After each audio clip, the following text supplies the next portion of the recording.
Chapter 453, Demon God descends to the world. Guan saw that Zhu Shi agreed, then pushed the heavenly Tao theory towards her. She did not pick it up immediately but instead looked at Guan and asked, "Master, do you truly know my lineage?" Guan replied, "Actually, your background is quite ordinary, and there are no karmic entanglements entwined with you. Your talent is exceptional and occurs once in an era, blessed by heaven and earth, known as the Tai Chu swallowing yuan body."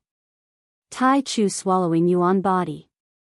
Upon hearing these 5 words, Zhu Shi fell into a daze, inexplicably accepting this name as though awakening distant memories. Guan encouraged, "Cultivate diligently. One day, you will stand at the pinnacle of the immortal path and become the person you currently admire, or even surpass them." Hearing this, Zhu Shi wanted to ask, "Can I surpass you?" She was not ignorant of decorum to such an extent, she only dared to think it in her heart. Guan began to inquire about Zhu Zai's cultivation struggles. Lowering her guard, she started to discuss her cultivation woes. Meanwhile, Guan was deducing the karma and truth of the heavenly Tao theory. The heavenly Tao theory possessed the ability to toggle between reality and illusion. In battle, it could make the injuries Zhu Shi received turn unreal, as if she were unharmed, delaying the damage, while also being able to wield non-existent spells and divine skills to attack the enemy, making the enemy believe they sustained severe injuries when, in reality, they had not. This effect would persist for a while before disappearing. This power was different from karma, it was a very special power of the Tao. Currently, Guan had not yet researched this type of Tao, and he was quite intrigued by it. An hour later, Guan stood up to leave. "Master, keep the heavenly Tao theory for now. I will ask you for it when I need it, how does that sound?" Zhu Shi handed the heavenly Tao theory to Guan, speaking seriously.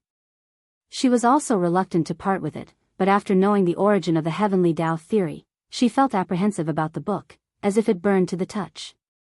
Most crucially, could Gu An's ability to discern the book's origin suggest that he might be stronger than the entity behind the book?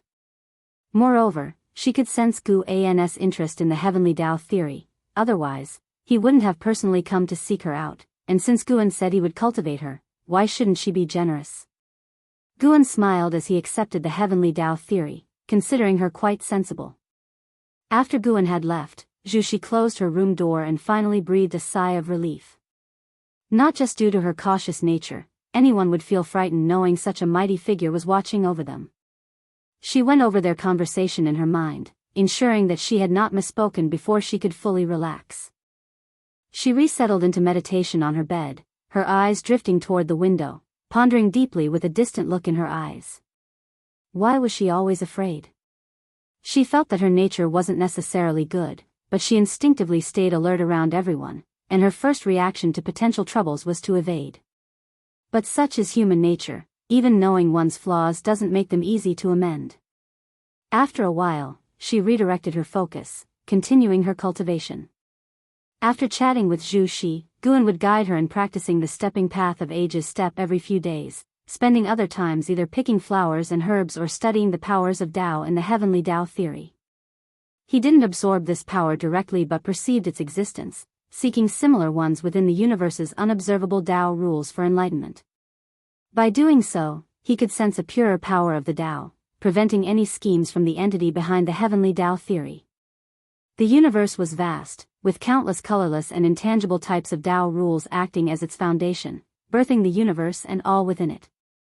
Each Tao rule was vast and boundless. Although Guan had studied the Karma Tao and the Fate Tao, compared to one of these rules, they were vastly inferior. He could hardly imagine what realm would be potent enough to rival the Tao. When Guan began to comprehend the great Tao and reduced his idle play, time began to flow more swiftly. In the blink of an eye, another 45 years had passed. In the summer of this year, Guan arrived at the outer world cave of Heavenly Phoenix Mountain. The 3 demons, Tian Yaoer, had already moved to the outer world cave, and the medicinal herbs from Nianshu cave had also been transferred there. As the minor heaven and earth that Guan had opened up, the heaven and earth rules of the outer world cave had become more complete. The grotto heaven was rich in spiritual energy, which steadily increased the cultivation level of Tian Yaoer and the others. Now, Tian Yaoer had reached the 9th layer of the Mahayana realm and was ready to break through at any moment. Guan prepared to take her out for the tribulation crossing to prevent any harm to the outer world cave. Upon hearing that they could go out, Tian Yaoer was thrilled. Tian Qing and Tian Bai also clamored to join, clinging to Gu An's arms and acting coquettishly. Tian Qing was charming and full of grace, her mature demeanor making her seem like an older sister, while Tian Bai was more innocent but loved to act spoiled, always speaking in a whiny tone. The two sisters coordinated well, and Guan, with a softened heart, could only agree to take them out. Seeing their wishes fulfilled, Tian Yaoer sent them away and alone clutched Gu An's arm and asked, "Master, once I break through successfully, can I always stay with you?" She had been cultivating underground for nearly 1,000 years, having been only 17 when she arrived. Now she was 989 years old. How could she not be curious about the vast world outside? Guan replied, "That's not possible. If you leave, who will help me guard this grotto heaven? I cannot trust Tian Qing and Tian Bai with that." Hearing this, Tian Yaoer's face fell immediately, clearly disheartened. Guan changed his tone, however, "Occasionally taking you out for a stroll isn't out of the question." "Thank you, master." Tian Yaoer's face lit up with a smile, promptly expressing her gratitude to Guan. Guan glanced at her. Despite her nearly 1,000 years of age, she still looked like a young girl. Perhaps she should experience the mundane world sooner or later, otherwise, reaching a higher realm without Live's insights might make her journey arduous. He continued walking forward, Tian Yaoer by his side, while Tian Qing and Tian Bai leapt around, retaining their cat-like nature. As Guan chatted with Tian Yaoer, listening to her joyful laughter, his mood brightened as well. Boom, boom, boom, suddenly, the ground trembled. The spiritual energy of the outer world cave began to surge chaotically, as if the apocalypse was upon them. Horrified, Tian Qing and Tian Bai quickly stopped, and Tian Yaoer frowned. She could sense an awful pressure coming from beyond the grotto heaven. This pressure was not fleeting but continuous and increasingly terrifying. "Master, what's happening?" Tian Qing looked at Guan, asking anxiously. Guan looked up at the sky, saying, "A demon god has arrived. The true calamity of the great heavenly spirit land is about to commence." Guan had already seen the demon god standing before the black city of the outer heaven, a city crafted by the annihilation god emperor. Demon god Xianhuang. Guan recognized the origin of this demon god at a glance. Indeed, in the inherited memories of Long Zhan, there were legends of the demon god Xianhuang, exceedingly ancient. Long Zhan had only seen skeletal remains that emitted an endlessly vast aura.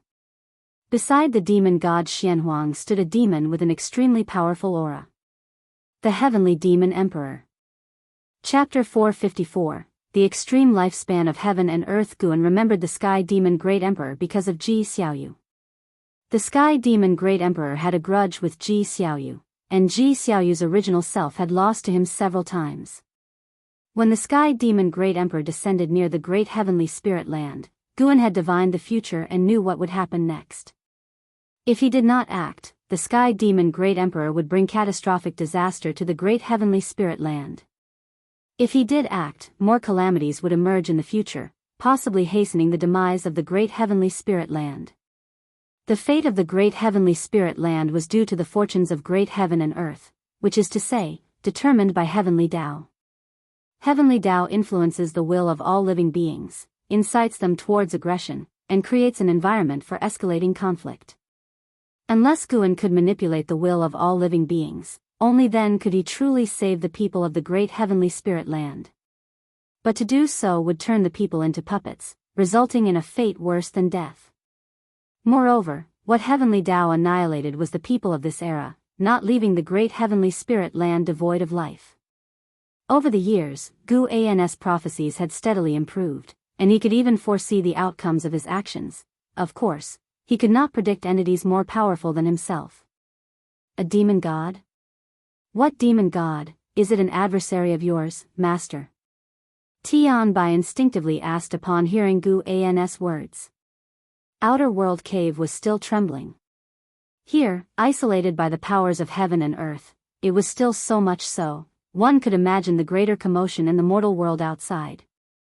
Guan replied, I have the power to protect myself, but not the whole world. Invisible and intangible forces beyond our grasp manipulate everything. Immortal cultivation is about breaking free from such powers. Upon hearing this, the three demons fell into contemplation. Tian Yaoer cautiously asked, then, can I still go out to break through? Guan smiled. Of course you can. In a few days, I'll take you there. Worry vanished from Tian Yaoer's face, replaced by excitement. She was too eager for her breakthrough into the Nirvana realm. Tian Qing and Tian Bai were equally anticipating the Nirvana realm, yet with lesser talent than Tian Yaoer, their breakthrough would require hundreds more years of waiting. Boom, the earth shook, and even the supreme sect was seized with panic. Ji Xiaoyu stepped out of her house and looked up at the sky. Billows of black qi cascaded down from the zenith, sweeping across the sky with overwhelming oppressiveness, as if the demon world had descended. She sensed a presence and frowned. Sun and Moon Netherworld Emperor appeared at her side, his expression solemn, and said, he has come. He did not need to name the one he referred to, Ji Xiaoyu already knew. Inside Medicine Valley, everyone was discussing the strange phenomena in the sky. Disciples who had been meditating indoors came out, and chess players in the dojo lost interest in their game. Taking advantage of the situation, Nine-Finger Divine Lord altered the chessboard, then frowned at the sky. The surging black qi rolled tumultuously, like a sea pouring down from the sky, stunning all observers. The sound of a dragon's chant rose sharply and incessantly. Before any could see the dragon's shadow, other roars and piercing cries followed. In outer heaven, massive divine beasts had been battling for the great heavenly spirit land for 7 days, supported by the Holy Court and the Immortal Dynasty in a vast effort. Above the great heavenly spirit land, giant black whirlpools appeared one after another, with ceaseless heavenly demons flying out. In the distant beyond, a colossal and terrifying figure approached, wreathed in waves of fire akin to dragons coiling around him, each step capable of shaking the cosmos into void. He seemed like the most ancient demon god from the dawn of the universe, exuding an endless and vast aura.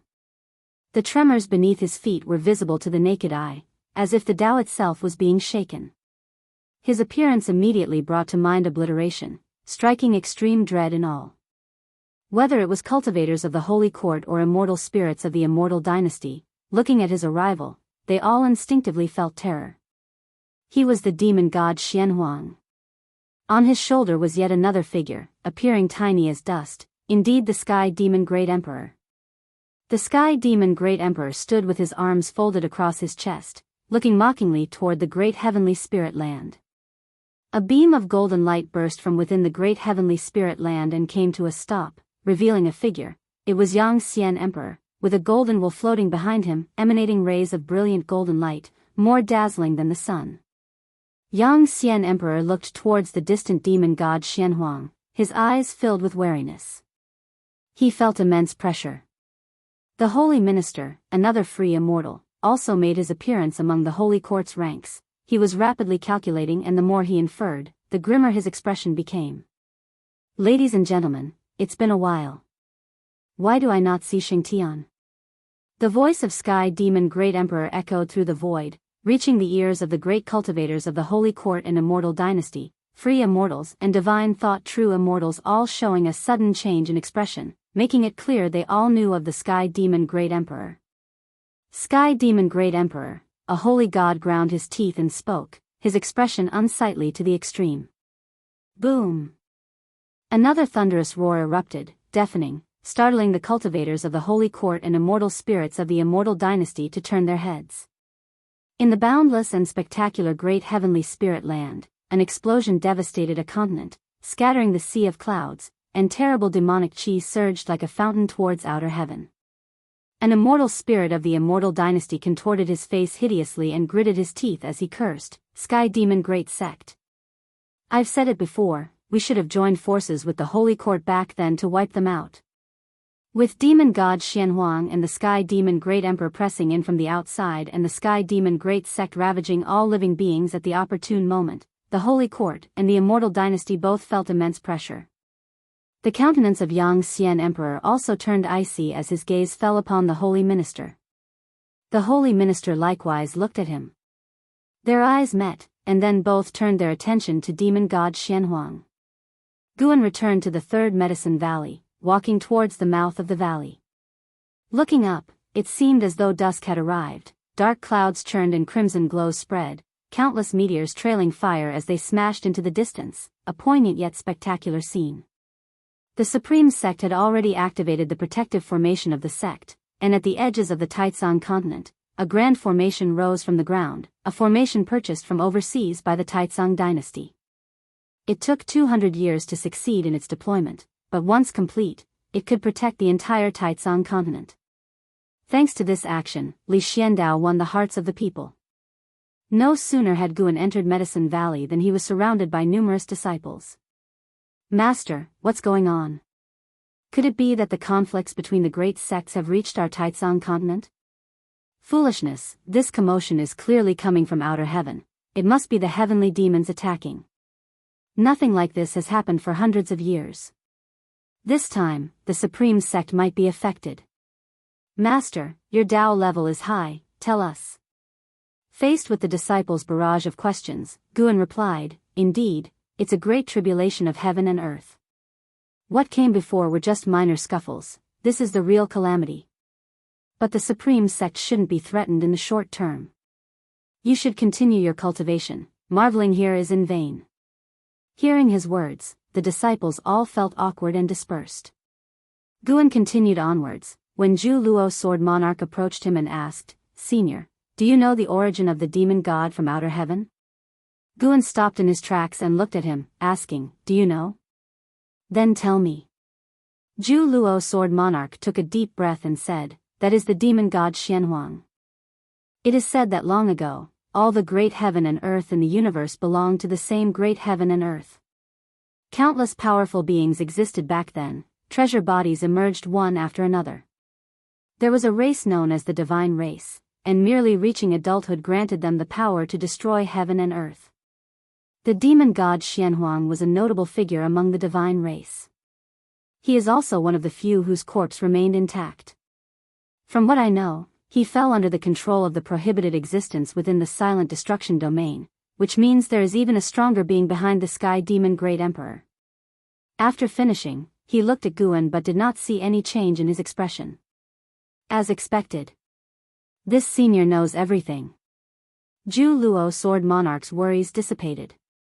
He was not afraid of the sky demon Great Emperor, but after realizing the identity of the demon god Xianhuang, he became afraid. No matter how confident he was, he did not consider himself an invincible being. Guan sighed and said, Heaven and earth have welcomed a calamity. Some seek to fulfill their mission, others seek to profit from the chaos. Tell me, when will such cycles of reincarnation ever end? After hearing this, Zhu Luo Sword Monarch was stunned. He pondered deeply over Guan's words. Guan was lamenting over the heavenly Tao. Humans have a limit to their lifespan, and it seemed, so did heaven and earth. He had seen millions of scenarios of destruction for the great heavenly spirit land, with the outcome still rapidly increasing. Zhu Luo Sword Monarch had not considered the heavenly Tao. He thought that Guan was expressing dissatisfaction with the beings behind the demon god Xianhuang. Beyond the game of chess, each chess player is also a chess piece. If your sword Tao wishes to ascend to a higher level, you must forge your own path, independent of any Tao. Guan left those words behind and continued towards his loft. Zhu Luo Sword Monarch furrowed his brows, considering how difficult it was to forge one's own path. Not everyone was the sword saint ancestor. His holy heart sword Tao did indeed count as his own path. He had once visited the Sword Tao River, where the holy heart sword Tao existed eternally, coexisting with the great Tao. Despite his constant claims of wanting to surpass the holy heart sword Tao, he knew in his heart how far he was from it. He merely wanted to use the holy heart sword Tao to break the shackles on his path of cultivation. He looked towards the retreating figure of Guan, his eyes brimming with curiosity. The great heavenly spirit land was about to turn to dust. What would this being, who had surpassed the free immortal, do? Would he intervene to protect, or would he distance himself from the strife? Turning his head to look at the disciples in the valley, a premonition told him that Guan would not forsake everything here. This was his observation from staying in the Third Medicine Valley for so many years. Guan arrived at the base of the building, noticing Ji Xiaoyu and Sun and Moon Netherworld Emperor still engaged in observation. He raised his hand to greet them. Ji Xiaoyu looked at Guan and said, "It seems this life of mine is coming to an end." Guan stopped and asked with surprise, "Why? You're not from the great heavenly spirit land, so you shouldn't feel such a great sense of responsibility, right?" Ji Xiaoyu replied, "The Sky Demon Great Emperor is a sworn enemy of my original self. When he appears, the power of the primordial Daoist talisman also stirs, eager for a confrontation." The Sun and Moon Netherworld Emperor stood by, silent. He had long hoped for Ji Xiaoyu to end this life, but the differences in seniority kept him from acting rashly. Guan narrowed his eyes, asking, "Do you have any regrets or wishes then?" There was no sadness in Ji Xiaoyu's eyes, only calm. She looked at Guan and asked, "In this life and the previous one, am I different to you?" Chapter 455, Saving the World. Of course, there are. Although it's the same person, when interacting with him, I feel like they are two completely different people. Guan seriously responded, which was indeed what he thought. However, each Ji Xiaoyu had the same soul. It was only due to the discrepancies caused by lost memories and new experiential memories that different emotions emerged, yet he couldn't divide Ji Xiaoyu's soul in two. Reincarnation Path Emperor would reincarnate with his own soul, rather than splitting his soul or reincarnating through an avatar. What Guan spoke of were his feelings at the moment, his true feelings. Once Ji Xiaoyu's memories fully merged, he would no longer be so conflicted, but the interactions during this time would occupy a place in Guan's memories, one that even the true Ji Xiaoyu couldn't completely replace. Everyone, when existing in the world, definitely places great importance on their own feelings. The same person may induce different feelings during different periods, and many even reminisce about their former selves. When Ji Xiaoyu heard what Guan said, a smile appeared on his face, and said, "If that's the case, then I have no regrets in this life." Just as Guan was about to reply, Ji Xiaoyu stared at him with a smile curving his lips, and asked, "Have you ever thought that from the beginning, I was always myself?" Guan raised his eyebrows, not waiting for him to answer. Ji Xiaoyu turned around and went back inside. The Sun and Moon Netherworld Emperor's expression drastically changed, and he looked at her excitedly. Even his body couldn't help but tremble. "Netherworld Emperor, fight against the Sky Demon clan while I restore my cultivation level." Ji Xiaoyu spoke without turning his head. The Sun and Moon Netherworld Emperor was overjoyed and immediately gave a fist and palm salute and then vanished on the spot. Guan watched Ji Xiaoyu's retreating figure, his eyes filled with surprise. He suddenly recalled what Ji Xiaoyu had said to him in the Seven Stars Spirit Realm after using the power of the innate Daoist talisman. "I didn't expect that. I still underestimated you, Sword Venerable. I look forward to meeting you again." Could it be that Ji Xiaoyu chose to be reincarnated in the Ji family again this life, continuing to use the name Ji Xiaoyu? Was it to meet him? On further thought, it's indeed probable.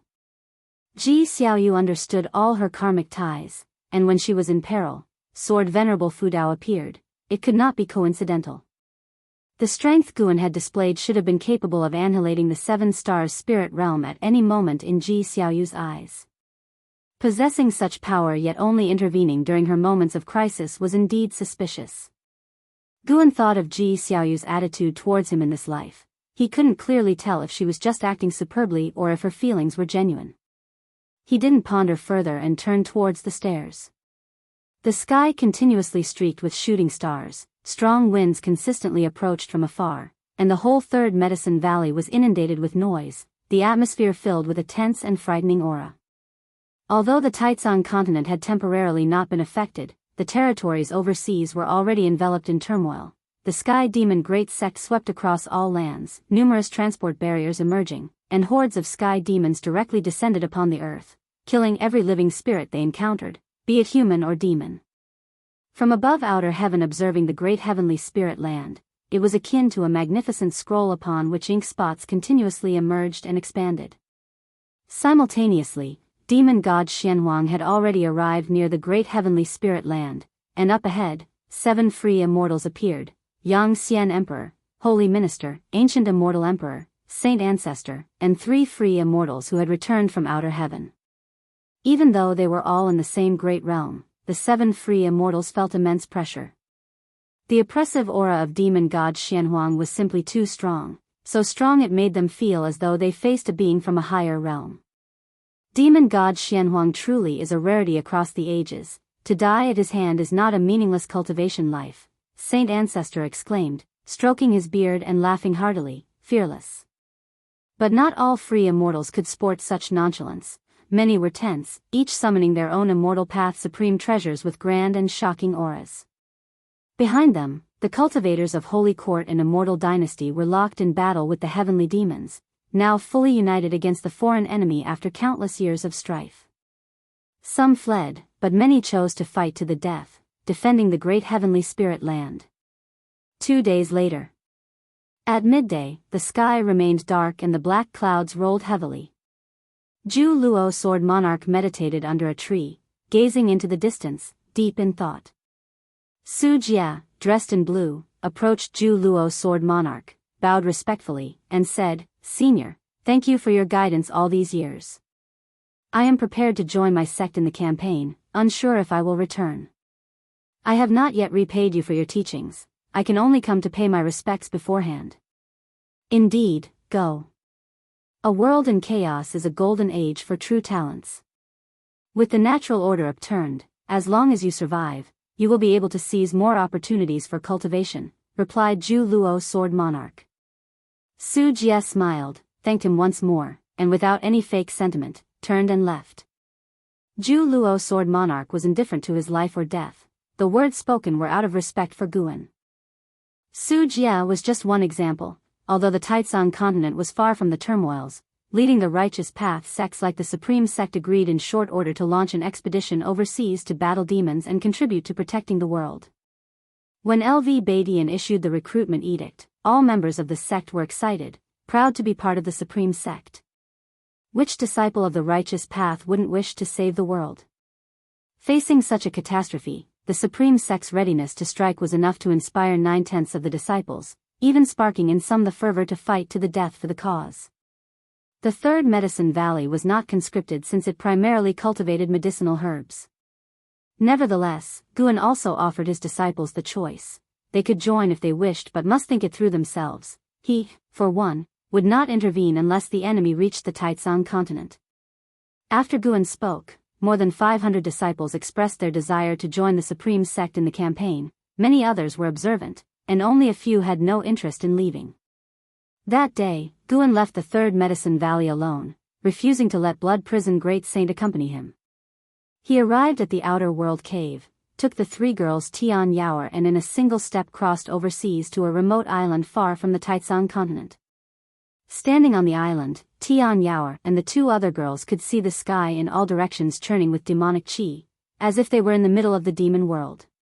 Having not come out for nearly 1,000 years, they found everything novel. "In half an hour, the tribulation will begin, you may roam the island," said Guan, his gaze then shifting toward the distant sky. It wasn't demon god Xianhuang who had made a move yet, but the sky demon emperor, who, with his strength alone, was suppressing 7 major free immortals, showing overwhelming power. It was deliberate of the sky demon emperor. Guan could feel the morale of the demon side continually rising, while the Holy Court and Immortal Dynasty, after 2 days of bloody combat, were losing their will to fight and now struggled out of instinct. Guan noticed that the layer of heavenly Dao light in the outer sky was weakening, sparking his interest. Will the aura of the silent destruction domain devour the heavenly Dao destiny? Could it be that the battle between the great heaven and earth is a struggle between the silent destruction domain and the heavenly Dao? His gaze traveled through the boundless battlefield and landed on the remote universe's Black City, curious about what the Annihilation God Emperor intended to do. Chapter 456. The most reliable existence. An hour quickly passed, and Tian Yaoer came back to Gu An's side with her 2 companions. "Master, how should I go through my tribulation? I feel nothing right now," Tian Yaoer said coyly, not even daring to meet Gu An's gaze. The master brought her here to break through, but she hadn't caught the feeling of breakthrough. How embarrassing. The fact she hadn't spoken earlier was that she wanted to take this opportunity to see the world outside. Guan smiled and said, "No worries, just find a place to stand." Upon hearing this, Tian Yao was overjoyed, quickly thanked him, and then walked toward the empty ground in front. Tian Qing and Tian Bai stood behind Guan, not daring to disturb him, whispering quietly among themselves about Tian Yao's impending breakthrough. Soon, Tian Yao chose her spot. She stood on the empty ground, looking at Guan with nervousness and anticipation. Immediately, Guan waved his sleeve, and a breeze rushed towards Tian Yao, making her skirt flutter, outlining her perfect body curves. The spiritual energy between heaven and earth surged abruptly, almost drowning Tian Yao.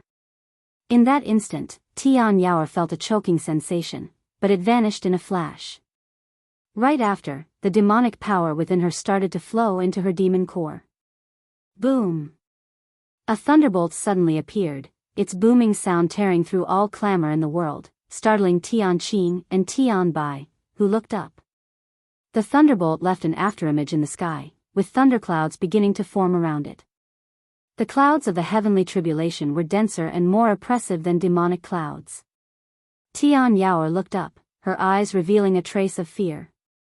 This heavenly tribulation was clearly different from the ones she had crossed before, but she instinctively looked at Guan. Seeing him standing in the distance, her heart immediately settled. The heavenly tribulation was about to begin. She must reach the Nirvana realm and not disappoint her master. She looked at the sky again, her eyes no longer showing fear, only excitement. Once upon a time, the Heaven Phoenix Demon Mother of the Unification Realm had been the most terrifying being in her eyes, but now she had far surpassed her, continuing to chase higher realms. All this was bestowed by her master. For nearly 1,000 years, the master had not mistreated her. She only needed to take care of medicinal herbs, which the master himself had collected. She had always wanted to repay Guan, but her strength was not enough. Maybe when she reached the Nirvana realm, she would be qualified to help her master. Over an endless ocean, waves crashed against a lone mountain, on top of which stood a figure in black clothes. It was Leah. Leah looked up at the sky. Although he couldn't see beyond it, he could feel a tremendous pressure descending from above, even oppressing him. When will I be able to achieve the Nirvana realm? Without entering the immortal path, I am merely an ant, Leah murmured, furrowing his brows. Recently, he heard the name Anhao. Anhao had entered the Nirvana realm and even defeated loose immortals, now becoming a celebrated figure throughout the world. Leah, although at the Mahayana cultivation level, was still far from the Nirvana realm. He increasingly felt the struggle. No matter how hard he tried, he couldn't catch up with Anhao, a sentiment that distressed him deeply. He then thought of Zhang Buku. If Zhang Buku had stayed in the great heavenly spirit land, he might have also become famous worldwide. Li Ya's thoughts drifted, his gaze becoming distant. Standing on his shoulder, divine exotic immortal spirit laughed and said, "You're so young, what's there to worry about?" Having been together so long, they had formed a bond, so divine exotic immortal spirit communicated with Guan through her heart's voice, revealing Li Ya's desires. However, Guan did not respond to it, and it felt it wasn't appropriate to say more. After all, its master was Guan, and Leah was just a junior it took care of. Leah took a deep breath and said, "Are you telling the truth? Can divine exotic city really transform a heavenly demon into a divine ghost with a strange soul?" The power of divine exotic city was still too sinister, causing him to hesitate to kill more people, but if it was a heavenly demon, then he would not feel burdened.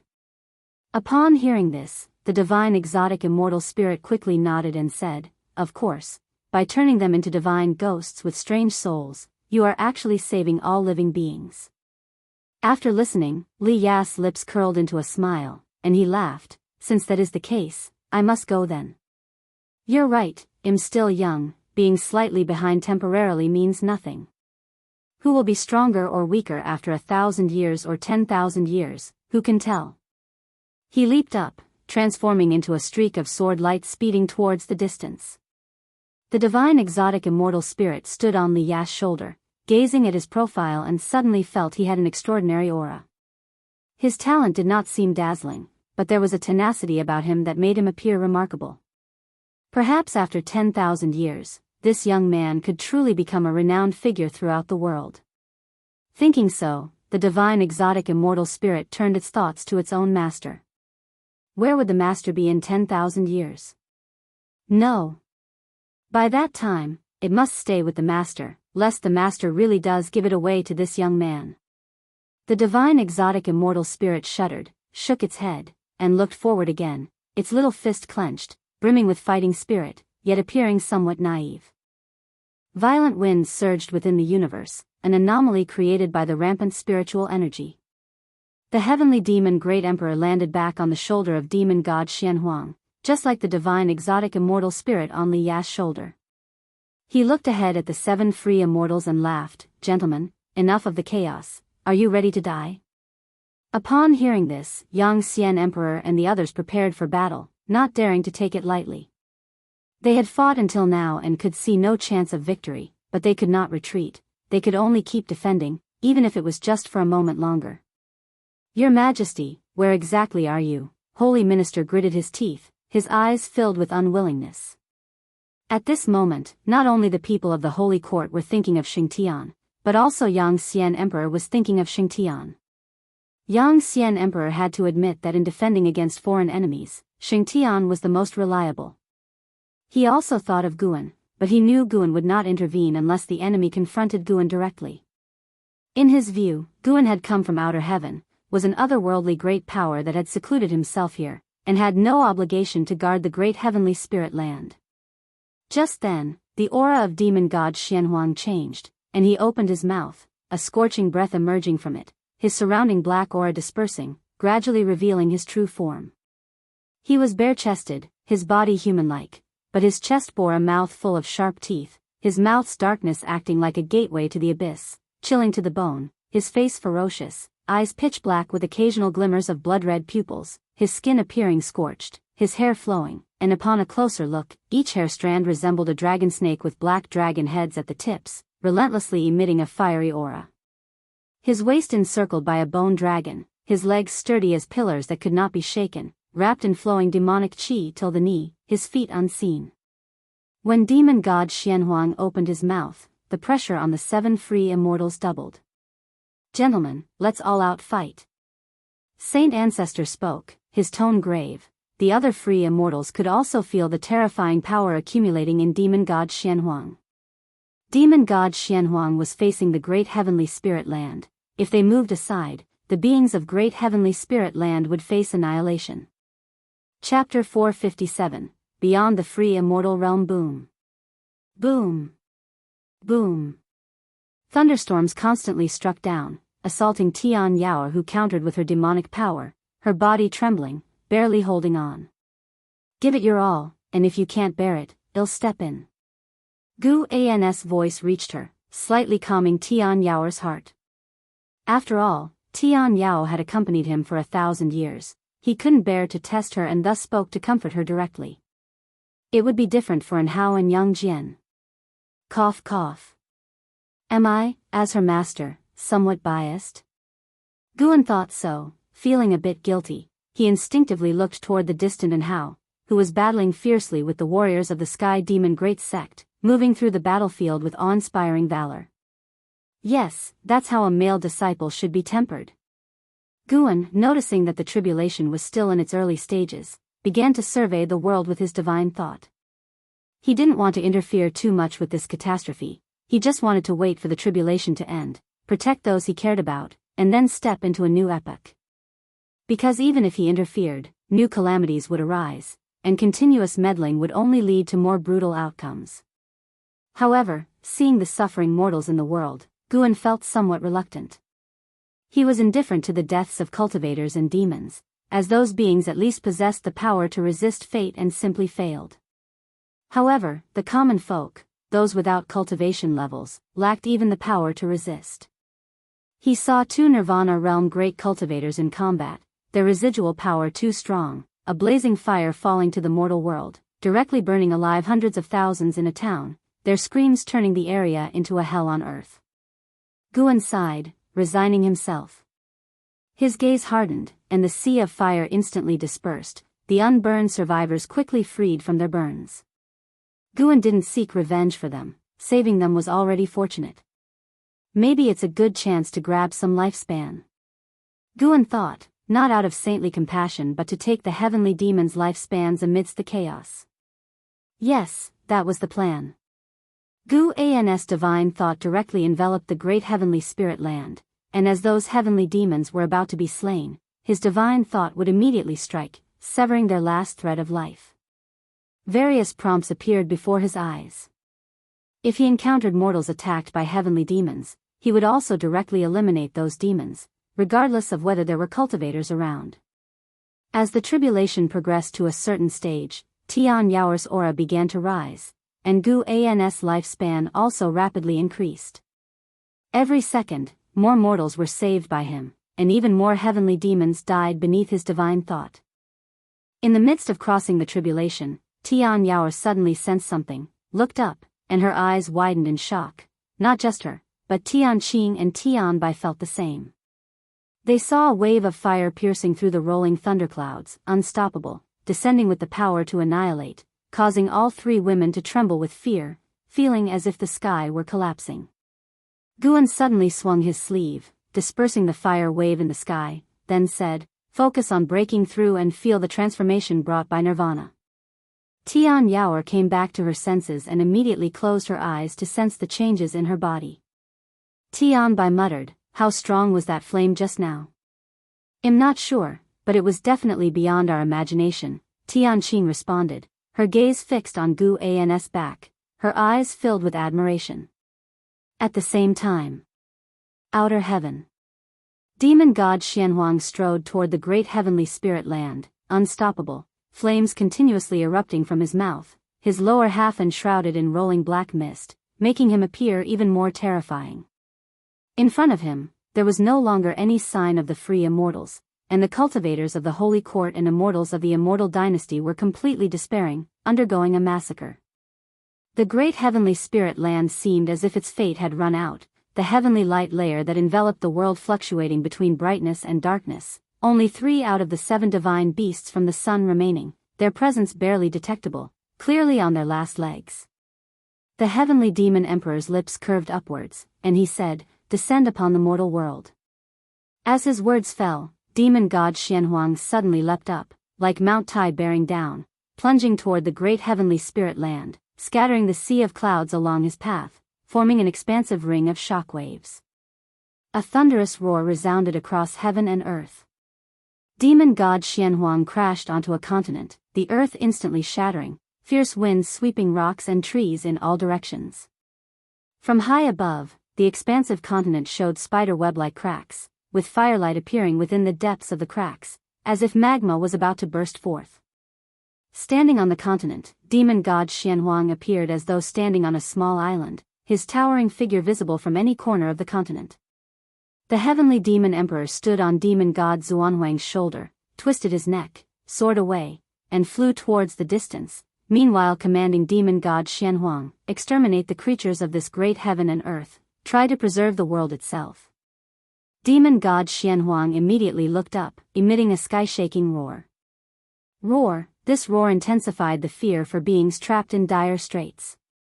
Even the disciples far in the third medicine valley of the supreme sect were startled, all turning their heads to see where the sound came from, and what kind of entity had made it. An Exian, who was meditating under the mystic pure tree, furrowed her brows, wondering if her master, who had gone out today, might be going to battle such a demon. The roar of demon god Xianhuang instilled fear in everyone. An Exian felt as though she were in a cold cellar, her whole body chilled, as if she were about to face the most terrifying existence in the world. The declaration of war from demon god Xianhuang unsettled all the powers in the great heavenly spirit land. After leaving demon god Xianhuang, the heavenly demon emperor flew in the high sky, holding a black mirror as if searching for something, his gaze sweeping across heaven and earth. Suddenly, he noticed something and turned his head, then vanished from the spot. The next second, he arrived on an island, following his gaze, which was fixed on Tian Yao, who was enveloped by intense thunder. Further away were 3 figures, Guan, Tian Qing, and Tian Bai. "Nirvana tribulation, this cultivation technique is not simple," murmured the heavenly demon emperor as he stood on a rock, quietly observing Tian Yao. Tianqing's gaze suddenly caught sight of him. Her beautiful eyes widened at the sight of the heavenly demon emperor. He looked menacing, exuding an extreme sense of danger. She instinctively grabbed Gu An's arm and whispered, "Master, someone has come." Guan glanced at the heavenly demon emperor. Heavenly demon emperor, free immortal realm 9 layers 239,709, 201/500 000/999, 999, 999, pure ages, all nines. It seemed this being truly was a rare fortunate existence blessed by heaven and earth. Feeling Gu An's gaze, the heavenly demon emperor's lips curled into a smile. In an instant, he moved 100 yards to appear right beside Guan, startling Tianqing and Tianbai, who instinctively shrank back. Just as the heavenly demon emperor was about to speak, Guan suddenly swung his sleeve. Boom! In an instant, the heavenly demon emperor was reduced to ash, and a gust swept back, lifting a dust dragon into the air. The sound of thunder continued to echo, while Tianqing and Tianbai stood stunned. Tian Yaoer, hearing the commotion, opened her eyes and looked toward the trio facing one side. She couldn't help but ask, "Master, what happened?" Guan turned to her and said, "Nothing much, just a mosquito trying to bite me." "A mosquito?" Tian Yaoer looked skeptical, feeling that Guan was joking.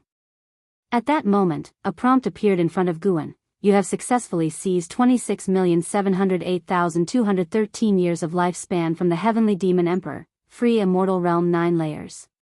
Over 20 million years of lifespan, not bad. Worthy of a free immortal."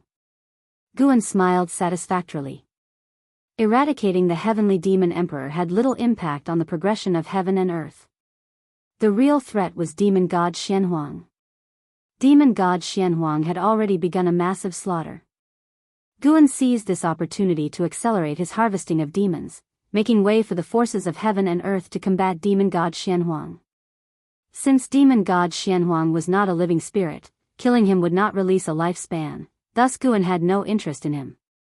Boom! A golden thunderbolt struck down, resembling a golden dragon, its majestic power formidable. Gu An's gaze locked onto Tian Yaoer as a faint golden light burst from her, resisting the attack of the golden thunder. Tian Yaoer felt her heart skip a beat and looked up instinctively, not seeing the golden thunder anymore. "Master, about that guy just now," Tianqing began cautiously. She didn't know how to express it.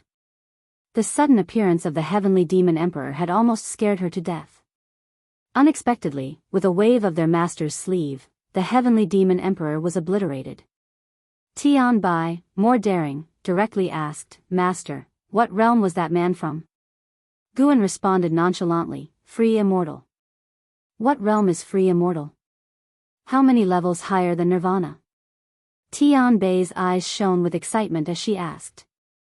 Guan glanced at her and snorted, "You'll have to figure that out yourself."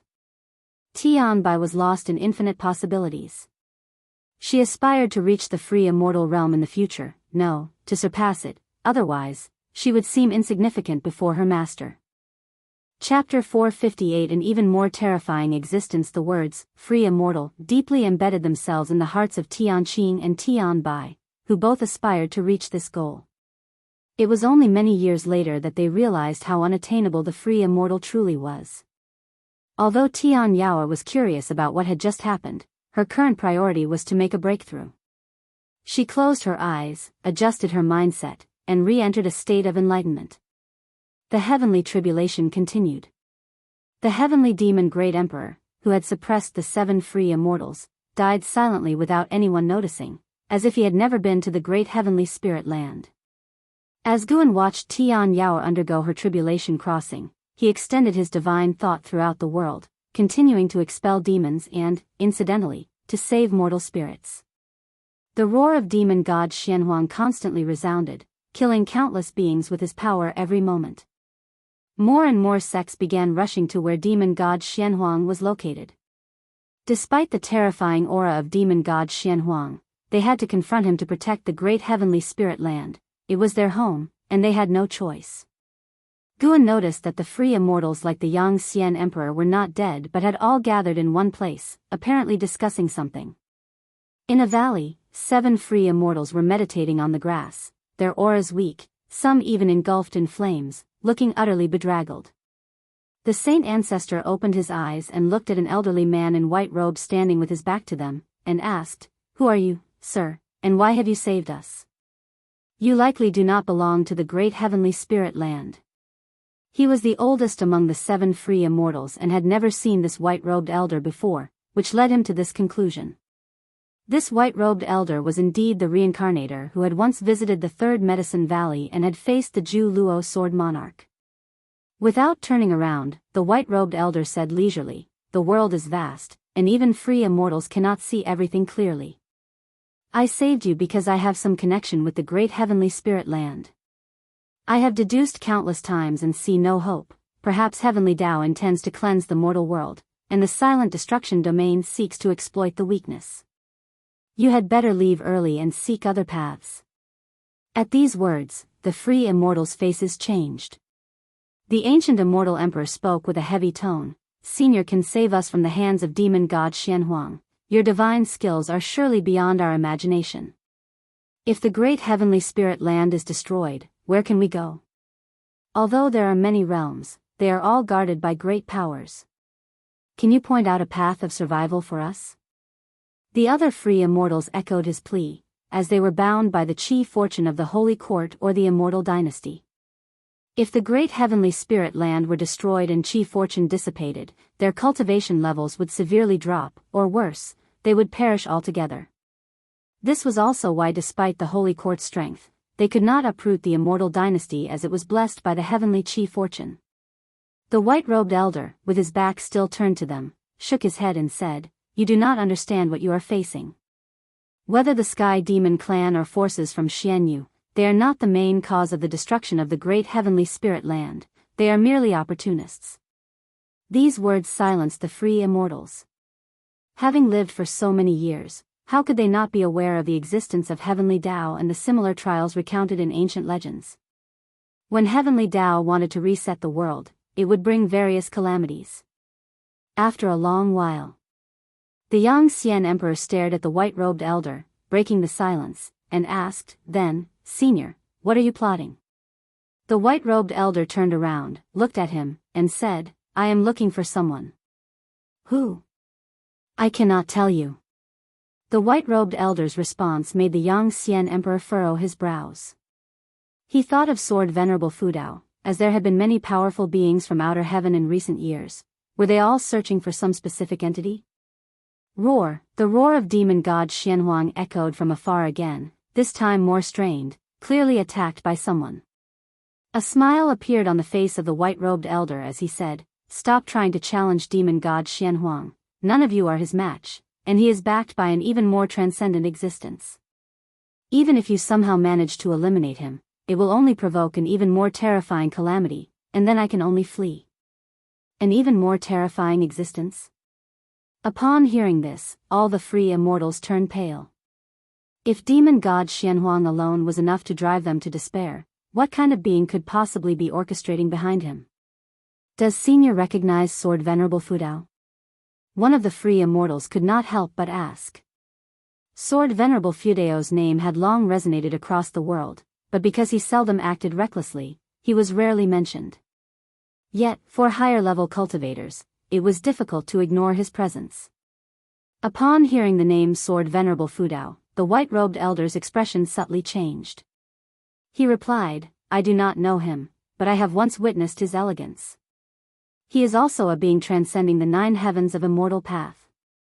It is best for you to mention him less to avoid getting involved in great cause and effect. As for asking him to take action, that is even less advisable, as any adversary you face afterward would likely be almost as formidable as he is." The free immortals completely lost hope and looked up in bewilderment. The heavy black clouds in the sky were oppressive, obscuring the sun and leaving no hope in sight. Several ancient hours later, with the help of Guan, Tian Yao successfully crossed her tribulation. In her overwhelming excitement, her clothes burst open, startling Guan, who immediately used his mana to envelop her, preventing her true form from being exposed. Guan suddenly noticed that the corners of Tian Yao's mouth were slightly raised and thought to himself, could it be that she did this on purpose? He was a true gentleman and would not look more than necessary. Moreover, with his cultivation level, a single glance was unforgettable. Tian Qing and Tian Bai were also observing Gu An's expression. Seeing that his face remained unchanged, the two women began to communicate through telepathy. Do you think Master likes it? He probably doesn't like it, he didn't even react. The less reaction he shows, the more it means he is moved. Really? Should we do the same when we break through next time? Then our figures should be different, so Master will feel refreshed. Upon hearing their telepathic exchange, Guan sighed inwardly. What kind of person do they take me for? Guan couldn't understand them, including Jiang Qiong, who were always coveting his body. Even his junior sister did the same, but he could understand her. After all, they were childhood sweethearts who had come this far together from the mortal world, their affection naturally developed. Each harboring their thoughts, they waited for Tian Yao to stabilize her cultivation level.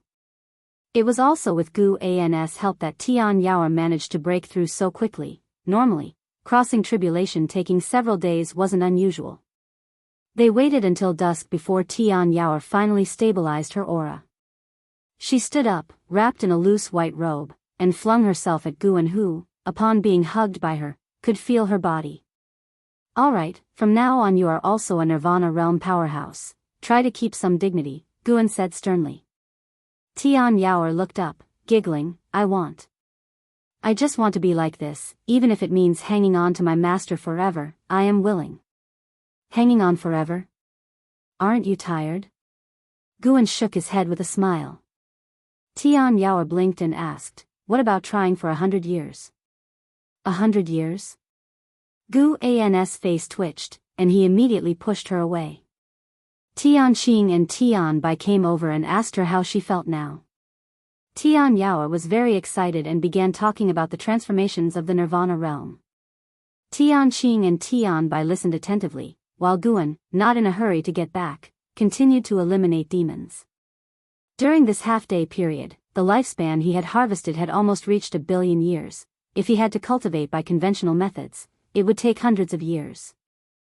With Guan operating covertly, the Sky Demon Great Sect was temporarily unable to overturn the world, and the slaughter methods of demon god Xianhuang, in order to preserve heaven and earth, were not too wild. As night fell, after sending Tian Yao and the two women back to the outer world cave, Guan finally returned to the third medicine valley. Before going upstairs, he sensed Ji Xiaoyu's presence. Ji Xiaoyu's cultivation level had already climbed to the immortal path realm, and the power accumulated in the primordial Daoist talisman could burst forth at any moment. He did not linger, but went straight upstairs and into the house, sat down at the desk, and picked up a book to read. Having eradicated many heavenly demons and saved many mortal spirits today, he felt content and thus was in the mood to read. 30 minutes later, footsteps came from outside the door. Guan waved his hand, and the door opened, with Ji Xiaoyu walking in. She stood at the doorway, without moonlight shining on her, appearing like a shadow. Guan looked up at her and asked, "Are you ready?" Ji Xiaoyu's face was calm as she said, "The battle with the Sky Demon Emperor is a promise between him and me. I must defeat him to overcome the demons of defeat in my heart. But you are bound by the rules of reincarnation, you couldn't possibly be his match," Guan asked, feigning concern. He began calculating Ji Xiaoyu's fate. Indeed, the future had changed again. Chapter 459, Just want to test the edge of the annihilation god Emperor Guan calculated that Ji Xiaoyu, due to not encountering the heavenly demon Great Emperor, would end up battling against the demon god Xianhuang, and furthermore, there would be even stronger beings targeting her, wishing to forcefully drag her from the reincarnation rules. Indeed, troublesome. He had helped Ji Xiaoyu handle the heavenly demon Great Emperor, but in doing so, he had attracted the attention of an even more formidable existence. It's precisely because of the reincarnation rules that even if I'm not his match, there won't be any trouble. At worst, it'll just be expelled back to the yin-yang domain, Ji Xiaoyu calmly replied. Guan couldn't directly reveal the future, so he asked, aren't you afraid there are other beings behind the heavenly demon Great Emperor? Ji Xiaoyu closed the door and then walked over to the table. She looked at Guan and said, the appearance of the demon god Xianhuang indicates that there are stronger beings plotting from behind the scenes, but it's none of my concern. I'm not burdened with the mission of saving all living beings. She leaned forward, raising her right hand toward Guan. Guan could have avoided it, but sensing a farewell atmosphere, he chose not to. Ji Xiaoyu reached across the table and grabbed his collar. Her eyes were complex as she said, it's strange. We haven't gone through any heart-wrenching story nor faced adversity together. The days we spent together were so mundane, yet why am I moved by you, feeling emotions I never had before? Guan tilted his head and asked, you're asking me? I'm curious too, is it because I'm too handsome? Usually, Ji Xiaoyu would have glared at him, but she was not in the mood to care about such trivial matters now. Her right hand suddenly pulled with force, drawing Guan toward her.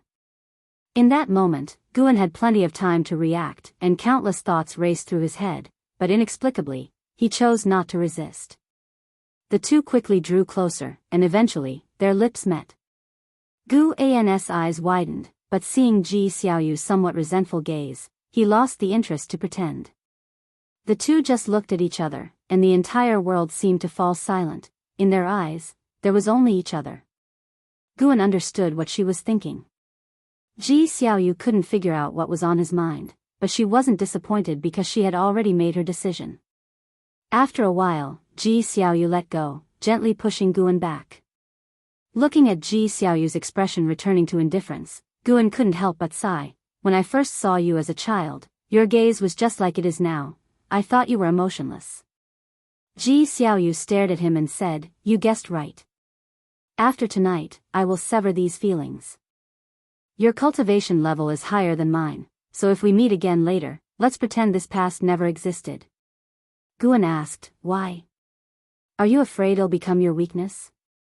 Ji Xiaoyu shook her head, speaking in a very calm tone, no, it's just that I want to become the strongest, and you are also that kind of person.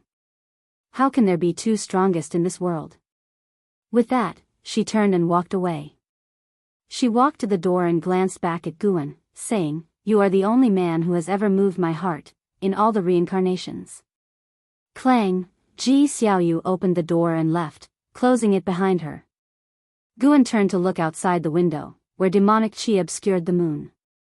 He raised his hand to touch his lips and let out a light chuckle. Love in this world, what is it really? It commands people to pledge their lives to each other, Guan murmured to himself, not feeling sad, his tone even slightly cheerful. This morning at dawn, Ji Xiaoyu departed with the Sun and Moon Netherworld Emperor. They had few close friends in Medicine Valley, so their departure went largely unnoticed. As Guan wandered through the valley, he found himself standing before 10,000 Sword Mountain, where Zhu Luo Sword Monarch stood before a stele, lost in contemplation of the mountain. The great heavenly spirit land is in peril, why do you not leave? Guan approached him and asked curiously. Zhu Luo Sword Monarch came back to his senses, turned, and gave Guan a respectful bow, saying, the seniors have not left, why should I? Moreover, this catastrophe is aimed at all living beings of great heaven and earth. As a free immortal such as myself, as long as I do not become their enemy, I should not encounter any trouble. Guan nodded, then followed with another question, has your Dahong Sword Heaven ever experienced such a calamity? Zhu Luo Sword Monarch replied, yes, a very long time ago. It is said that Dahong Sword Heaven was the only survivor of that era. Indeed, having endured such a calamity is what qualified Dahong Sword Heaven to traverse the myriad universes. As he spoke of Dahong Sword Heaven's past, his face showed a trace of pride. Who is the current ruler of Dahong Sword Heaven? Guan asked curiously. The Daoist tradition of Dahong Sword Heaven lay in the far-off Dahong realm, beyond his ability to deduce its causality. Yet he had an intuition that Yang Pingan might be an ancient figure in relation to today's Dahong Sword Heaven. Zhu Luo Sword Monarch answered, currently, it is headed by the Supreme Sword Venerable, a descendant of Dahong Sword Heaven's ancestral master, and the inheritor of the master's sword Dao. Upon hearing this, Guan fell silent. Zhu Luo Sword Monarch observed Guan's expression, speculating in his heart. He had always felt that Guan possessed the Holy Heart Sword Dao. If Guan had been of low cultivation level, he might simply have been an inheritor. But Guan's cultivation level was profound and unfathomable, which made him suspect that Guan might very well be the Holy Heart Sword Dao itself. There was a legend within Dahong's Sword Heaven that the master of their ancestral master, the Saint Ancestor of Sword Dao, did not fall, but that with the Holy Heart Sword Dao, he became eternal and indestructible. The Saint Ancestor of Sword Dao dispersed into the cycle of reincarnation, impossible to find, only potentially revealing himself when the Holy Heart Sword Dao reappeared in the mortal world. Over the years, some had come to understand the Holy Heart Sword Dao, but none were the true Saint Ancestor of Sword Dao. Nonetheless, Dahong's Sword Heaven continued to search for the Saint Ancestor, fulfilling the ancestral master's will. As long as Dahong's Sword Heaven exists, so must the search for the Saint Ancestor continue. Boom! A rumbling roar came from afar, and a tremendous oppressive force descended. Zhu Luo's Sword Monarch turned his head, murmuring, "The Reincarnation Path Emperor truly is extraordinary, worthy of being one of the 4 emperors of Yin Yang. My master once said her talent was the strongest among the 4, it's just that she is the youngest." Guan also looked towards the distance. Ji Xiaoyu did not seek out the heavenly demon divine emperor, but instead chose to make a move against demon god Xianhuang. Speaking of which, she has a very good relationship with the saintly lands of the great heavenly spirit land. If she can find Xingtian, with Shengxin's abilities, perhaps he could preserve the holy court. In that way, at least some living beings would survive, and this era might not be completely annihilated, Zhu Luo's Sword Monarch lamented. Guan asked, "Have you ever heard of the Annihilation God Emperor?" Upon hearing this, Zhu Luo's Sword Monarch's face changed drastically, and he looked at Guan in astonishment. He struggled for a moment, then gritted his teeth and said, "The name of a God Emperor, I dare not utter casually. What do you wish to ask, Senior?" Guan looked up at the sky, speaking softly, "I didn't mean to ask anything in particular, I merely wished to test the edge of the Annihilation God Emperor." At these words, Zhu Luo's Sword Monarch trembled with fear. He wanted to flee the place immediately, yet he feared offending Guan. Although he was unsure of the extent of Guan's strength, the Annihilation God Emperor was certainly not someone he could provoke. Even if the Annihilation God Emperor was only a mythical legend, he held a deep wariness of him, a feeling common among cultivators who had ventured into the silent destruction domain. Chapter 460, Demon God approaches the sky, despair descends, just wanted to test the mettle of the Annihilation God Emperor? Upon hearing these words, Zhu Luo's Sword Monarch felt a tingling sensation on his scalp. He couldn't imagine what kind of apocalyptic scenery would unfold if Guan and the Annihilation God Emperor were to fight, fearing that even the Tao rules of the universe would shudder. Zhu Luo's Sword Monarch dared not continue the conversation and could only stare blankly at Guan. Guan looked back at him and smiled. "I was just talking nonsense, don't overthink it." Practicing the formless and invisible freedom body, he was not affected by karma. Even if he mentioned the Annihilation God Emperor's name, he wasn't afraid of being overheard by the Annihilation God Emperor, let alone, the Annihilation God Emperor of Outer Heaven was not the real body. Then, Guan patted Zhu Luo's Sword Monarch on the shoulder, turned around, and walked along the foot of 10,000 Sword Mountain, planning to wander around the valley. While it seemed he was inspecting Medicine Valley, his divine thought was constantly watching Ji Xiaoyu. Faced with the formidable demon god Xianhuang, Ji Xiaoyu completely unleashed the power of the primordial Daoist talisman. Although Sun and Moon Netherworld Emperor did not join the battle, he was setting up a formation, channeling mysterious forces from other great heaven and earth to aid Ji Xiaoyu. Guan saw 3 towering figures in that formation, which he estimated were the other 3 from the group of Yin Yang 4 emperors.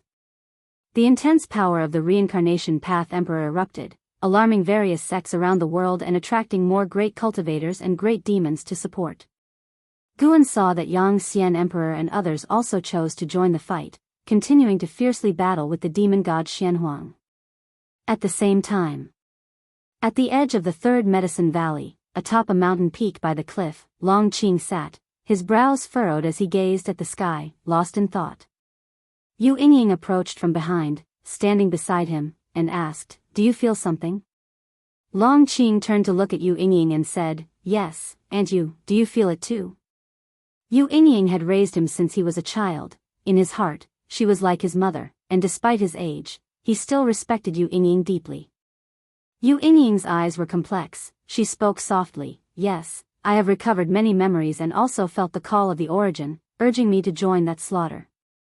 Long Qing's frown deepened, and he continued, I haven't recovered my memories, but I too feel a voice urging me to go out and join the battle.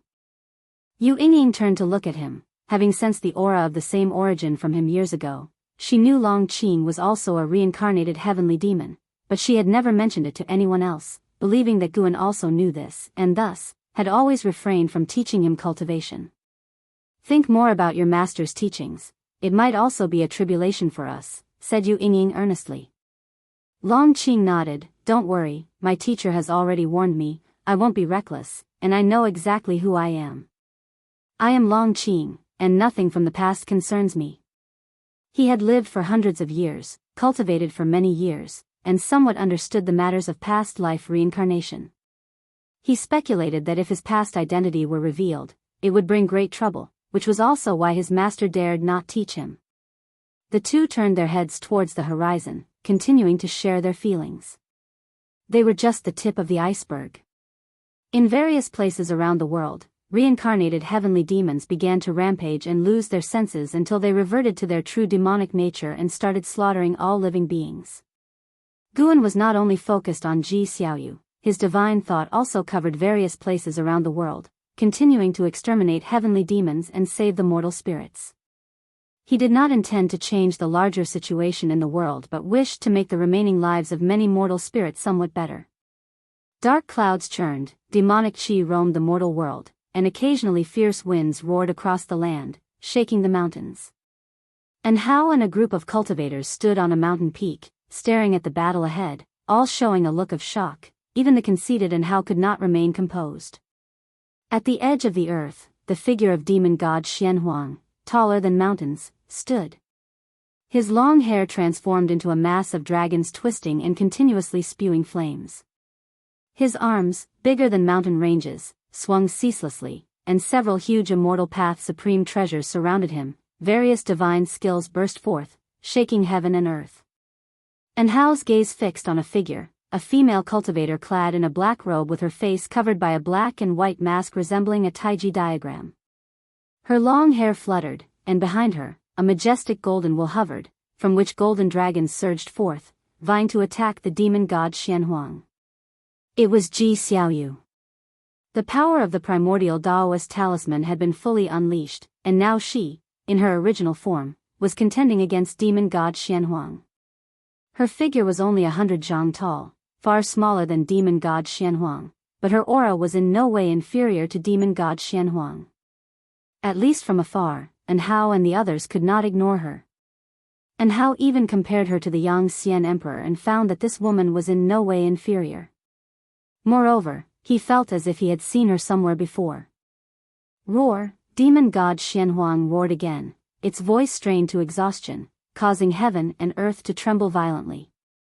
Above its head, the dark clouds churned violently, forming a black vortex with thunder and lightning flashing inside, as if some terrifying being was about to be summoned. Boom!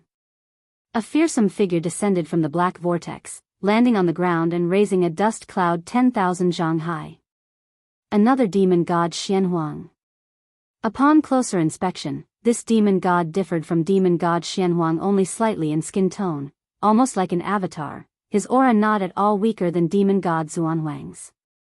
His appearance caused faces like the Yangxian emperors and others to change drastically. One demon god Xianhuang was enough to drive them to despair, let alone another one. How could they possibly stand against them? Transformed into the reincarnation path emperor, Ji Xiaoyu did not show much reaction, at least the mask covered her expression. Two demon gods Xuanhuang stood side by side, like the highest peaks in the world, exuding an aura that disdainfully overlooked all living beings. In their presence, everything in the world seemed to diminish. For a moment, the great battle paused. The forces of great heavenly spirit land dared not make any rash moves, while the two demon gods Xuanhuangs fell into a peculiar state of stillness. What's going on? A cultivator beside Hao frowned and asked, the other cultivators also becoming even more tense. Such a scenario was truly ominous, as if a great disaster was about to befall them. Suddenly sensing something, and how abruptly looked up, his expression changing dramatically, he couldn't help but exclaim, "How is this possible?" The other cultivators also looked up, all of them turning pale with fright. In the sky, within the dark clouds, terrifying figures loomed, all immensely large, their forms identical to that of demon god Xianhuang. Yang Xian Emperor and Holy Minister also turned pale. In the distance, on the desolate land where the Sun and Moon Netherworld Emperor was forming formations, he too was dumbfounded, his body trembling, unable to believe his eyes. "How can there be so many?" the Sun and Moon Netherworld Emperor said tremblingly. Behind him, 3 huge shadowy figures constantly supplied power to the Reincarnation Path Emperor, but these 3 figures seemed insignificant in front of the myriad demon god figures, like ants looking up to a god. As far as the eye could see, the figures of demon god Xianhuang filled the whole firmament, each one already monstrous in size, now numbering over 100, forming a scene that drove all beings to despair. Chapter 461, Defying the Heavens, A Battle in Outer Heaven. Supreme Sect, 3rd Medicine Valley. All the disciples outside the houses gazed up, their pupils dilating, reflecting the terrifying visage in the sky, fear creeping across everyone's faces. The black clouds in the sky surged endlessly, revealing only small parts of the horrific figures of the demon gods Xianhuang, yet even the sight of their feet was enough to chill the spine. What in the world is that? So many, could these really be heavenly demons? How can they be so massive? Are they coming for our Taizong continent? Don't panic, we have Sword Venerable Fudao, what's there to fear? Disciples in the valley discussed among themselves, trying to dispel the fear in their hearts, while those inside the houses also came out. An Exian looked up at the terrifying scene in the sky, her eyebrows knitted tightly. She looked towards Gu An's loft, feeling the presence of her master, and her heart suddenly calmed. With the master here, even if the sky falls, there is no problem. Meanwhile, inside the house, Guan held a book in one hand and twirled the fate-determining pen in the other, raising his eyebrows slightly as he muttered to himself, "Have you sensed it yet?" Before Ji Xiaoyu left, Guan divined her future. She was meant to face a single demon god Xianhuang. After a fierce battle and securing victory, she would encounter the Annihilation God Emperor's intervention. Now, the number of demon gods Xianhuang had surged to 120, clearly the Annihilation God Emperor had foreseen something. His target was not Ji Xiaoyu, nor the free immortals of the great heavenly spirit land, but Guan had eradicated many heavenly demons. The Annihilation God Emperor could not be unaware. However, the Annihilation God Emperor could not foresee the hidden hand behind all this, so he dispatched more demon gods Xianhuang. If he knew it was Guan, he would have directly descended upon the 3rd Medicine Valley himself. Guan was proficient in various sorceries to isolate causal divination, making him inscrutable to the Annihilation God Emperor. As Guan looked at the lifespan notifications that kept popping up, a smile formed on his lips. In the last 2 days, by eliminating heavenly demons, he had already amassed 2 billion years of lifespan. Once this ordeal was over, he planned to prepare for his breakthrough, to reach higher realms sooner for peace of mind. At that moment, footsteps approached from outside the door. "Come in." Before Shenzhen had even reached the door, Gu An's voice had already reached her. The door was pushed open, and Shenzhen stepped quickly inside, closing the door behind her, then walked over to Gu An's desk and slammed a scroll onto the surface. "How is it? How well did I draw?" Shenzhen asked proudly. Guan looked intently and saw the figure of a demon god Xianhuang rendered lifelike on the scroll. Guan raised an eyebrow, surprised, and asked, "How did you manage to draw this?" With Shenzhen's cultivation level, even if she could approach a demon god Xianhuang, it was impossible for her to clearly see their complete form. Could someone have visited her in a dream again? Guan quietly divined, but did not sense anyone else's causality in Shenzhen. The fact that Demon Shore chose Shenzhen was no coincidence, it was because of her talent. Guan had thought it was his Daoist intent that influenced Shenzhen, but now it seemed her own comprehension was also astonishing. Shenzhen laughed proudly, I listened to their roars and started imagining what kind of existence they really are, and then I figured it out. Moreover, after drawing them, I feel that my chi blood has also strengthened a lot. This feeling is too wonderful. I haven't had such a sensation in many years. It seems my talent has returned. Guan couldn't help but praise her, which made her even more elated. Meanwhile, on the other side of the world, the battlefield was in extreme tension. Demon god Xianhuang descended from the sky, causing the land to tremble. Many fell into the ocean, yet somehow they remained close to each other. A continent several times the size of Taizong continent could only accommodate 10 demon gods Xianhuang standing. And Hao and others were frightened into retreat, and it wasn't just them, all cultivators below the level of free immortal were evacuating. Yang Xian Emperor, Holy Minister, and others were surrounded by demon gods Xianhuang. They stood back to back, their faces grim as they surveyed the surroundings. As Ji Xiaoyu transformed into the reincarnation path emperor, she found herself encircled as well. Her 100-zhang stature seemed like a pebble at the foot of Mount Tai in front of over 100 demon gods Xianhuang. Sun and Moon Netherworld Emperor stood in the middle of a formation, the 3 virtual shadows behind him dispersing with the wind, his body shaking continuously. He didn't gaze at the demon gods Xianhuang but kept his head down, eyes wide open. An indescribable killing intent targeted him, rendering him immobile. How could this happen? With great difficulty, the Sun and Moon Netherworld Emperor uttered a word, unable to say more.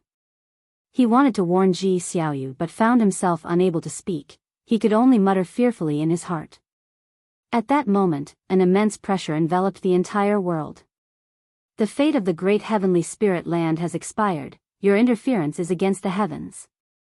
It was the voice of the Annihilation God Emperor, resonant and echoing throughout the great heavenly spirit land, heard clearly by all beings. The phrase, fate has expired, filled most living beings with despair, but hearing someone was intervening, a spark of hope ignited in their hearts. The Holy Court, Xingtian? The Red Dust Immortal Emperor? Or perhaps the reincarnator that hides within the mortal world, no matter who it is, do you truly intend to withstand the grand heavenly might?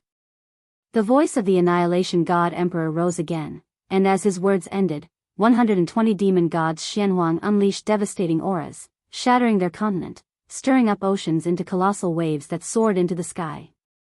The overwhelming pressure caused even the free immortals to fall, including Ji Xiaoyu. Although Ji Xiaoyu wore a mask, concealing her eyes, from her clenched jaw, it was clear she was unable to resist. Chapter 461, Defying the Heavens, A Battle in Outer Heaven. _2 All over the world, cracks began to appear, and even the Taizong continent began to tremble violently. The supreme sect immediately fell into chaos. Faced with such pressure, they could no longer afford to believe in Sword Venerable Fudao, they instinctively felt panic. Inside the loft, Shenzhen was also frightened by this pressure, her face pale. She carefully looked at Guan and asked, who was speaking just now? It wasn't the demon god from my painting, right?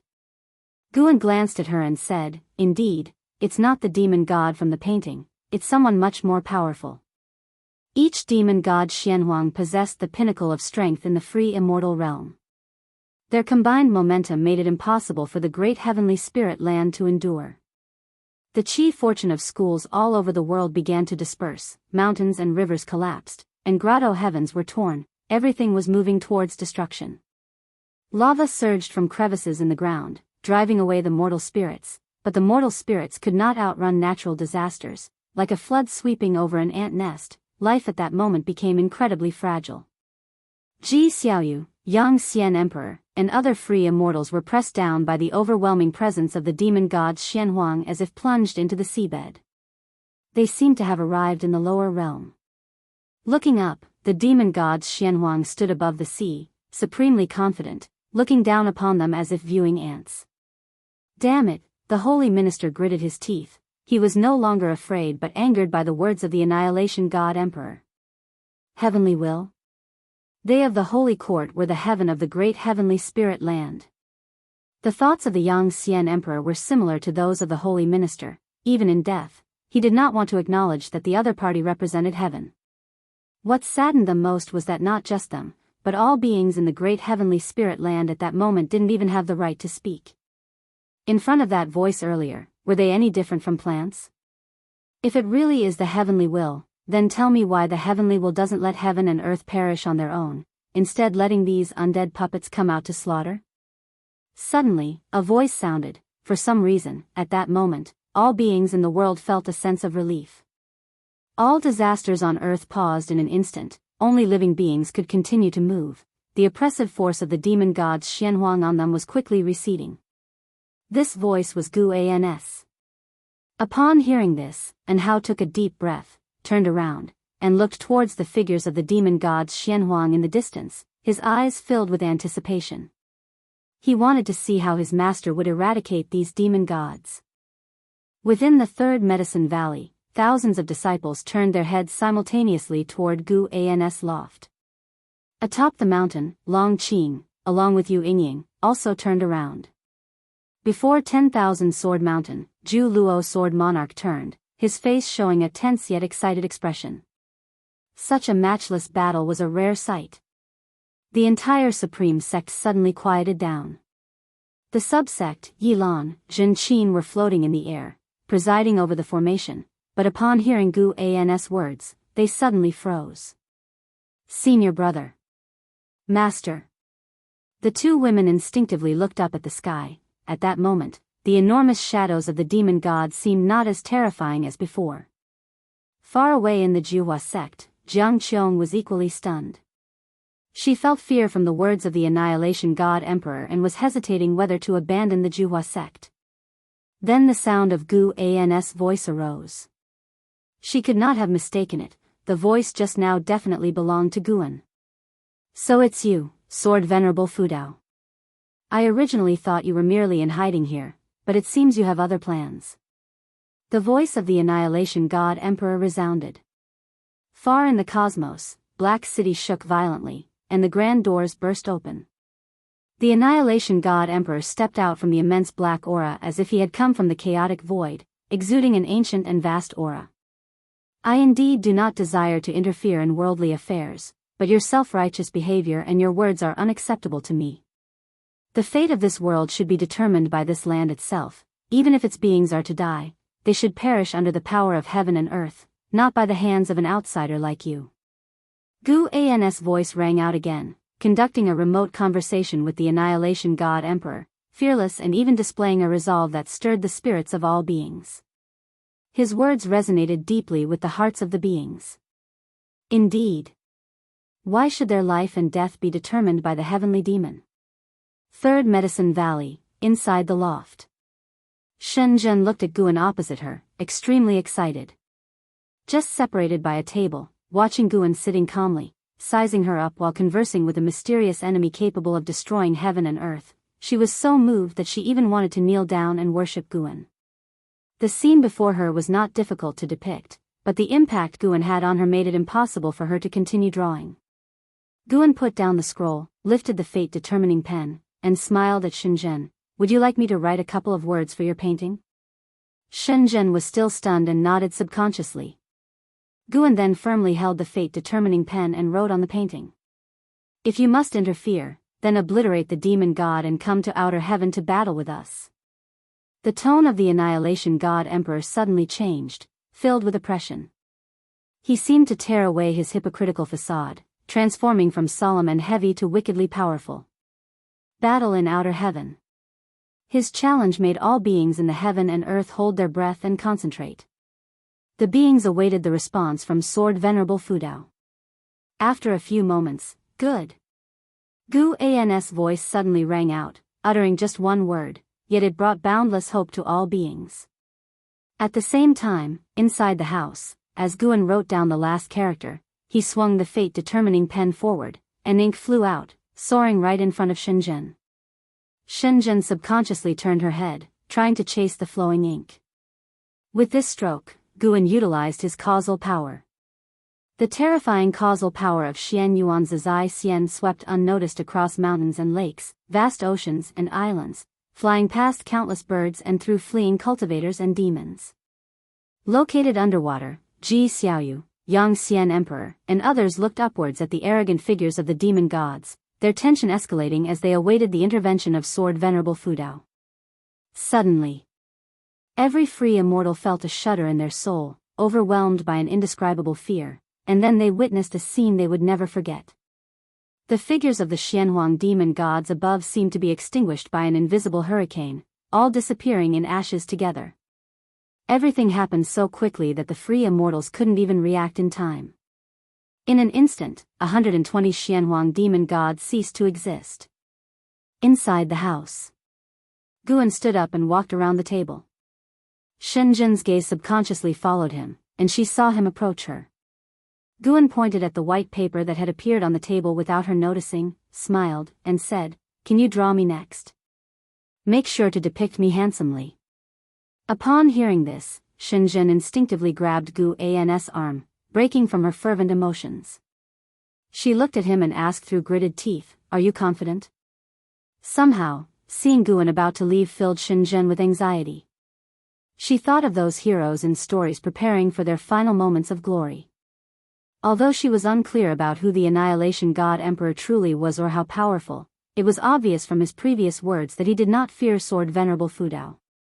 Guan smiled, "I'm not confident, but I still need to stand up, otherwise, who will champion this world? Don't forget, you're also part of this world." He gently broke free from Shenzhen's hand and walked to the windowsill. Shenzhen turned to look, and unexpectedly, sunlight appeared outside the previously dim window, shining directly on Guan. Under the sunlight, Guan gradually became ethereal and finally disappeared with the light. Shenzhen couldn't help but cover her chest, feeling an indescribable discomfort. Outside the attic, thousands of disciples who had been closely watching saw Guan transform into light and leave, leaving them all stunned in place. They instinctively looked up. A hole appeared in the sea of dark clouds engulfing the sky, and sunlight poured down from there. Under the mystic pure tree, an Exian looked up at the cloud hole in the sky, feeling infinite admiration rising within her. "Master, is this the moment you spoke of, turning the tide?" Guan had taught her more than once to concentrate on cultivating, as the significance of diligent cultivation was to turn the tide when faced with crises others couldn't handle. The rewards in that moment would exceed being powerful itself. Before, an Exian did not understand, what gains would helping others bring. But now, she understood. Chapter 462 The Power of the Daoist Hidden Immortal.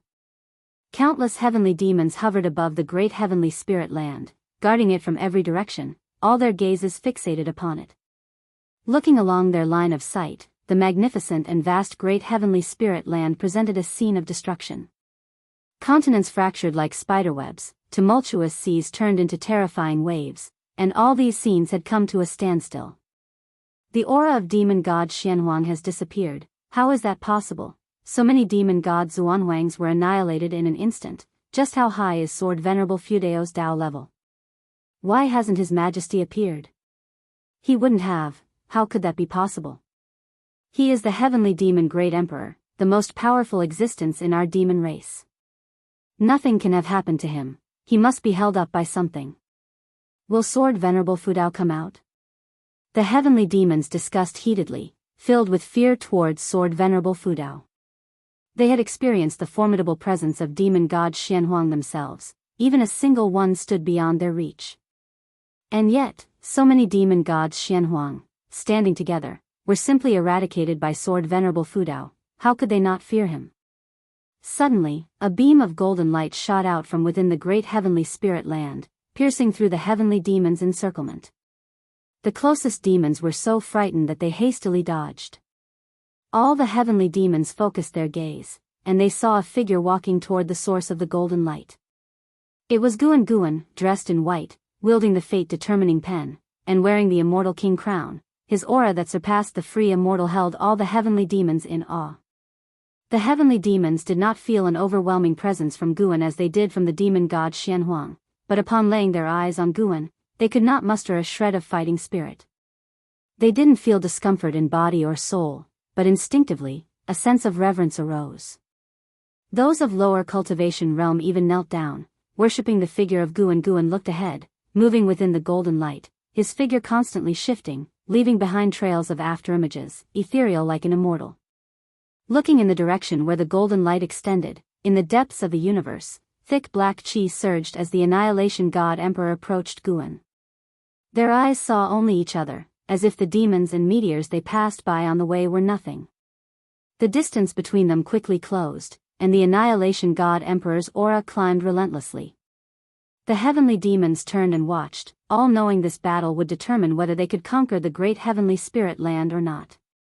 The people of the great heavenly spirit land also held their breath in anticipation. They couldn't see the scene beyond the sky, but the natural disasters around them were still frozen, indicating Sword Venerable Fudao was still there and the calamity from beyond had not yet ended.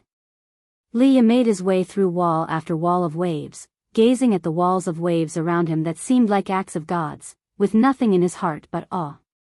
How has the voice of the primordial ancestor changed, and why does it sound so familiar? Liya muttered to himself, harboring an absurd guess in his mind. He secretly decided that, once this catastrophe was over, he would have to return to the Supreme Sect to find out. If it really was as he suspected, then his whole worldview would collapse. Impossible, right? Could I have misheard? Li Ya's expression was complex. The more he thought about it, the more confused he became, even thinking maybe he shouldn't return at all. The divine exotic immortal spirit stood on Li Ya's shoulder, looking up at the sky with anticipation, awaiting its master's performance. Though the pressure from the Annihilation God Emperor was overwhelming, it believed its master would not lose. The people were all emotionally invested in the battle beyond, while Guan, the bearer of their hopes, was drawing ever closer to the Annihilation God Emperor. He watched the Annihilation God Emperor continuously elevating his own aura, even surpassing the free immortal realm, and he was not surprised. Summoning so many demon gods Xianhuang, the fleshly body of the Annihilation God Emperor couldn't possibly be as simple as a free immortal. Guan could feel a faintly discernible aura of causality emanating from the Annihilation God Emperor, an aura that seemed to travel from another universe, its trajectory of causality unfathomable and inscrutable, only its unfathomable depth could be sensed. Sword Venerable Fudao, who exactly are you, and what do you want? The voice of the Annihilation God Emperor rang out, tone indifferent. Guan walked in the midst of the golden light, replying, that's what I'd like to know as well. Whether he had surpassed the original self of the Annihilation God Emperor or not, he wouldn't reveal the existence of lifespan samsara. The evolution of lifespan was his most crucial card, one he wouldn't disclose to even the most important and closest beings to him. It would remain a secret sealed forever in his heart. Without the experiences from lifespan samsara, it would be impossible for him to know about the original self of the Annihilation God Emperor, at least not now. I am here to find someone. With your Tao fruit realm cultivation level, yet choosing to hide within the universe, it's likely you are also searching for something. As the Annihilation God Emperor's voice faded, the momentum of the Taoist hidden immortal erupted, startling the entire cosmos. The Tao rules in the void began to rage, infinite Tao spiritual energy surged, raising waves of energy. The faces of the free immortals in the distant great heavenly spirit land dramatically changed colors. At this moment, they could confirm that the Annihilation God Emperor had indeed surpassed the 9 heavens of immortal path. The difference of one realm was like the difference between immortals and mortals. They looked toward the outer heaven with anxiety for Guan. Ji Xiaoyu also looked upward, but her face was hidden behind a mask, her expression unseen. Do you wish to reach some kind of understanding with me? My demand is simple, let all beings within this heaven and earth live and die by their own devices. Guan spoke assertively, having already revealed himself. There was no need to entertain the idea of retreat. He was prepared to make an enemy of the Annihilation God Emperor. Upon hearing these words, the Annihilation God Emperor's gaze turned cold. He raised his right hand, palm up, and in an instant, the black aura around him surged and expanded tumultuously, coalescing behind him to form a massive dark purple door, overwhelmingly large, adorned with various engravings, sceneries of heaven and earth, demon beasts, and fierce beasts, all-encompassing. Anyone who saw this door would feel an overwhelming and vast presence wash over them. Guan felt the Tao rules around him suddenly solidify. Tao's spiritual energy was squeezed out, as if an invisible domain unfolded, trapping him. I have long since noticed that you have stepped into the Tao fruit realm. So be it, let us battle with our respective Tao. The voice of the Annihilation God Emperor rose again, and as his words ended, the Dao gate behind him thunderously opened, brilliant light burst forth, and figures stepped out one after another. Gu An's brow furrowed slightly. This was. His gaze immediately became icy cold, a killing intent blossoming in his heart. Without another word, Guan raised the fate-determining pen and drew a large circle in front of him. The ink erupted with a terrifying force that shook the void. Immediately after, a giant wheel appeared behind him. The ultimate mixed yuan wheel. Guan then wielded the pen, and the grand and imposing ultimate mixed yuan wheel burst forth with a vast impulse, flying past him with formidable force, surging towards the Annihilation God Emperor. The Annihilation God Emperor lifted his hand, striking towards Guan. The thousands of figures behind him mirrored the gesture, an endless parade of palm strikes bursting forth, each carrying different powers of rules, showcasing the formidable might of the Daoist hidden immortal to perfection. The two powers collided rapidly. The ultimate mixed yuan will crushed all the palm strikes in its path and sped towards the Annihilation God Emperor at an incredibly fast pace, smashing into the Dao gate behind him. The ultimate mixed yuan will seemed to hitch for a moment, then shattered the Dao gate, hovering behind the Annihilation God Emperor. The boundless cosmic void revealed a massive trail of energy that could not be seen to its ends, rapidly expanding as though a flood was laid across the cosmos, and Guan and the Annihilation God Emperor were precisely in the midst of this torrential flow. Chapter 463, Rebirth of Heaven and Earth. The ultimate chaos disk hovered behind the Annihilation God Emperor, situated within the universe, as if it was the most ancient creation, vast and magnificent. It rotated slowly, as though the ancient hours were passing by, never to stop. Underneath the helm of the Annihilation God Emperor was nothing but darkness, like a black hole, preventing anyone from discerning his expression. However, from his shaking figure, it was apparent that his heart was far from calm. The noise from the collision of two Daoist paths gradually weakened until the universe fell into silence. Guan looked at the Annihilation God Emperor, his heart still filled with the desire to kill. The Dao that the Annihilation God Emperor had just used was, in fact, Long Zhan's divine skill, the heavenly dragon reincarnation dharma. It was the creation of Long Zhan's lifetime, able to summon a reincarnation body to fight for oneself.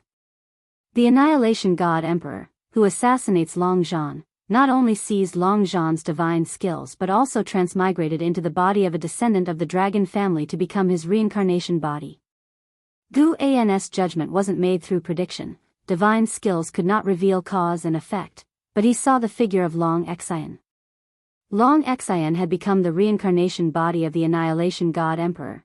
How could he not be furious? What a domineering divine skill, but you have not reached the Xianyuan realm, said the Annihilation God Emperor, his voice cold. He had hoped that Guan would be of a higher realm to eliminate his current form, but from the manner exhibited just now, Guan was of the same realm as him. To be slain in seconds by someone of the same realm? Little did he know, Guan was indeed a Xianyuan Zizai Xian, having intentionally suppressed his realm at the level of a Taoist hidden immortal.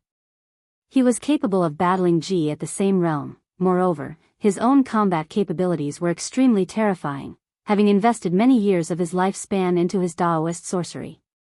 It wasn't just his realm that was high, every aspect of his abilities, if taken individually, were oppressively strong. Moreover, Guan had struck out in anger. Guan did not lose his sanity and said, "It seems you still have your true body somewhere, but let me advise you, do not interfere with the destiny of all beings in the great heaven and earth. The heavenly Tao has its own rules." The figure of the Annihilation God Emperor began to dissipate, looking at Guan in silence, wordless. Guan waited until his figure had completely vanished. He received no notification of ceasing lifespan. The body of the Annihilation God Emperor was so peculiar that Guan couldn't distinguish if it was an avatar or some special flesh and blood form. It deserves to be mentioned that the Annihilation God Emperor did not bear any animosity towards Guan, which made him even more cautious. He turned around, looking towards the direction of the great heavenly spirit land. Countless heavenly demons watched the ultimate chaos disk with wide eyes, all terrified. When the Annihilation God Emperor revealed his Dao gate earlier, it was shocking enough, but they never expected that sword Venerable Fu Dao would break his gate and destroy his body in one move. The stronger the demeanor the Annihilation God Emperor displayed, the more intense the shock sword Venerable Fudao brought by killing him in an instant. On the side of the heavenly demons, all of them lost the will to fight, even forgetting to flee. It wasn't until Gu An's figure appeared within that golden light, heading back, that the heavenly demons snapped out of it and started to scatter. Guan did not pursue the fleeing demons. After all, they were living beings too. Excessive killing might attract major trouble. Moreover, he was now portraying himself as a reclusive great power. He had acted previously because he could not bear to see other beings suffer. If he were to massacre the heavenly demons indiscriminately, the nature of his actions would fundamentally change. He did not wish to reveal the slightest clue about the evolution of lifespan. Especially now that he was being watched by the Annihilation God Emperor. The Annihilation God Emperor might have sensed the ability of Long Zhan to take lifespans, so he continually chose descendants of the Long family to reincarnate. As Guan walked within the golden light, ignoring the heavenly demons fleeing in disarray like a flurry of blossoms, he pondered on his own. He raised his eyes towards the great heavenly spirit land, deducing its cause and effect. After this battle, the heavenly demon retreated, the Xianyu divine dynasty dissolved, and great heaven and earth once again became a scene of struggle for supremacy between the immortal dynasty and the holy court. But before the purge of all beings, the timeline was stretched long. Although an ultimate catastrophe would eventually cause the obliteration of all beings and the rebirth of heaven and earth, at least during this period, generation after generation of beings could live out their lives. For mortals, 1,000 years were out of reach. For most demon creatures, 10,000 years were equally unattainable. For the beings before the old and new transitions of heaven and earth, Guan was the savior. And after the rebirth of heaven and earth, not all beings would die, ultimately a few would survive. When the new beginning started, they would become the trailblazers of the new epoch with their own Tao level, becoming the immortals in the hearts of the countless beings. Of course, the fate would keep changing, because enemies like the silent Annihilation God Emperor and the Battle Court had their eyes on the great heavenly spirit land, as did other free immortals from different great heaven and earth. It was not only the great heavenly spirit land, but any great heaven and earth that had the same fate trajectory, with only a difference in time. As Guan passed through the heavenly Tao light layer, the natural disasters and calamities in the mortal world began to subside, slowly, giving the mortal spirits plenty of time to evade. Looking down upon the mortal world, a golden light shone on Gu An's face, and he appeared indifferent like a heavenly god, radiating an aura of absolute impartiality towards all beings. He saw Ji Xiaoyu. Ji Xiaoyu's figure was also fading, and beneath her illusory form, a blazing primordial Daoist talisman emerged, absorbing her soul. The intangible reincarnation rules swept towards her like a tidal wave, ready at any moment to engulf her within the talisman. Ji Xiaoyu, too, was looking up at Guan. Guan hesitated for a moment, then opened his mouth. A slight tremble crossed Ji Xiaoyu's face, as if surprised, and then, she was taken into the primordial Daoist talisman. The talisman then contracted and disappeared into thin air at the bottom of the sea. The free immortals did not concern themselves with her disappearance, all still in shock at the power of Sword Venerable Fudao. As the surrounding seas poured in, they would soon be submerged, sinking to the ocean's floor, yet they still did not move, staring blankly at the sky. Holy Minister took a deep breath, his expression complex, his hands clenched into fists inside his sleeves. He was filled with dread and did not even feel relieved. Gu An's strength was beyond his imagination. He was now certain that even if Xing Tian returned, he could not be Gu An's opponent. Such a powerful being seemed ridiculous to even think of courting, and in the future, any decision the Holy Court made would have to consider the thoughts of Sword Venerable Fudao. Otherwise, Sword Venerable Fudao could annihilate the Holy Court in an instant. Not just him, Yang Xian Emperor thought the same. The two exchanged a glance, reaching the same understanding. They needed to visit the Supreme Sect. Meanwhile, inside the Third Medicine Valley, the disciples were still anxiously waiting. Shenzhen stood by the window, basking in the golden light left by Gu An's departure. She wanted to follow the golden light to catch a glimpse of Gu An's figure. Her mind was a mess, unclear about what really happened in outer heaven. Guan, you'd better not run into trouble. Otherwise, who will I write my books for? Shenzhen bit her teeth and muttered to herself. No sooner had she spoken, she suddenly widened her eyes and rubbed them to make sure she wasn't seeing things. After confirming she was right, a smile blossomed on her face.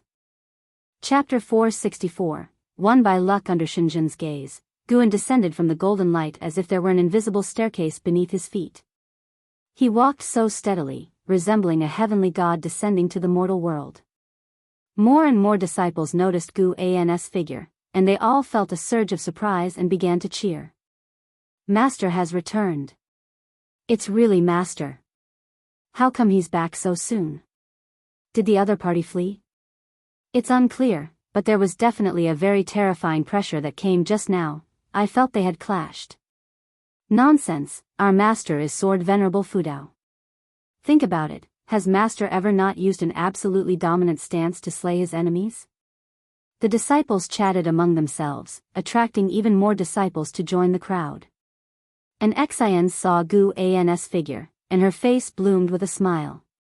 She immediately went over to take control of the situation to prevent the disciples from disturbing Guan. Zhu Luo, Sword Monarch, in front of 10,000 Sword Mountain, had witnessed the previous battle and now wore a face of disbelief.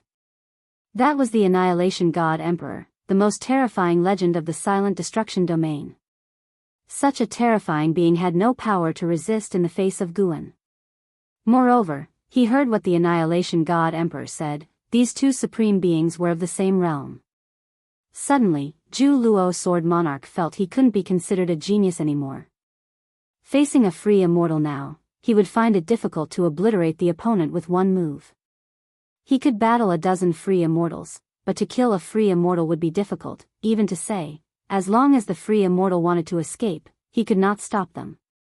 Xianxia and Nine-Finger Divine Lord, two great cultivators of Medicine Valley, now revered Guan like ordinary disciples.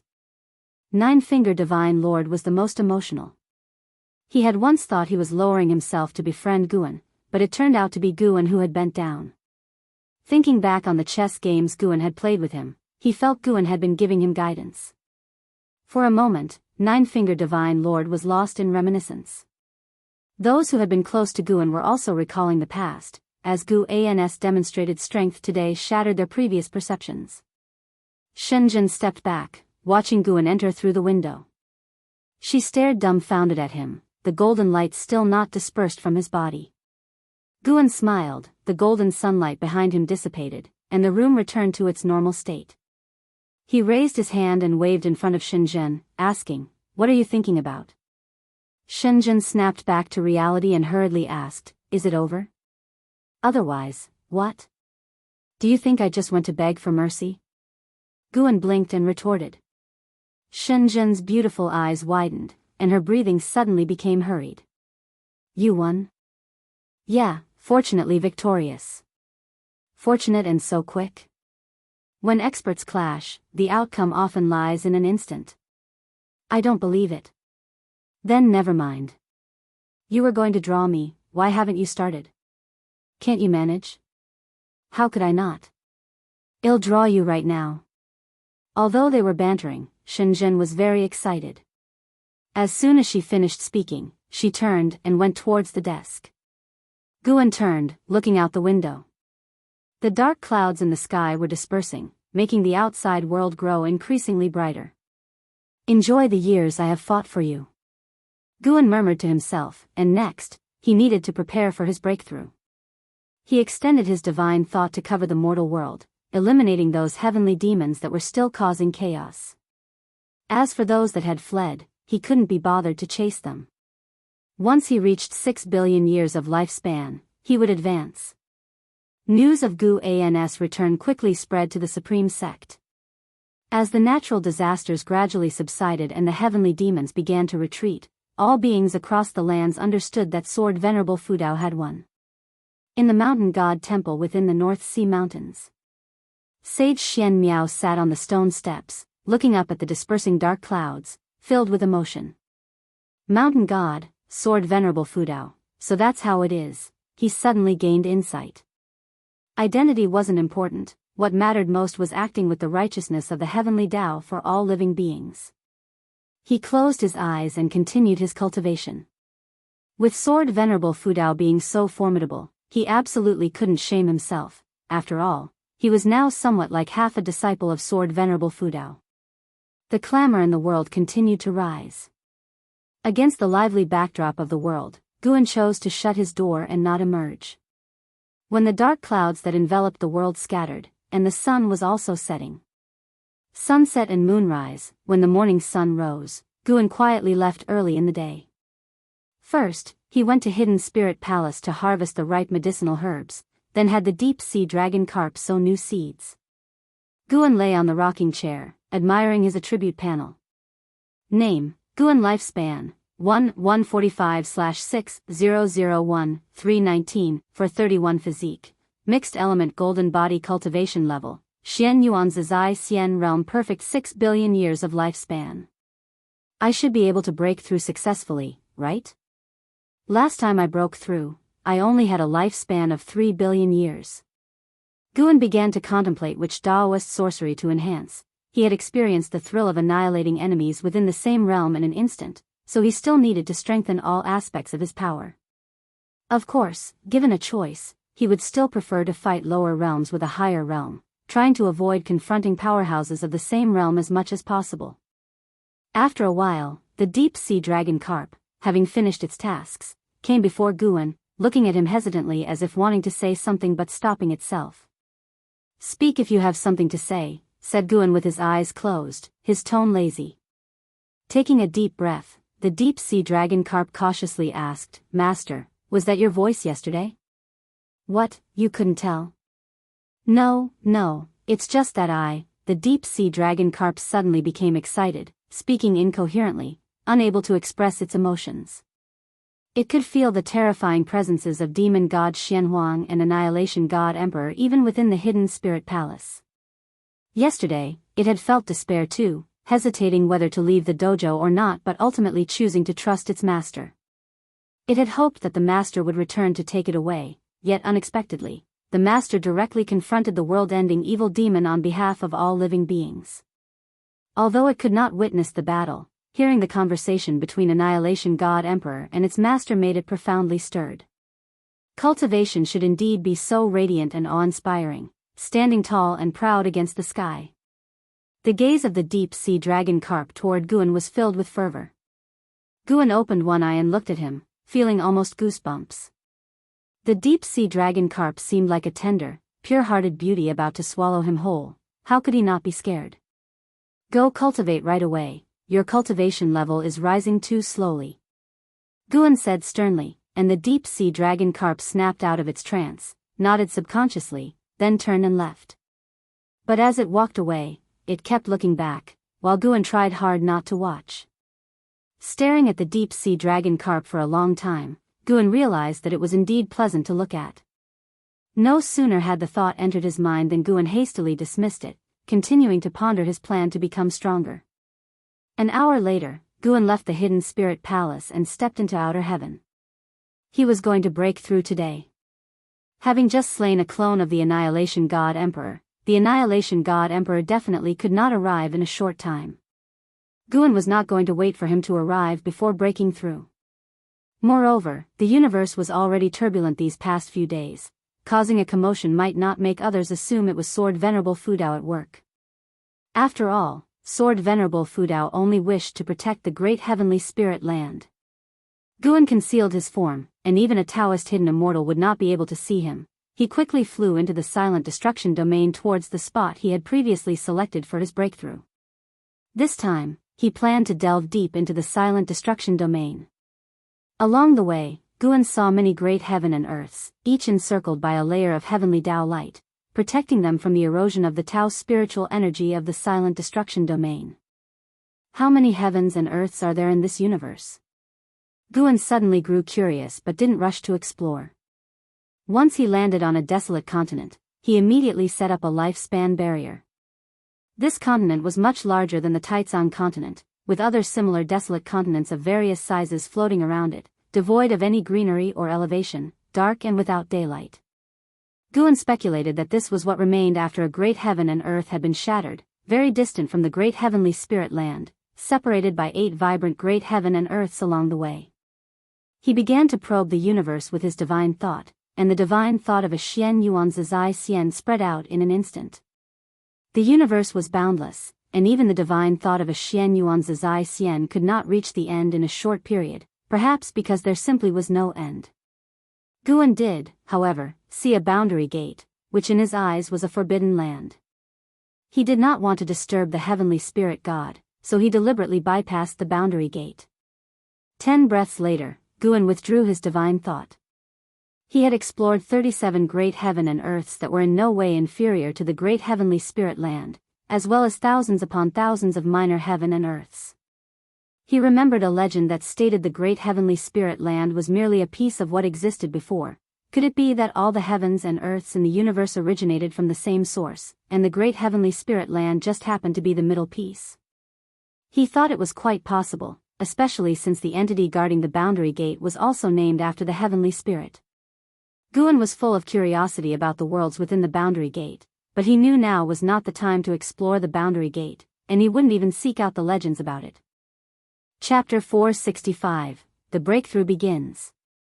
Guan withdrew his divine thought and then sat cross-legged on the spot, summoning his attribute panel. First, enhance the physique. The last enhancement had cost 200 billion years of lifespan to succeed. How many billion years of lifespan would this time require? If it was too much, Guan would have to give up a comprehensive enhancement and focus on improving his cultivation level first. Let's start with 100 billion years of lifespan. Invest. Guan's gaze fixed on the mixed element golden body in the attribute panel, silently making his decision. Series of prompts started to appear, and he was already prepared for failure. It wasn't exactly failure, however, since it wasn't a tribulation crossing. Even without enhancement, the evolution of lifespan would still strengthen his physique. Thinking this, Guan felt quite relaxed. After all the prompts had appeared, the mixed element golden body did not advance. He continued to invest another 100 billion years of lifespan, watching the prompts quickly reappear. Still, there was no success in advancing. The third 100 billion years of lifespan was invested. After all the prompts had settled, Guan could only continue to invest another 100 billion years of lifespan.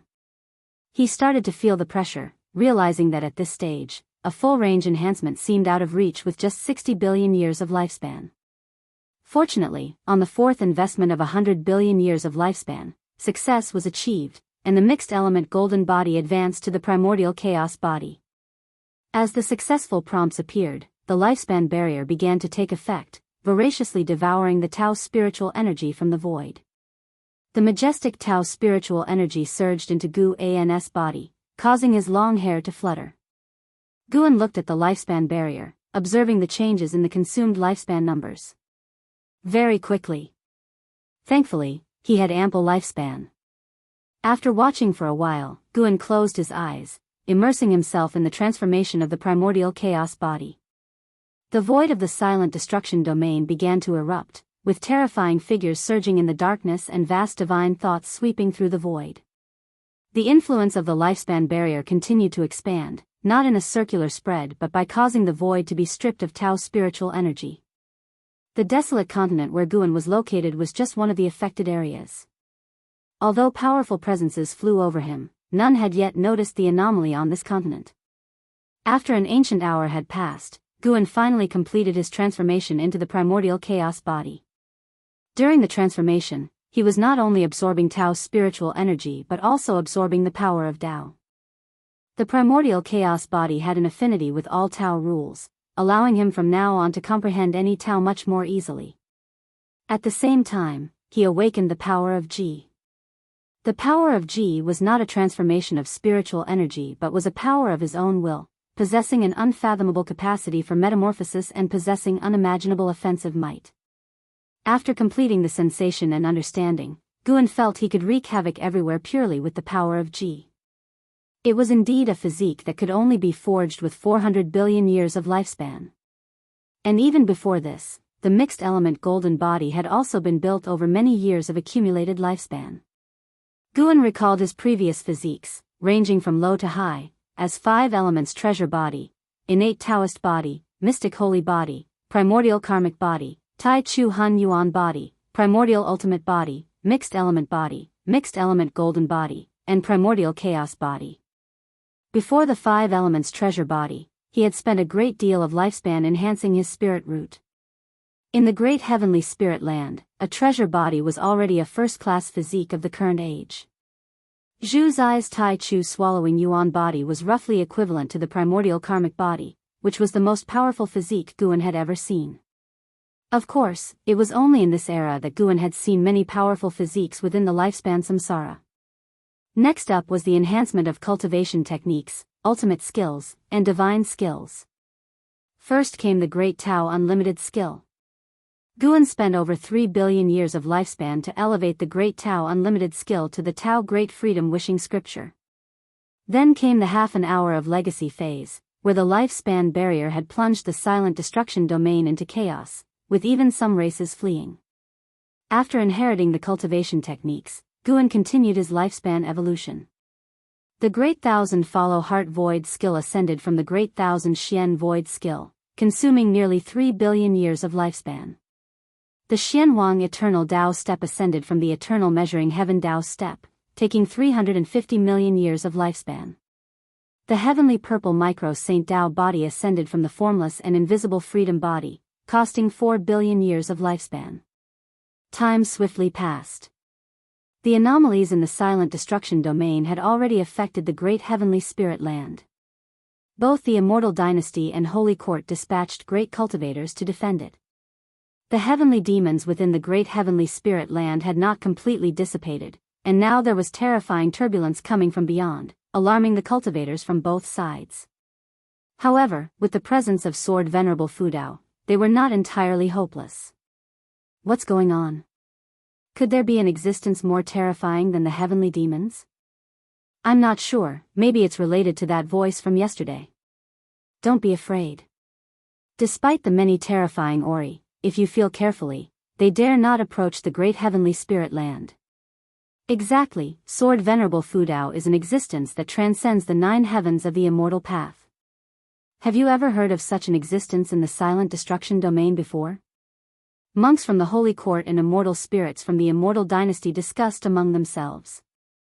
Mentioning Sword Venerable Fudao excited them, especially when comparing him to the powerful beings from beyond, which filled them with pride. Their guesses weren't wrong.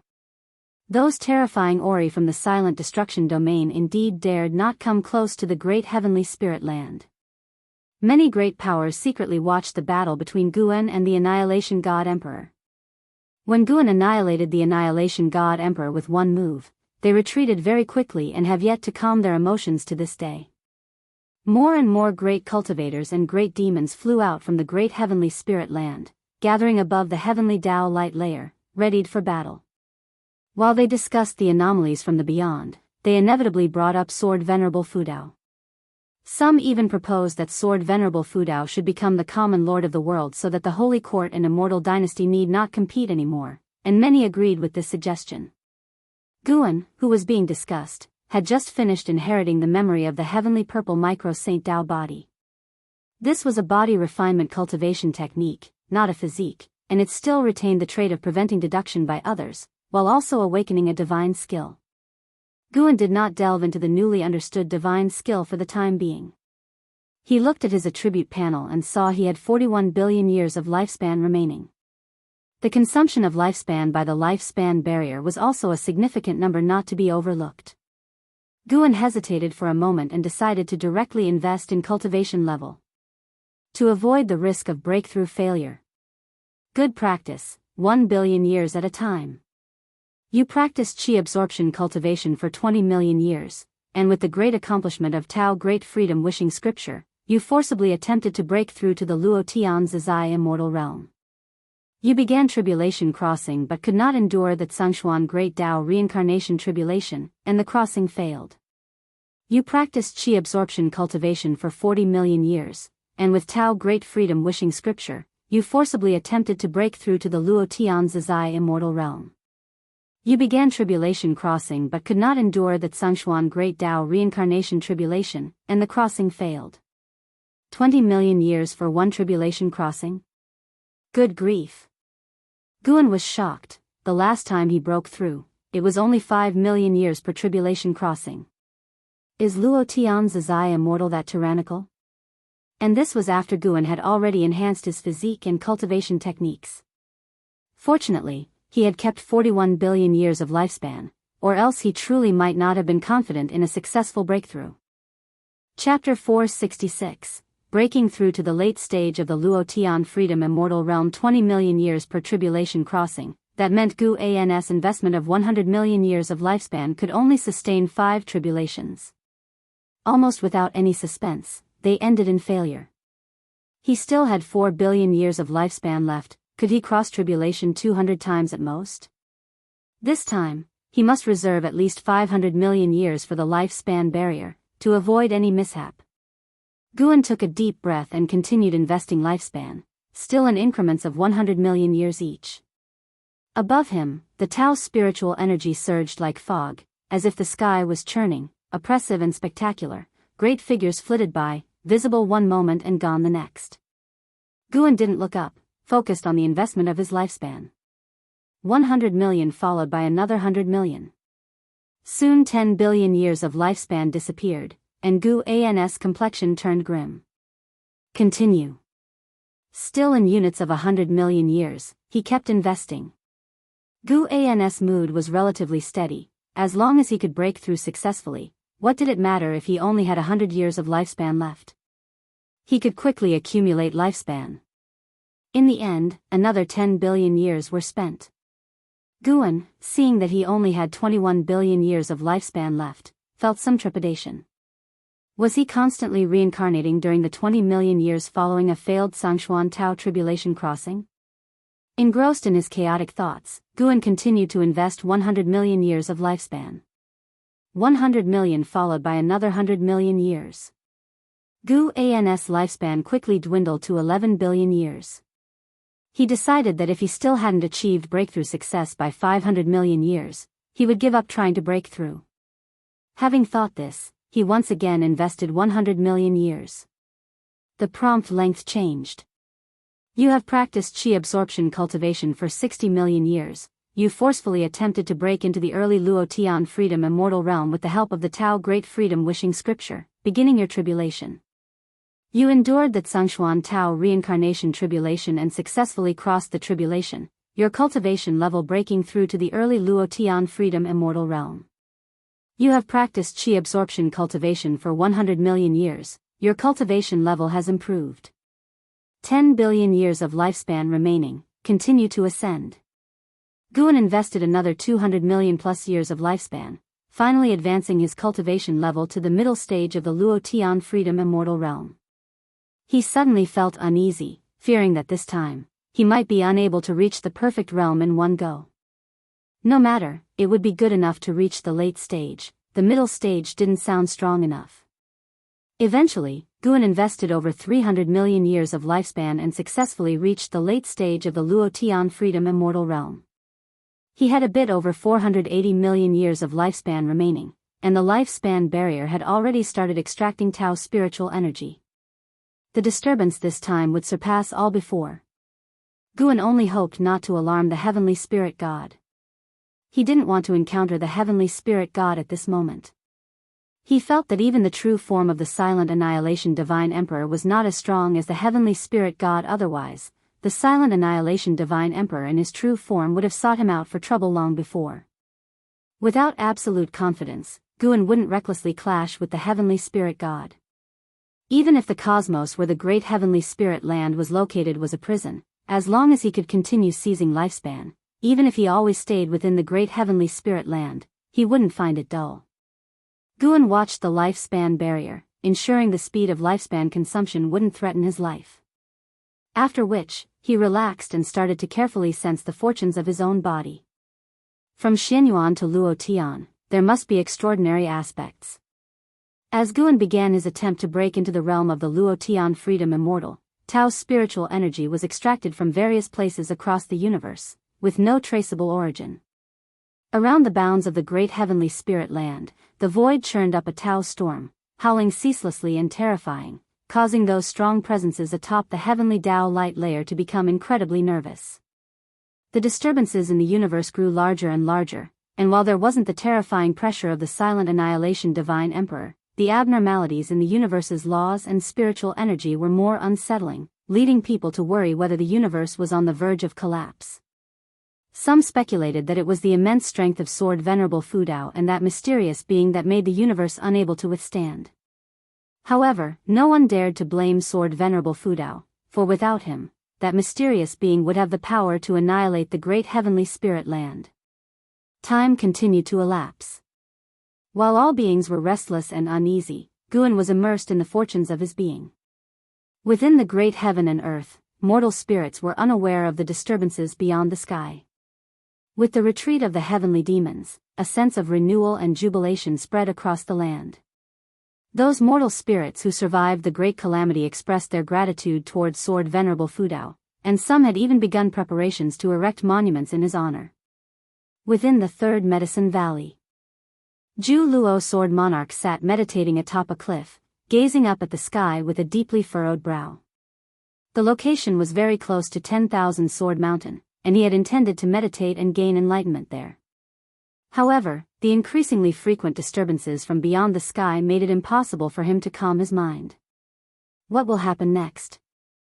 Zhu Luo Sword Monarch wondered with confusion. Even beings like the Annihilation God Emperor had been destroyed, and he had thought there would be a period of calm. Unexpectedly, new changes had arisen so soon. He couldn't help but feel that the great heavenly spirit land was a place of constant disaster and turmoil. On second thought, he found it normal, considering it was the great heavenly spirit land, the center of the universe. Although it might not be the strongest land, its past made it clear that it would never be ordinary.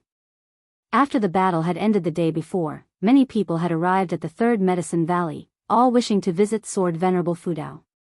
LV Badian had specifically ordered the cultivators from the LV and G families to guard the surroundings of Medicine Valley to prevent Guan from being disturbed. Yilan and Jinqin, who had come to visit, were also stopped.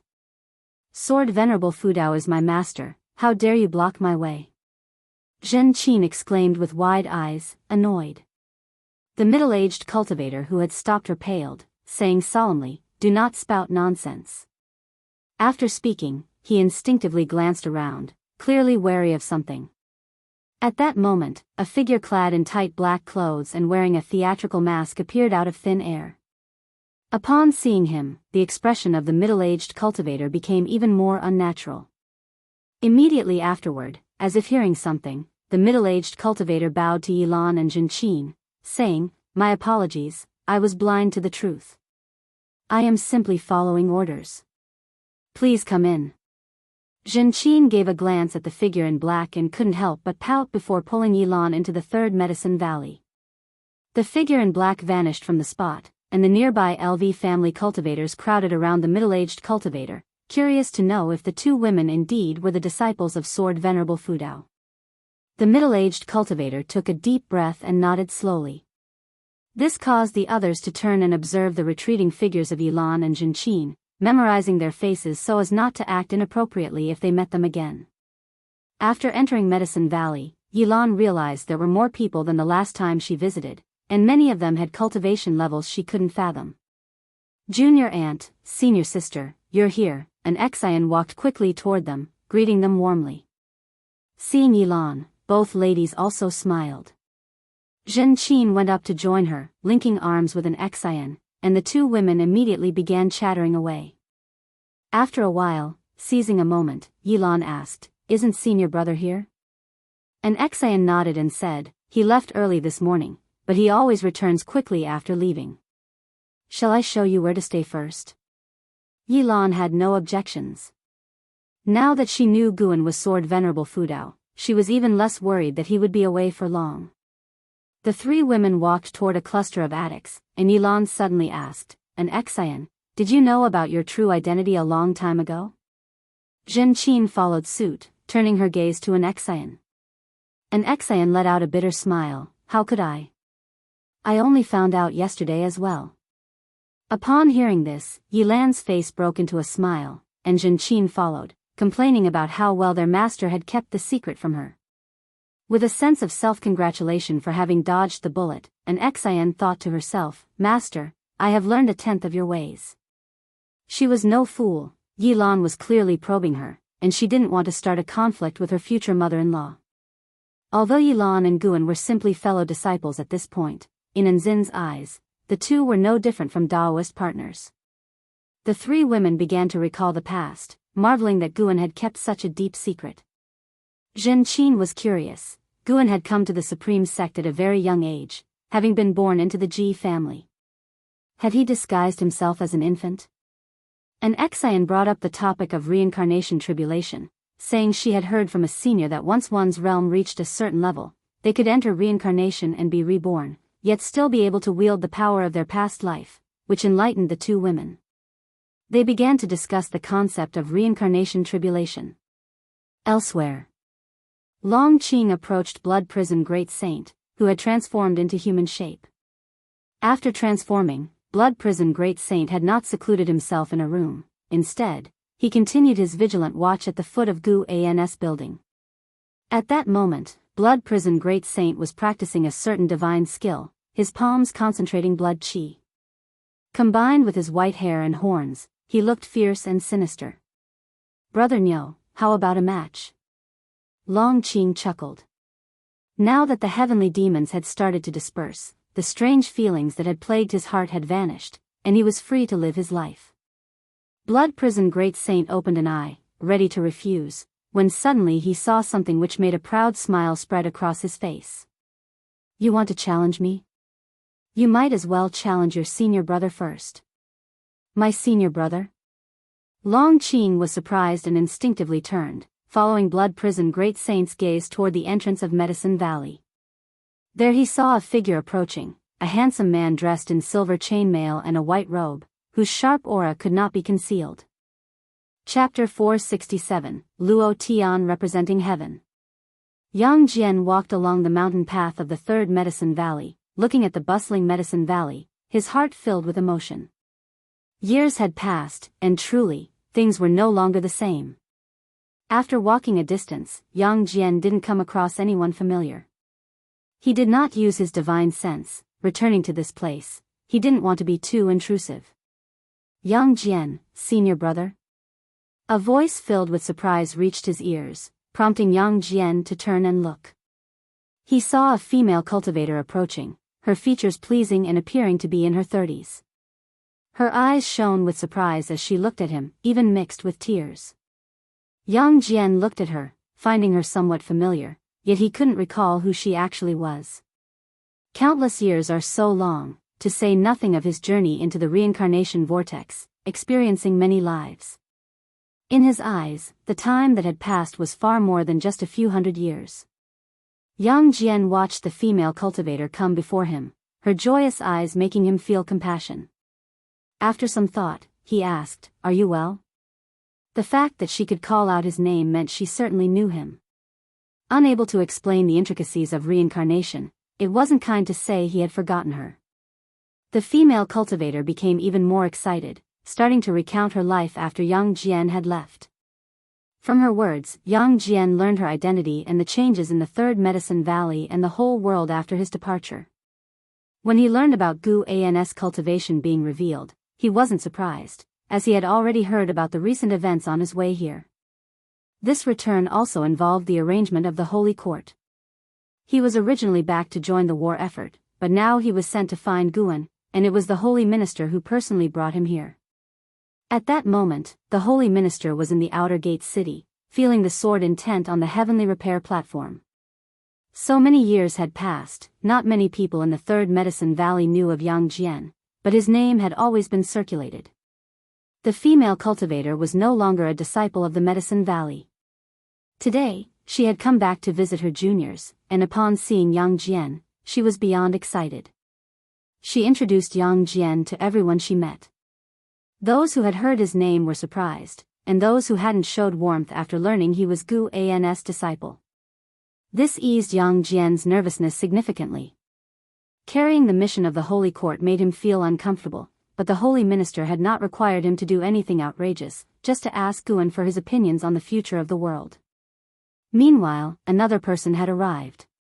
Zhang Xianwang from the Immortal Dynasty. He had initially represented the Immortal Dynasty to win over the sword Venerable Fudao and had met Guan during this process. Many years had gone by, and he had almost forgotten Guan until the Yangxian Emperor summoned him and said that Guan was indeed the sword Venerable Fudao, even personally bringing him to the Third Medicine Valley. It wasn't until he stepped into the Third Medicine Valley that he, too, was stupefied. The vague memory of Guan became clear in his mind. When he recalled their past interactions, he found mysteries at every turn. Gu An's sunny smile seemed loaded with deeper meaning, leaving him feeling uneasy, unsure of how to face Guan. His steps slowed. Suddenly, he was afraid to confront Guan. What would he say to the one who had salvaged the entire great heavenly spirit land? What could he say? Zhang Xianwang was in turmoil, almost in a daze. Nobody greeted him along the way. It wasn't that the people of the Third Medicine Valley had become arrogant, but they had just experienced a huge battle the day before. Everyone was still excited and emotional, which couldn't settle down, plus Yang Jian was attracting a lot of attention. Suddenly. Slap. A hand landed on Zhang Xianwang's shoulder, frightening the carefree primordial immortal so much that his 3 souls and 7 spirits nearly flew out. He instinctively turned around, and then, as if struck by lightning, he froze.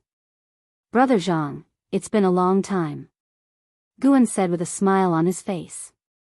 He had just made a breakthrough and was in a good mood.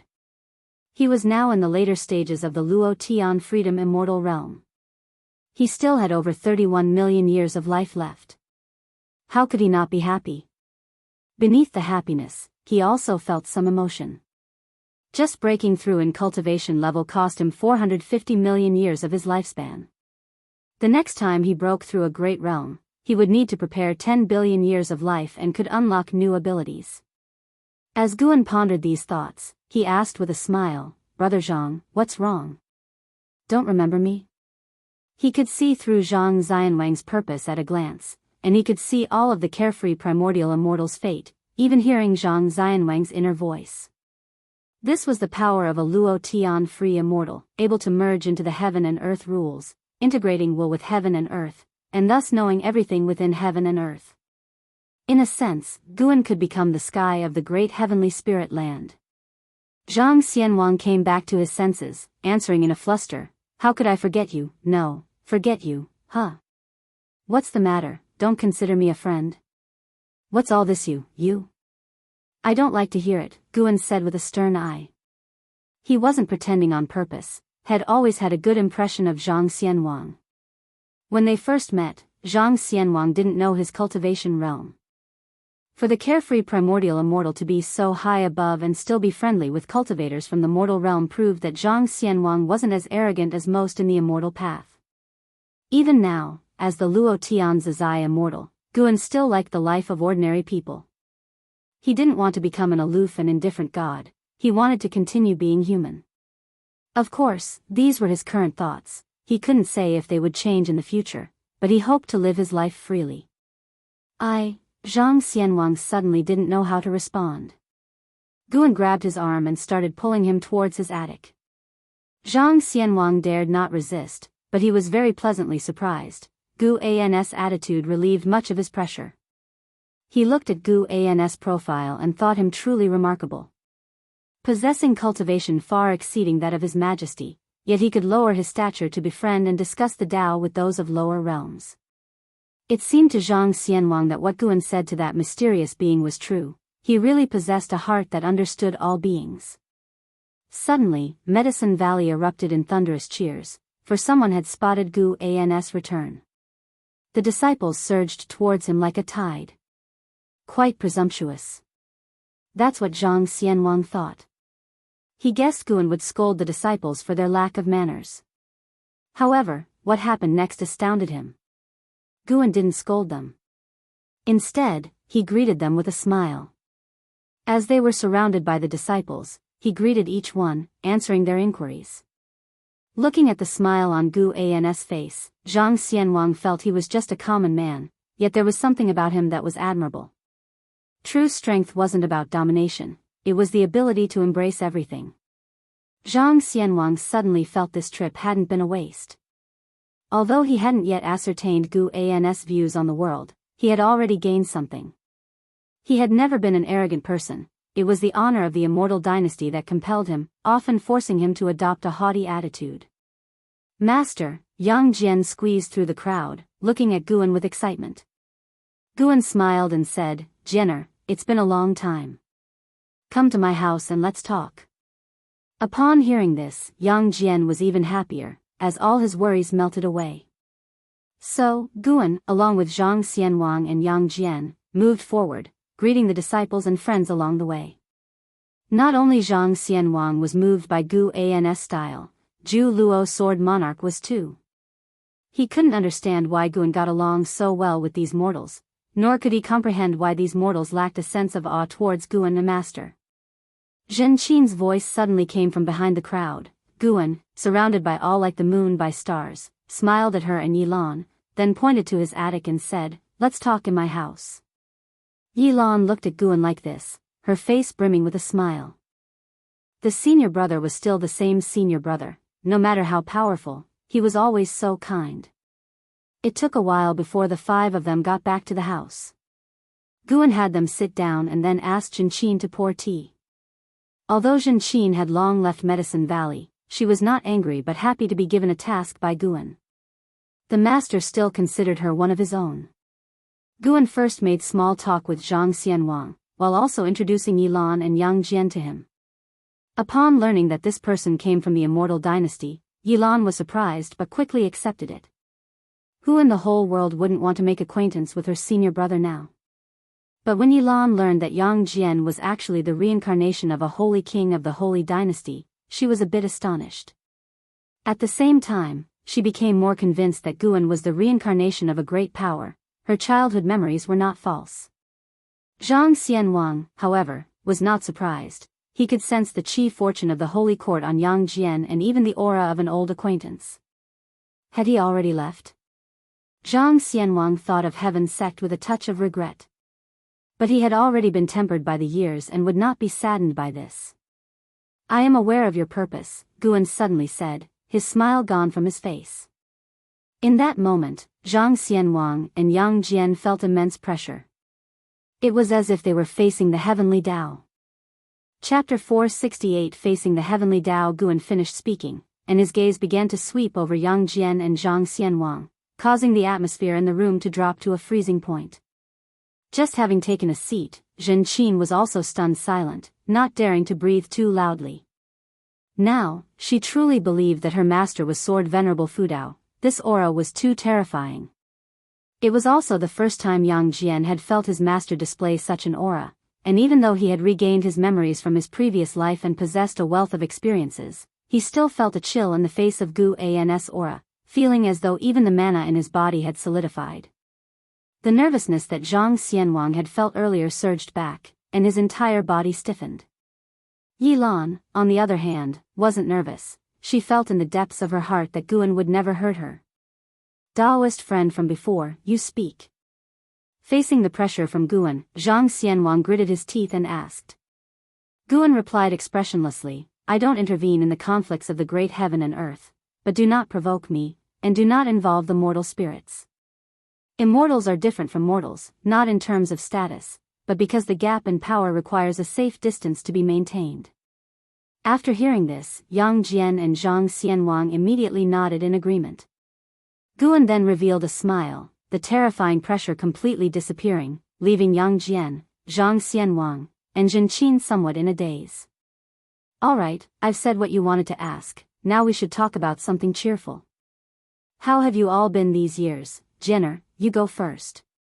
Guan looked towards Yang Jian with a smile and asked. Yang Jian came back to his senses and immediately began recounting his experiences.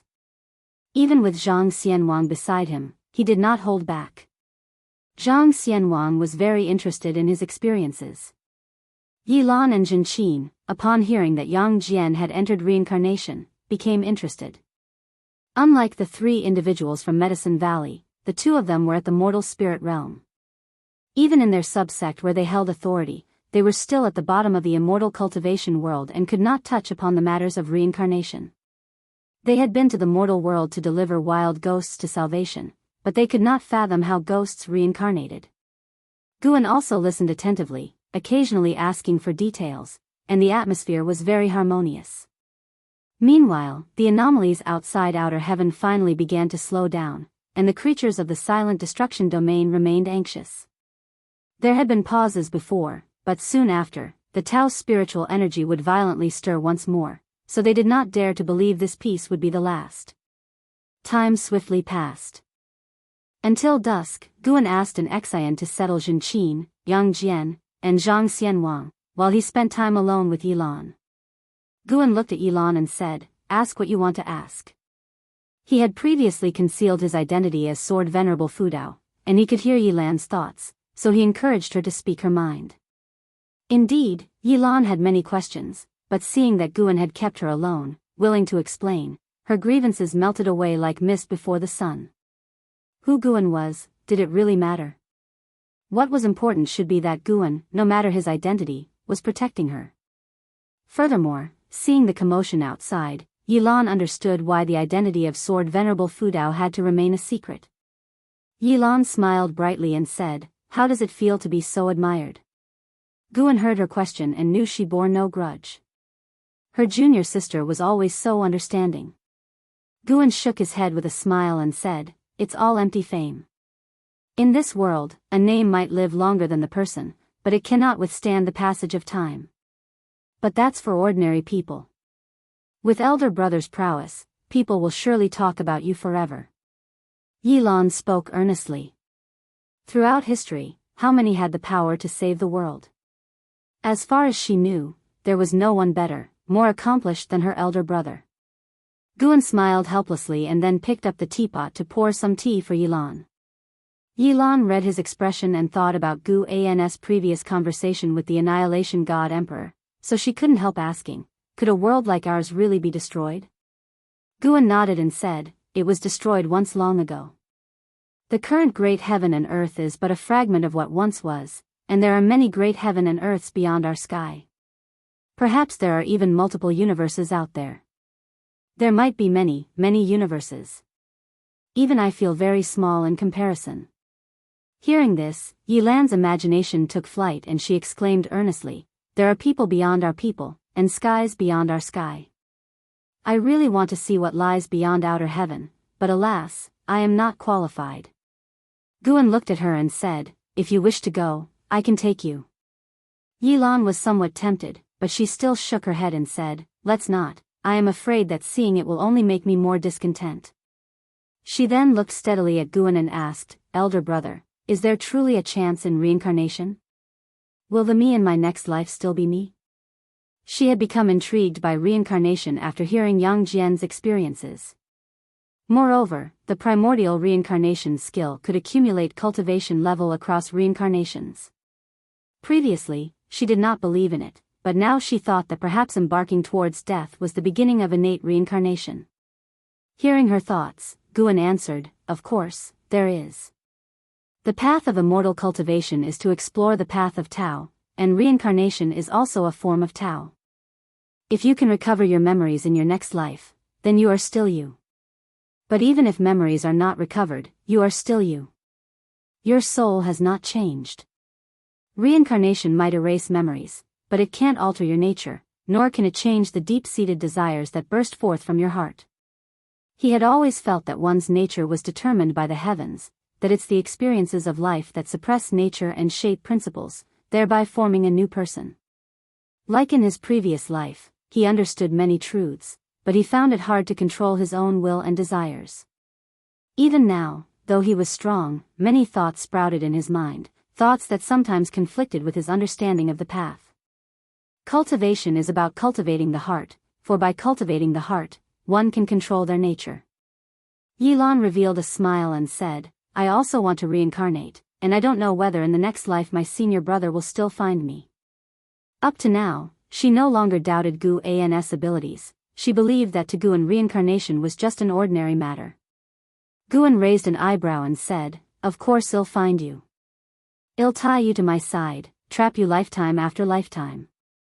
Are you afraid? That's great, I just fear you wouldn't want me anymore. Yilan pretended to be pitiful. Guan laughed and said, I'm just afraid the subconscious you will be rebellious. Don't treat me like an enemy then. Yilan looked steadily at Guan and said, that's impossible. Whether or not I have memories, as long as I see you, I will trust you completely. Even though I have never been through reincarnation, I firmly believe this. Guan and her locked eyes, listening to the voice of her heart, and the room fell quiet alongside them. Senior brother, what does it feel like to guard alone, to watch old acquaintances constantly reincarnate? Yilan continued to ask. She was certain that Guan had lived for countless years. She couldn't even tell if her past life was closely related to Guan, which is why he took such good care of her. Guan looked out the window and said, you see the leaves falling from that tree, and new shoots growing, what do you feel? Yilan followed his gaze and looked outside the window, her thoughts drifting. Guan's Daoist intent enveloped her, helping her to comprehend the natural ways of heaven and earth. Both watched out the window, lost in thought. Before Guan's eyes, all the past resurfaced. When he had nothing else to do, he would recall the past, including his experiences on Earth from his former life, remembering always where he came from, and for what he pursued immortal cultivation. As Guan's thoughts drifted, a breeze rose outside the window, stirring the old tree beside the attic. Just as he said, some leaves were blown away. That leaf seemed unwilling to hit the ground, fluttering and struggling in the wind, rising and falling with it. It flew across the scarlet sky, entering a blue sky dotted with white clouds, then gently landed in the palm of Guan's hand. This landing marked several centuries of time. Dressed in white, Guan stood in front of a tombstone, gazing at the leaf in his hand with deep eyes. Beside him, a hand reached out, trying to grab the leaf in his palm, but passed right through it. Is this what it feels like to be dead? It's quite strange.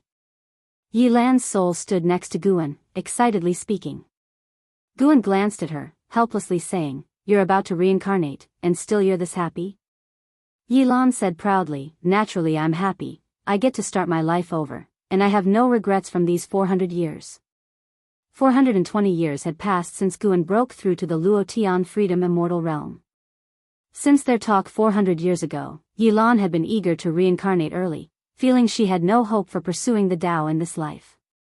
But Guan had her wait, and during these 420 years, she resigned from her position as an elder of a subsect and stayed in the Third Medicine Valley, receiving Guan's guidance in cultivation. In Guan's words, accumulating an understanding of the heaven and earth rules before reincarnation would make cultivation easier in the next life. Hearing her words, a smile appeared on Guan's face. He tossed the leaf from his hand and raised his hand to touch Yilan's face. Yilan did not dodge, but when Guan's hand touched her cheek, she couldn't help but widen her eyes in astonishment. Then she understood. Her senior brother was so powerful, crossing the barrier between yin and yang was not difficult. Guan touched her face, thinking of the girl that always clung to him in the past. Unbeknownst to him, she had accompanied him for more than 1,500 years. Guan said with a smile, are you ready? Yilan nodded and took a deep breath. Guan withdrew his hand, then waved his sleeve, and an irresistible force swept up Yilan's soul, sending her flying toward the sky. Yilan watched Guan on the ground getting further and further away, her excitement fading, replaced by a fear of the unknown. What if in the next life, senior brother couldn't find her, or forgot about her?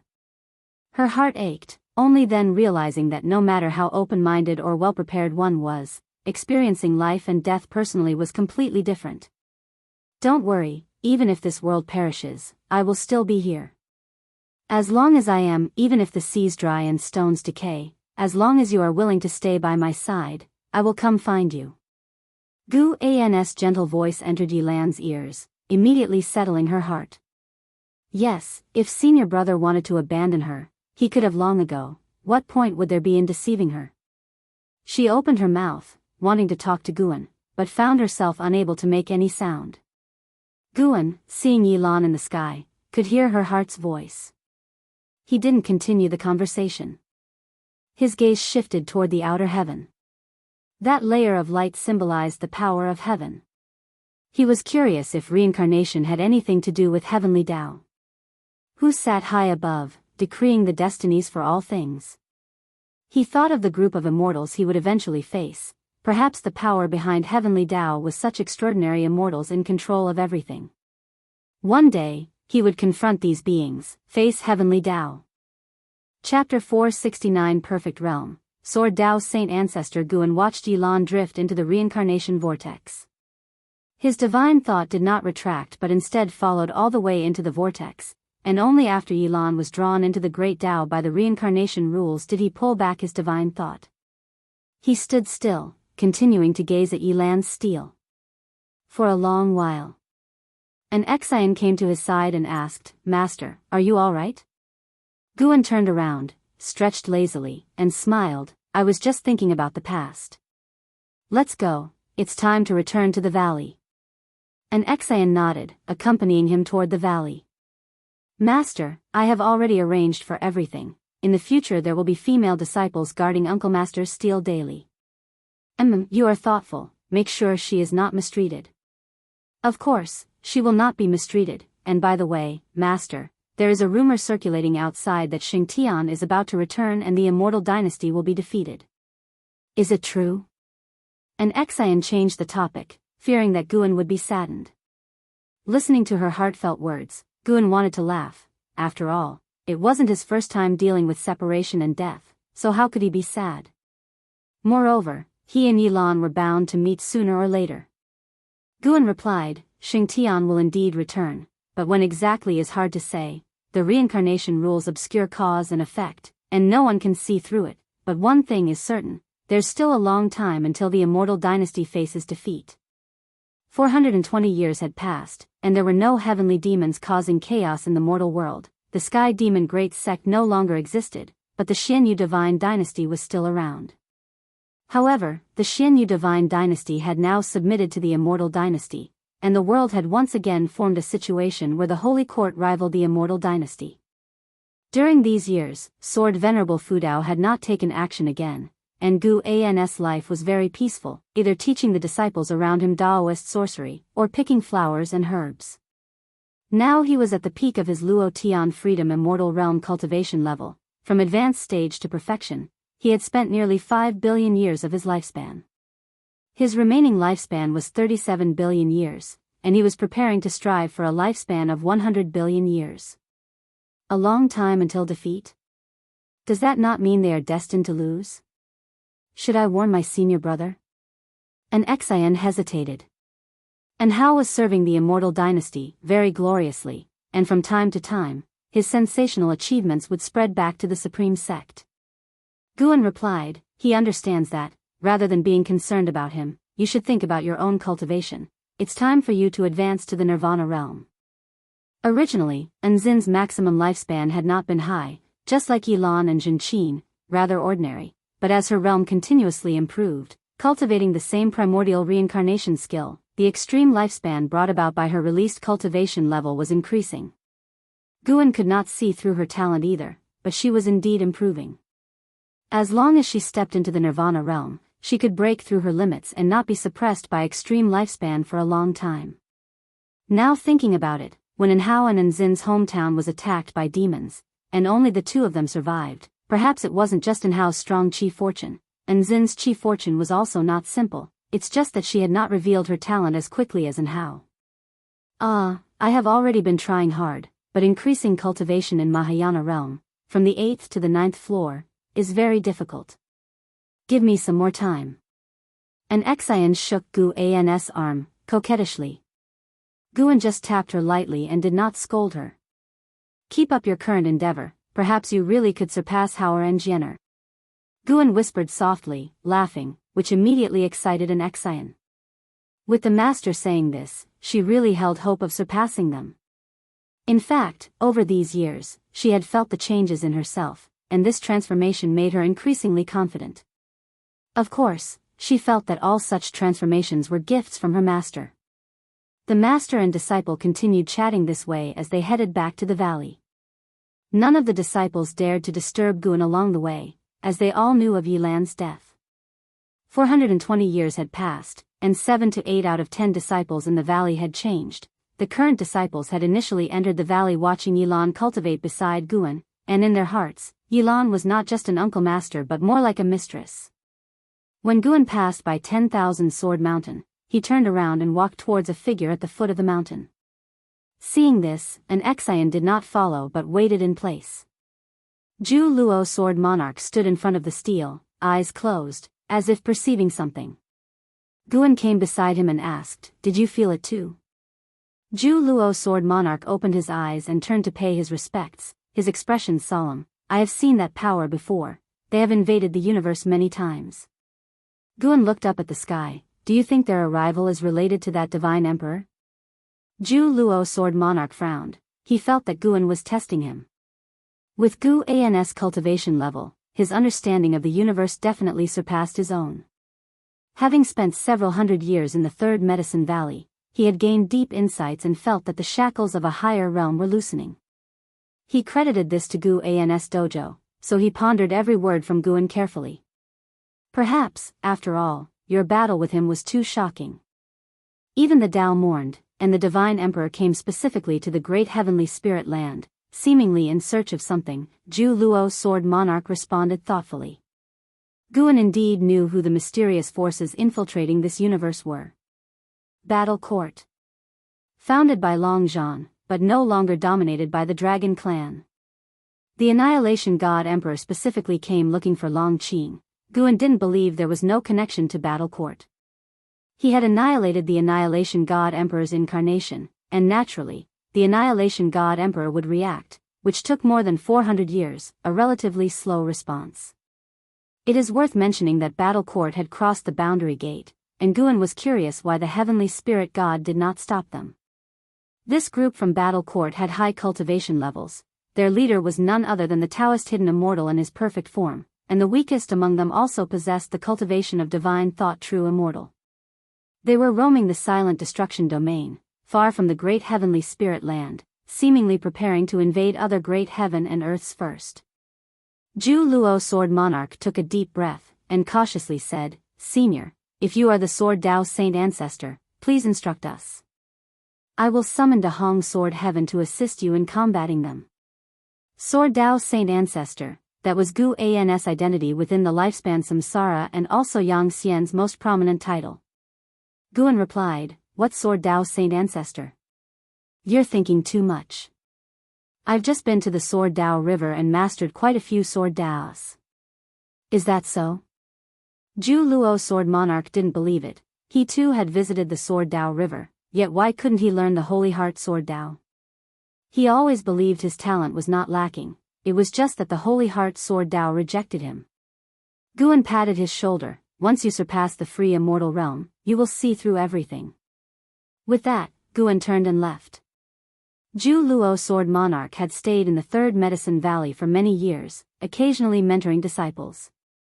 He had helped produce numerous Sword Dao geniuses for the Third Medicine Valley, and it was for this reason that Guan was willing to mentor him. He had already experienced the reincarnation tribulation and reached the 9th layer of the free immortal realm, just one step away from a breakthrough. Every time he saw Zhu Luo Sword Monarch, Guan would be reminded of Yang Pingan. That kid was equally arrogant, even daring to challenge his master. Guan felt that Yang Pingan was still alive. After reaching the Luotian Freedom Immortal Realm, his causality deduction abilities transformed, allowing him to glimpse the chi fortune of Dahong Sword Heaven through Zhu Luo Sword Monarchs. In that vast chi fortune, a figure was meditating in the deepest part, his Dao level unfathomable. Guan couldn't directly determine that person's cultivation level, but from the figure, he felt it was very likely Yang Pingan. Zhu Luo Sword Monarch paid his respects to Guan's departing figure, pondering thoughtfully. He always felt that Guan didn't take the battle court seriously. He wanted to express how terrible the battle court was, but then he thought again. He had no idea how strong Guan actually was. The mighty Annihilation God Emperor was annihilated by him in one move. It was hard to say what would happen if battle court encountered him. Thinking that Guan might be the Sword Dao Saint Ancestor, he felt a fiery enthusiasm in his heart. No. The Saint Ancestor might not admit his identity, but he, as a junior, must act. Zhu Luo Sword Monarch raised his hand, a burst of green light erupted, followed by a blossoming ethereal green lotus. Chapter 470, Devouring Heaven and Earth. After sending Yilan away, Gu An's life still continued. Although his heart was filled with melancholy, he did not stop striving to become stronger. Every 2 days, he would go out to gather medicinal herbs from various medicine valleys, and take the opportunity to guide those guarding the valleys, leading a fulfilling life. As summer gave way to autumn, the desolate yellow slowly covered the rivers and mountains of the world. On this day, a man dressed in black descended from the sky and landed on a mountain peak at the edge of the third medicine valley. With black hair billowing and robes fluttering, he exuded an air of vigor. It was Li Ya. Returning after hundreds of years, he looked at the third medicine valley with profound emotions in his heart.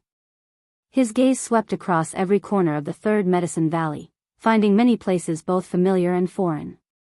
When his eyes fell on a pavilion, a complex expression emerged on his face.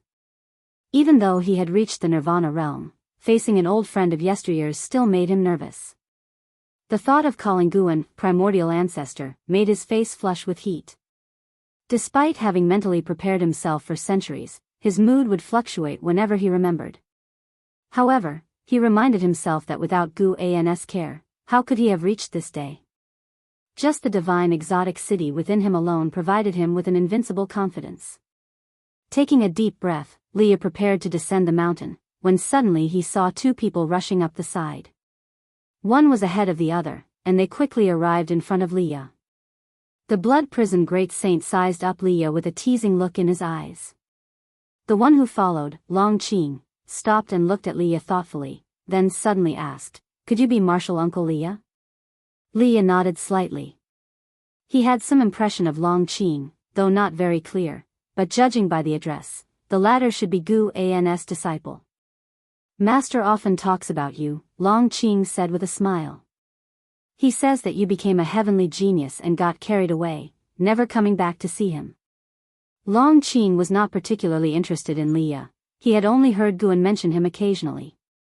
Hearing this, Li Ya's face darkened in an instant, and he snorted coldly. "Is that really what he said?"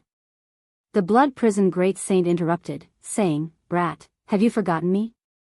His first battle in the great heavenly spirit land had been against Li Ya and Jianghu, which led to his suppression for nearly 1,000 years. Although now it seemed a blessing in disguise, he always found Li Ya irritating, and whenever Li Ya returned to the valley and saw him transformed into the bull demon, he would mock him. In fact, when he was a bull, he felt that everyone was mocking him. To him, even their smiles seemed offensive. Li Ya's gaze settled on the blood prison great saint, scrutinizing him closely. Then, with a dramatic change in his expression, without saying another word, he raised his right hand, summoning the divine exotic city, which quickly enlarged and hung high in the sky. Long Qing also looked up, his mouth agape, astonished by the divine exotic city. His own chi strength was already formidable, but as someone who spent most of his time in the supreme sect, he rarely saw such supreme treasures. Li Ya fixated on the blood prison great saint, asking in a heavy voice, "What are you doing here?" The past blood prison great saint had been extremely violent, and although his appearance hadn't changed now, his demeanor was worlds apart, which was why Li Ya had not recognized him immediately. Remembering the battle from years ago, Li Ya inevitably thought of Jianghu, and his mood instantly turned to annoyance. Jianghu had always been a thorn in his side. He felt he had failed to take care of Jianghu, leading to the latter's current situation, where his whereabouts and life or death were unknown. The blood prison great saint taunted, "I've been here for 1,000 years, and you're asking me? You should be the one I'm asking. Every time you return, I'm here. It's just that you have eyes but fail to recognize." Li Ya furrowed his brow, reflecting carefully. Long Qing looked left and right, thinking to himself, why haven't they started fighting yet? He often sparred with the blood prison great saint and, as he had never won, he wanted to see the great saint take a beating. Perhaps Li Ya's cultivation level was not as high as the blood prison great saint's, but Long Qing had heard of the formidable reputation of the divine exotic city. It was said to be a pseudo-immortal path supreme treasure, capable of contending with wandering immortals. The appearance of the divine exotic city attracted more and more disciples to fly over. Leah calmed down and immediately retracted the divine exotic city into the palm of his hand. The blood prison great saint's appearance here meant he was no longer an enemy. At the very least, Guan had taken him in.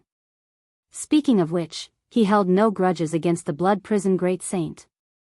They had only fought over a chance opportunity back then, and he had been utterly defeated. An Xian flew over and landed on the edge of the cliff.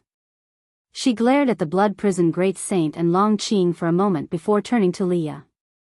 She lifted her hand in a salute and said, "Martial Uncle Leah, the master has been waiting for you for a long time. Please, come with me." Leah remembered an Xian, and he was somewhat surprised. After many years, an Xian no longer resembled an ordinary woman. Her every movement carried the aura of a highly cultivated being. Comparing an Xian to those heavenly geniuses of the great sex, she was not much weaker, perhaps even possessing a unique charm. It seemed Guan was quite adept at mentoring disciples. That's what Leah thought as he recalled that Anhao was also a disciple of Guan, which made his heart ache even more. His greatest rival in life was a disciple of Guan, the primordial ancestor he admired and was most grateful for. It seemed as though his entire life unfolded under Guan's watch, and even though he was always getting hurt, he always managed to escape from the brink of death. As Leah pondered, he followed an Xian and left. Long Qing looked at the blood prison great saint and asked, "Did you two have a past grievance?" The blood prison great saint snorted disdainfully, "He's no threat to me." After he recounted the events of the past, Long Qing was full of emotion. The strongest being of a realm ascends, only to be humbled by mistaking a weakling with a strong backer, and ends up being taken as a mount? That was terrifying. Long Qing grew more reverent of the world, feeling that if the blood prison great saint had not encountered his master, he would probably be dead by now. Benevolent and magnanimous powerhouses like his master were rare. Boom, boom, boom, the dull roar of thunder, like fierce beasts of the wilderness roaring in unison, made the entire great heaven and earth oppressively heavy. On the barren land, corpses lay scattered everywhere, crisscrossed by gullies and fissures, with splotches of blood adorning the area. Countless cultivators and demons stood on the ground, most of them wounded, all gazing up at the darkened sky in despair. Above the churning black clouds, a figure shone with a dazzling golden light. He wore golden battle armor with a red sash around his waist, the breastplate adorned with a Qilin head that breathed out flames from its mouth and nose. Above this was a handsome yet indifferent face. This man wore a golden helm, radiating might and supremacy, with a golden big tripod floating behind him that trembled as dragon tails swished over the edge. The myriad creatures before him were no different from ants. He looked down upon the beings below, seemingly in search of something. A figure materialized out of thin air beside him, a woman in black with her hair hanging loosely, wearing a dark silver mask over her eyes, ghost-like in her appearance. "Emperor, the chi fortune of this realm has ceased, and its collapse is imminent. Shall we move on to the next great heaven and earth?" asked the woman in black, her voice pleasant to hear yet cold in tone. The man in gold armor remained expressionless, his demeanor still indifferent. "Tell me, where might the descendants of the Long family be hiding, and does the sword Venerable Fudao have any relations with the Long family?" The woman in black answered, "As of now, there seems to be no connection. Sword Venerable Fudao shelters the beings of a great heavenly spirit land. Of course, it's also possible that the descendants of the Long family are hidden in the great heavenly spirit land, but that is an existence not even the divine emperor's incarnations can defeat. We cannot rashly proceed." The golden-armored man narrowed his eyes and huffed, "A mere incarnation of the silent annihilation god emperor is just a Taoist hidden immortal, and even his physical body hasn't reached the true state of a Taoist hidden immortal." The woman in black didn't respond further. The man in golden armor lifted his hand, and the big tripod behind him trembled violently as dragon roars issued forth. In an instant, the sky twisted violently, and the land below began to shatter. Rocks and corpses flew into the air as countless beings started to cry out, the entire great heaven and earth plunging into chaos. "Once I have devoured 100 great heaven and earths, I will be able to unlock the path of war. Then, it won't matter where the Long family is hiding or whether Sword Venerable Fudao is connected to them. The battle court will destroy all who stand in the way, making our enemies suffer eternal damnation." The man in golden armor murmured to himself, as if speaking to his own heart. Clouds of thunder were sucked into the mouth of the big tripod, and everything in sight, stones, corpses, living beings, was pulled toward the golden big tripod, the view filled with despair and chaos. This big tripod was devouring great heaven and earth. The man in golden armor and the woman in black stood motionless before the big tripod, indifferent to the cries and death of the creatures below, awaiting the collapse and annihilation of the realm. All of a sudden, the man in golden armor sensed something, his gaze sharpened, and he turned his head slightly as a blade of sword chi tore through the space, zipping past him. He reached out and grabbed the sword chi, then frowned in surprise, scanning his surroundings.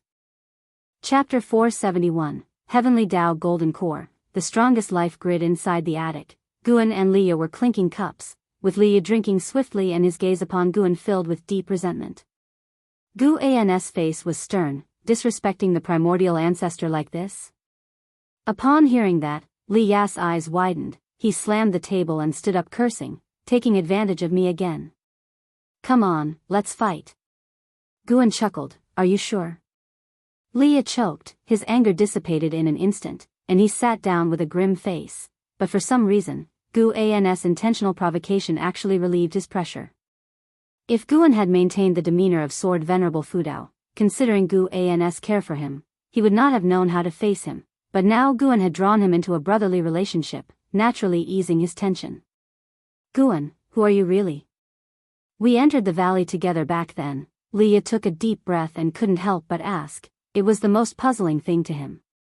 Back then, when they first met as youths, he never imagined that his fellow disciple with whom he had spent every day, would turn out to be so formidable. In retrospect, Sword Venerable Fudao's fame began with protecting him. At that time, he and his sister Li Xuanyu were attacked by cultivators from the demon sect, and it was Sword Venerable Fudao who arrived to save them. Back then, he was not yet known as Sword Venerable Fudao, but as Flying Leaf Sword Immortal. Once everything connected, Leah had even less reason to blame Guan. He was now only curious. Guan replied, past and present lives, reincarnation is endless, who can completely understand their origins?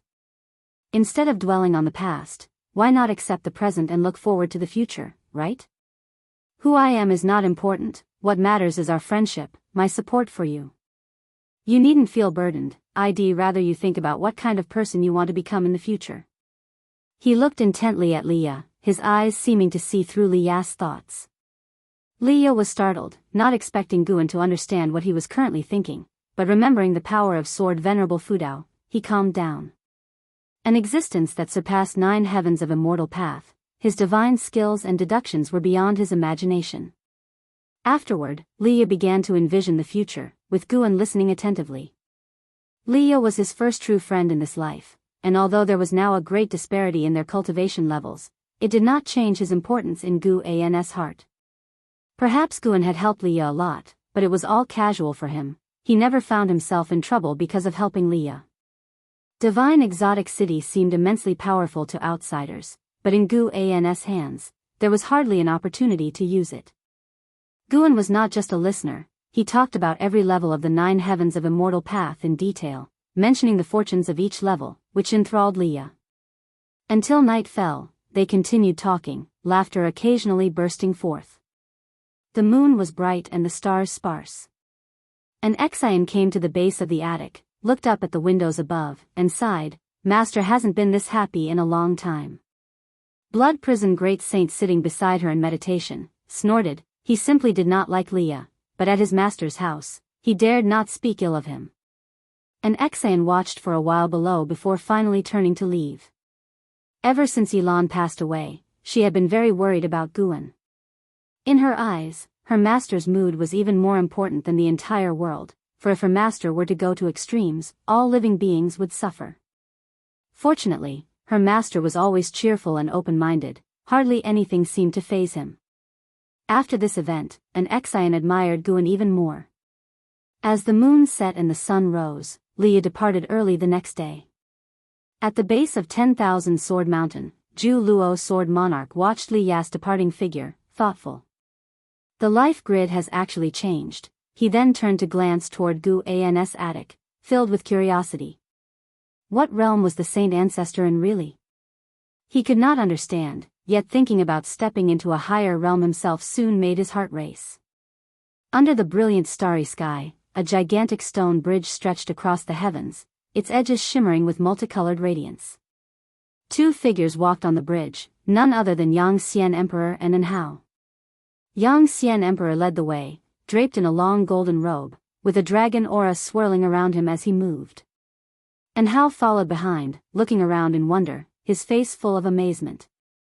Eventually, his gaze settled ahead where at the end of the bridge, a golden red orb glowed like the bright sun, seemingly symbolizing hope and brimming with allure.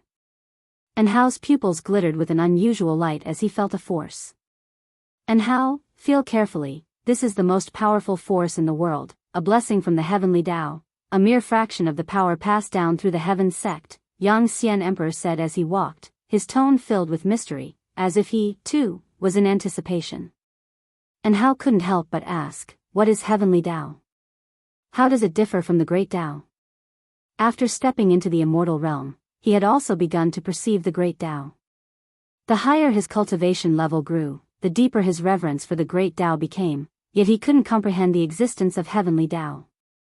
Heavenly Tao existed everywhere, much like the great Tao, but it wasn't as clear, seemingly a fusion of countless rules. Heaven and earth themselves are heavenly Tao, all living beings are also heavenly Tao, while the universe is the great Tao. The great Tao births the heavenly Tao, and the heavenly Tao gives rise to all things.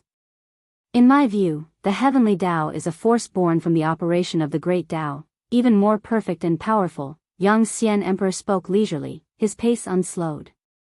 And Hao listened and began to understand his words. After a long time, they finally reached the end of the bridge. Standing before the golden red orb, they seemed so minuscule, like grains of sand before a mountain. Yang Xian Emperor looked up, gazing at the golden red orb, and said, every ruler of the immortal dynasty has contemplated the heavenly Tao. They believed that only by thoroughly understanding the heavenly Tao could one qualify for transcendence. The primordial immortal king, who established the immortal dynasty, proclaimed himself as the immortal king and sought to rival the heavens, but succumbed to misfortune subsequently, leading to the dynasty's downfall. Many years later, someone rebuilt the immortal dynasty. That was the first time the dynasty experienced the force of heavenly Tao, realizing an invisible and intangible force was orchestrating all living beings. And Hao listened intently, his eyes penetrating the golden red emanation of the orb, and what he saw was darkness, a darkness oppressive even to cultivators of the nirvana realm. He couldn't help but ask, if it's truly invisible and intangible, what significance does it hold? Yang Xian Emperor responded, this is a golden core left behind by a mighty being who had obtained the power of heavenly Tao. What? A golden core? How is that possible? And Hao exclaimed in disbelief, his eyes widening. This didn't look like a golden core at all. Yang Xian Emperor's expression grew complex, and he said, this was discovered by the immortal dynasty in their pursuit of heavenly Tao's power, located deep within the great heavenly spirit land, known as the heavenly Tao Golden Core.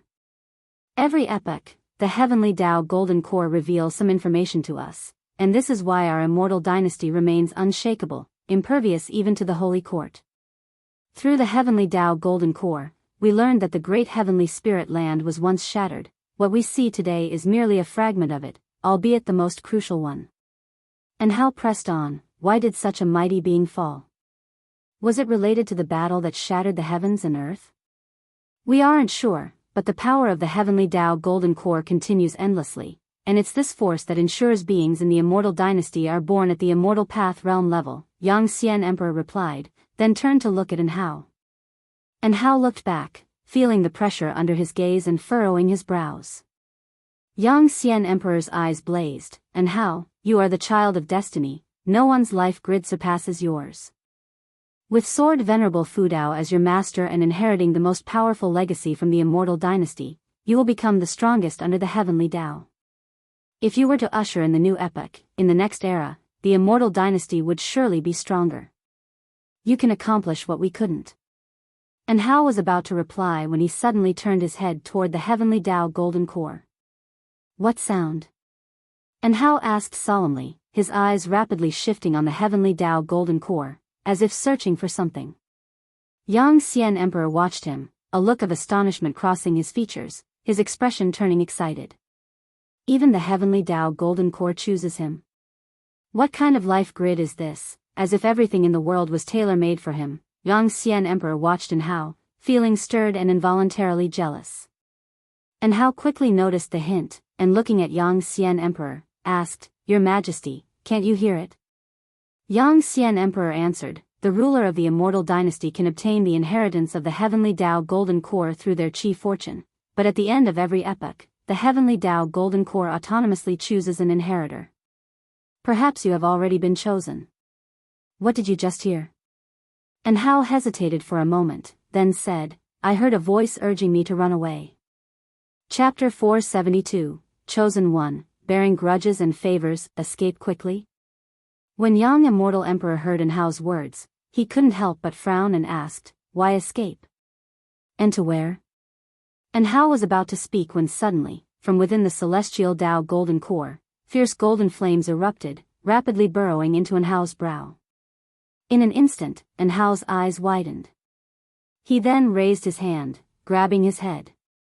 He tilted his head back, and a golden, thread-like line appeared on his brow, resembling the slit of an eye. Yang Immortal Emperor was horrified and instinctively turned to look at the celestial Tao golden core. The celestial Tao golden core stood motionless in front of him, radiating an ancient aura as if it were the oldest existence in the world.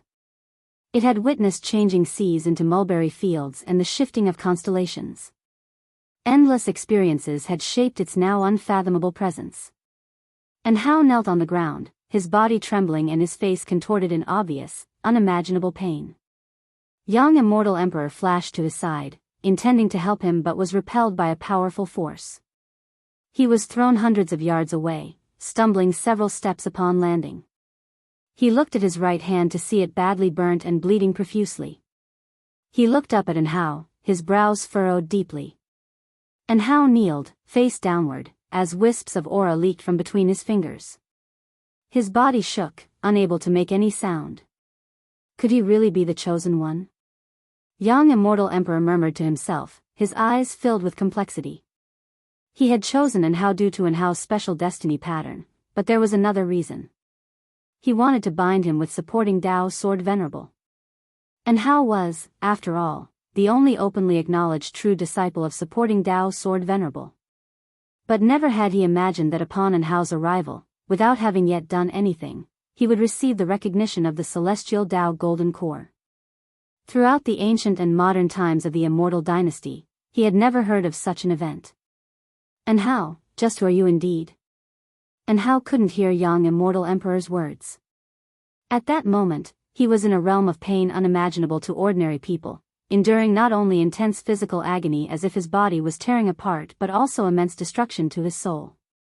He saw many scenes, all of which were his greatest fears.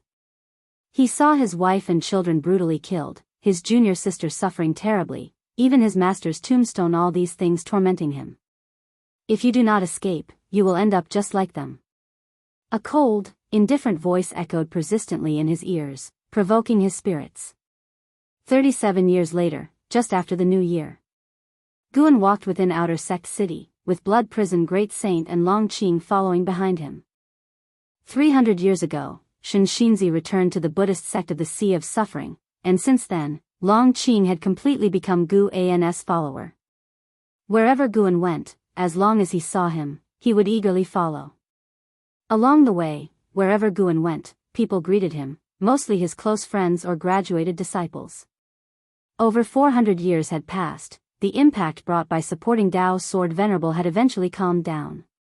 Under the suppression of the Dark Hall of Supreme Sect, people aware of Gu An's identity no longer spoke carelessly, and supporting Tao Sword Venerable once again became a legend. Even without the title of supporting Tao Sword Venerable, as the Valley Master of Third Medicine Valley, Guan still held great renown. "Master, is there really a legacy with the heaven-splitting axe?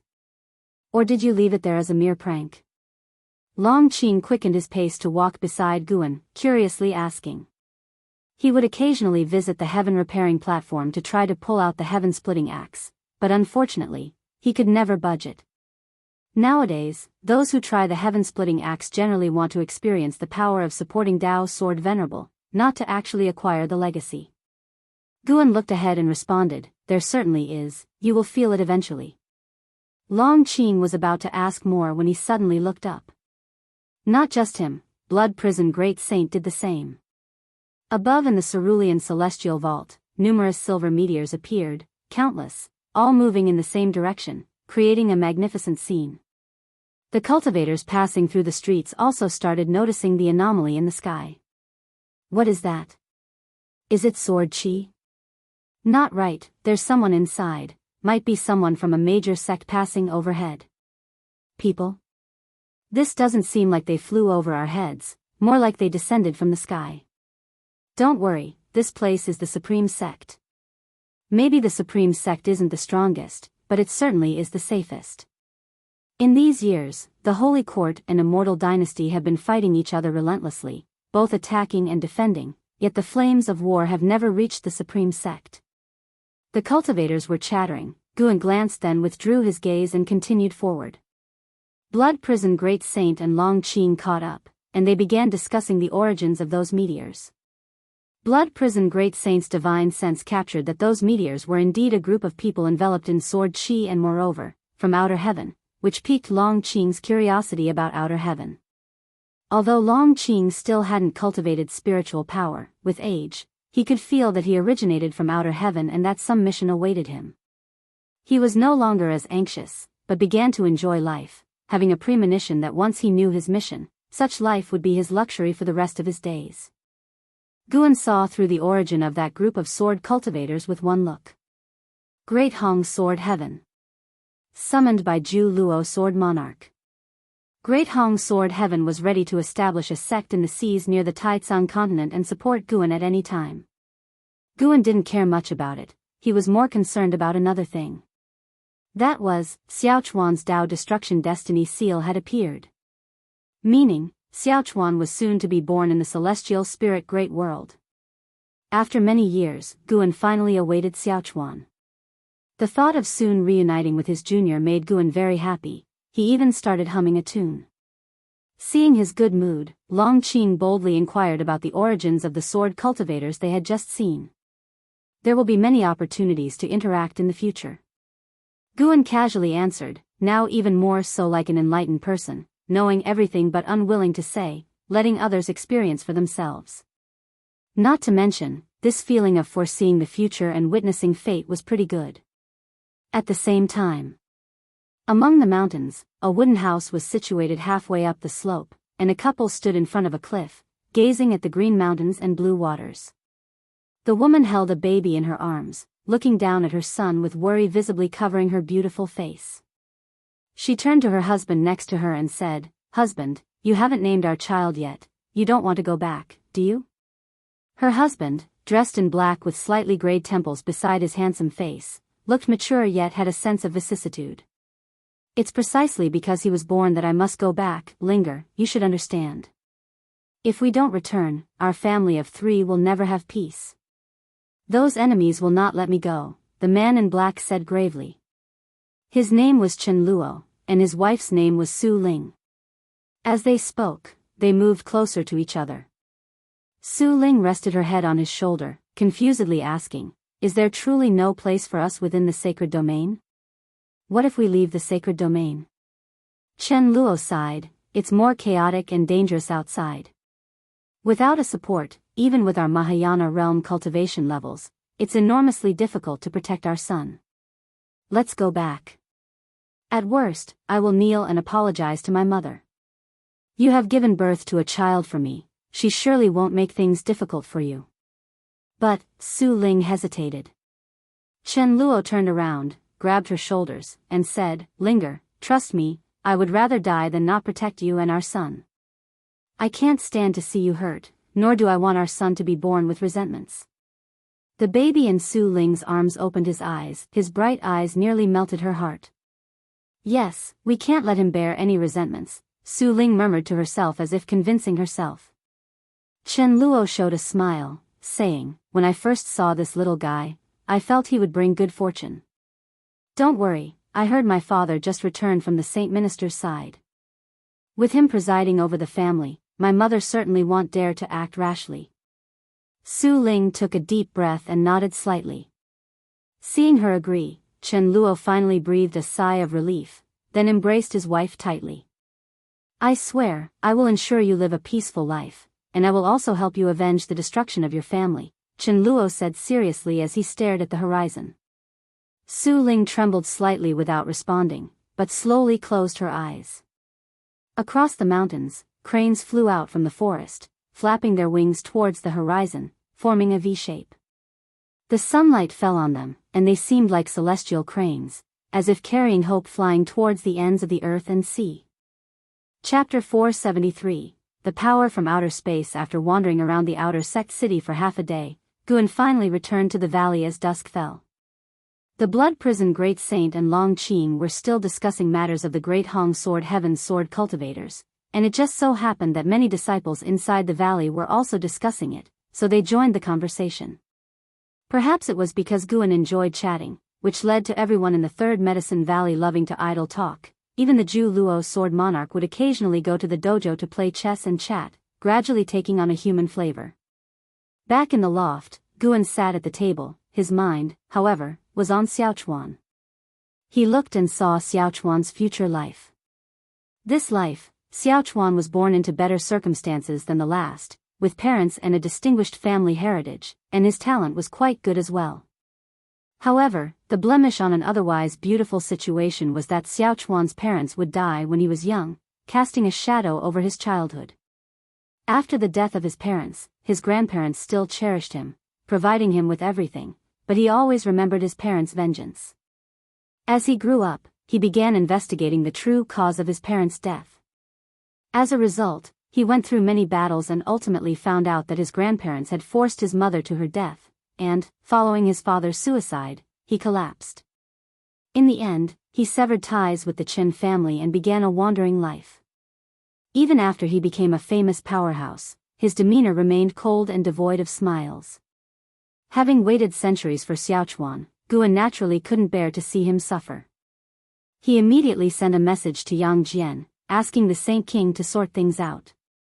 Now, Yang Jian had restored his status as a Saint King, and his cultivation level was rapidly increasing, until he would recover to become a Dao Void Profound Immortal.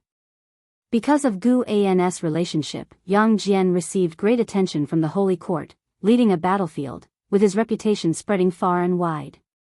With Yang Jian making a move, it was enough to smooth out all the troubles Xiaochuan's parents were currently facing. Life is like a game of chess. I hope you can walk out of the board on your own in this life. Guan picked up the fate pen and began to write, scripting a life. Summer passed and autumn arrived. One day, Guan lay on a branch, reading a book, while instructing Zhu Xi in her cultivation. Zhu Xi sat cross-legged under the tree, her hands constantly changing, executing the mental method, her green robe fluttering with her chi force. The book Guan held was The Theory of Heaven. In recent years, the theory of heaven had first caused a stir, leading countless cultivators to vie for it. The other 8 true scriptures spread all over the world, creating many strong individuals. After obtaining the theory of heaven from Zhu Xi, Guan would study it whenever he had spare time. For hundreds of years before, this theory of heaven hadn't shown any abnormalities. But in the past year, the theory of heaven emitted a strange aura of causality, vague but detectable. Guan felt it carefully. It was a sign, seemingly welcoming the arrival of a certain being. Could it be that the mysterious being who created the theory of heaven was about to come to the celestial spirit great world? Very likely, for sure, the theory of heaven's sudden appearance must have some arrangement within. Following the causality implied by the theory of heaven, the scenes Guan saw kept changing, and he even saw other worlds. Master, this heaven and earth primordial skill is truly powerful. I feel that to completely master it will take many years, and I even feel it's more difficult than the step on Dao Year's step. Zhu Xi raised her head to look at Guan and remarked. She was already at the Mahayana cultivation level, but she had only started receiving Gu An's true teaching since after this year. Before, Guan had only pointed out the difficulties in her cultivation.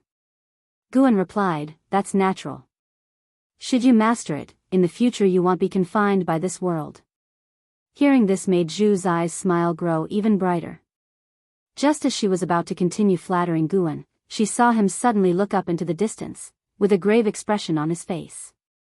Master, what's wrong? Zhu, she asked in astonishment. She rarely saw Guan reveal such an expression, not even when the profound desolate demon god had ravaged the human world. She had never seen Guan frown. Guan replied, "It's nothing."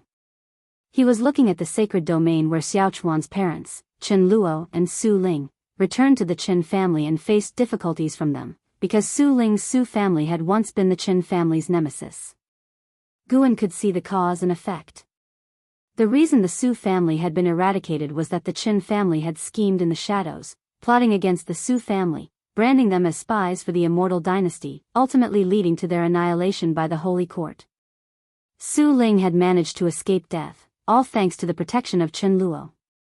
Chen Luo was unaware of this matter, so he was very angry as to why his mother targeted his wife. The couple, holding Xiaochuan, had just returned to the Chen family and faced difficulties, but fortunately, Yang Jian was reliable and arrived in time to defuse the crisis. As a saint king, all members of the Chen family had to bow to Yang Jian. Yang Jian stated that his reason for coming was due to the child in Su Ling's arms whose destiny was extraordinary. There was a transcendent being interested in him, hoping he could live a peaceful life in his early years until that transcendent being came for him. Yang Jian also made it clear to not let the child bear any grudges, to avoid affecting his Dao heart. Hearing this, the face of Chen Luo's mother turned unnatural, but in face of Yang Jian, she still had to force a smile. Guan had foreseen this entire process earlier, but he suddenly looked up because Xiaochuan's fate had changed.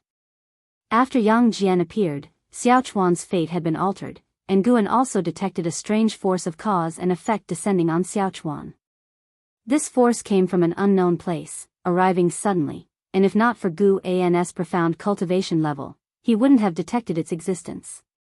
Even with the protection of the Holy Court's destiny, the great cultivators of the Holy Court did not perceive such a force of cause and effect infiltrating the sacred domain.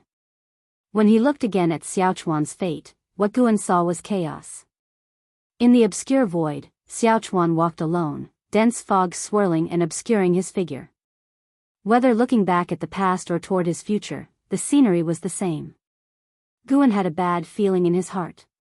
His intervention seemed to offer Xiaochuan a beautiful childhood, but it also made his future uncertain and perplexing. Clearly, someone in the unseen was scheming against Guan, therefore targeting Xiaochuan. Guan guessed that the adversary must be beyond the world gate, unable to cross the barriers set by the celestial spirit god to descend into this universe. Hence, they resorted to using cause and effect to scheme. He fell into deep thought.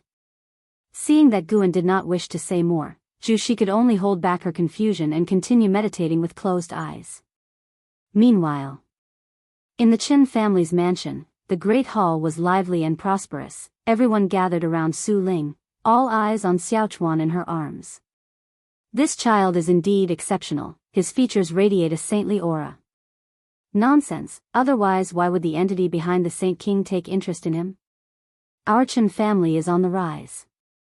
Yes, what is the child's name? I could promise my daughter to him. You wish, the child is destined for the great Tao. Keep your little ideas to yourself, don't displease that great being by offending the Qin family. The Qin family cultivators kept praising Xiaochuan, and Su Ling's smile never ceased. She felt as if she were in a dream. This was completely different from what she had imagined before arriving, and she could only laugh foolishly. Chen Luo was also bemused, as he was complimenting Yang Jian along with his father and the elders of the house. Yang Jian sat in his chair, sipping tea while observing Xiaochuan, curious as to why his master had taken an interest in the boy. Just then, Su Ling's expression suddenly changed, her mouth opened, her pupils contracted, and her body stiffened. Before the people around her could react, she suddenly dissolved into a pool of blood and spilled to the floor, with Xiaochuan following, dropping towards the ground. Yang Jian appeared out of nowhere, catching Xiaochuan. He looked in horror at the blood beside him, and the great hall instantly fell silent. Chapter 474 Su Ling's shock linger. An hysterical roar broke out as Chen Luo pushed through the onlookers. He looked at the blood on the ground, his body trembling, his face filled with utter despair. People around snapped back to their senses and frightened, they retreated. "Be on guard," a middle-aged cultivator shouted sternly. He instinctively looked towards Yang Jian. Only a Saint King could have the means to execute Su Ling directly in their presence. Yang Jian looked up, his divine sense rapidly extending, but failed to capture any suspicious presence. Chen Luo knelt in front of the blood, unable to accept the reality before him. Just a moment ago, he had felt like the happiest man in the world, but now he felt as though he had fallen into hell. Xiaochuan in Yang Jian's arms seemed to feel something too and began to cry loudly, but Chen Luo could no longer pay attention to him. The patriarch of the Chen family approached Yang Jian and asked with a frown, "Saint King, what's going on?" Although he did not like Su Ling, she was, after all, a descendant of the Su family. Her death in front of them, if spread, would tarnish the Chen family's reputation. "I'm not sure either, it's truly strange," Yang Jian answered, passing Xiaochuan to the patriarch of the Chen family before vanishing on the spot. The rest of the Chen family regained their senses and promptly stepped out of the hall to be on guard. Chen Luo suddenly looked up at the patriarch of the Chen family, pleading desperately, "Father, save Linger. Save her." The patriarch took a deep breath and said, "Her soul has dispersed, it's beyond salvation." He was also filled with fear. If it wasn't the Saint King, then what exactly had happened? Su Ling's death was too bizarre, shocking not only Chen Luo but also them. At this moment, what the patriarch of the Chen family feared the most was Chen Luo also meeting with an accident, but he was helpless. He didn't even dare to approach Chen Luo, afraid that he too might suffer a calamity. Guan, far away at the supreme sect, witnessed all this. Everything happened too quickly. In an instant, he captured Su Ling's soul, using his own power of cause and effect to protect her soul and prevent it from being ravaged by mysterious forces of cause and effect. If that mysterious existence could execute Su Ling, couldn't it also kill others? This was Gu An's greatest concern, which is why he hid Su Ling's soul. He couldn't always keep an eye on Su Ling. Fortunately, nothing further happened, only Su Ling died.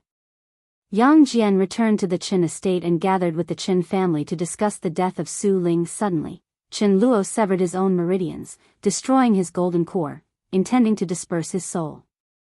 Yang Jian immediately intervened, but Chen Luo was still left a cripple.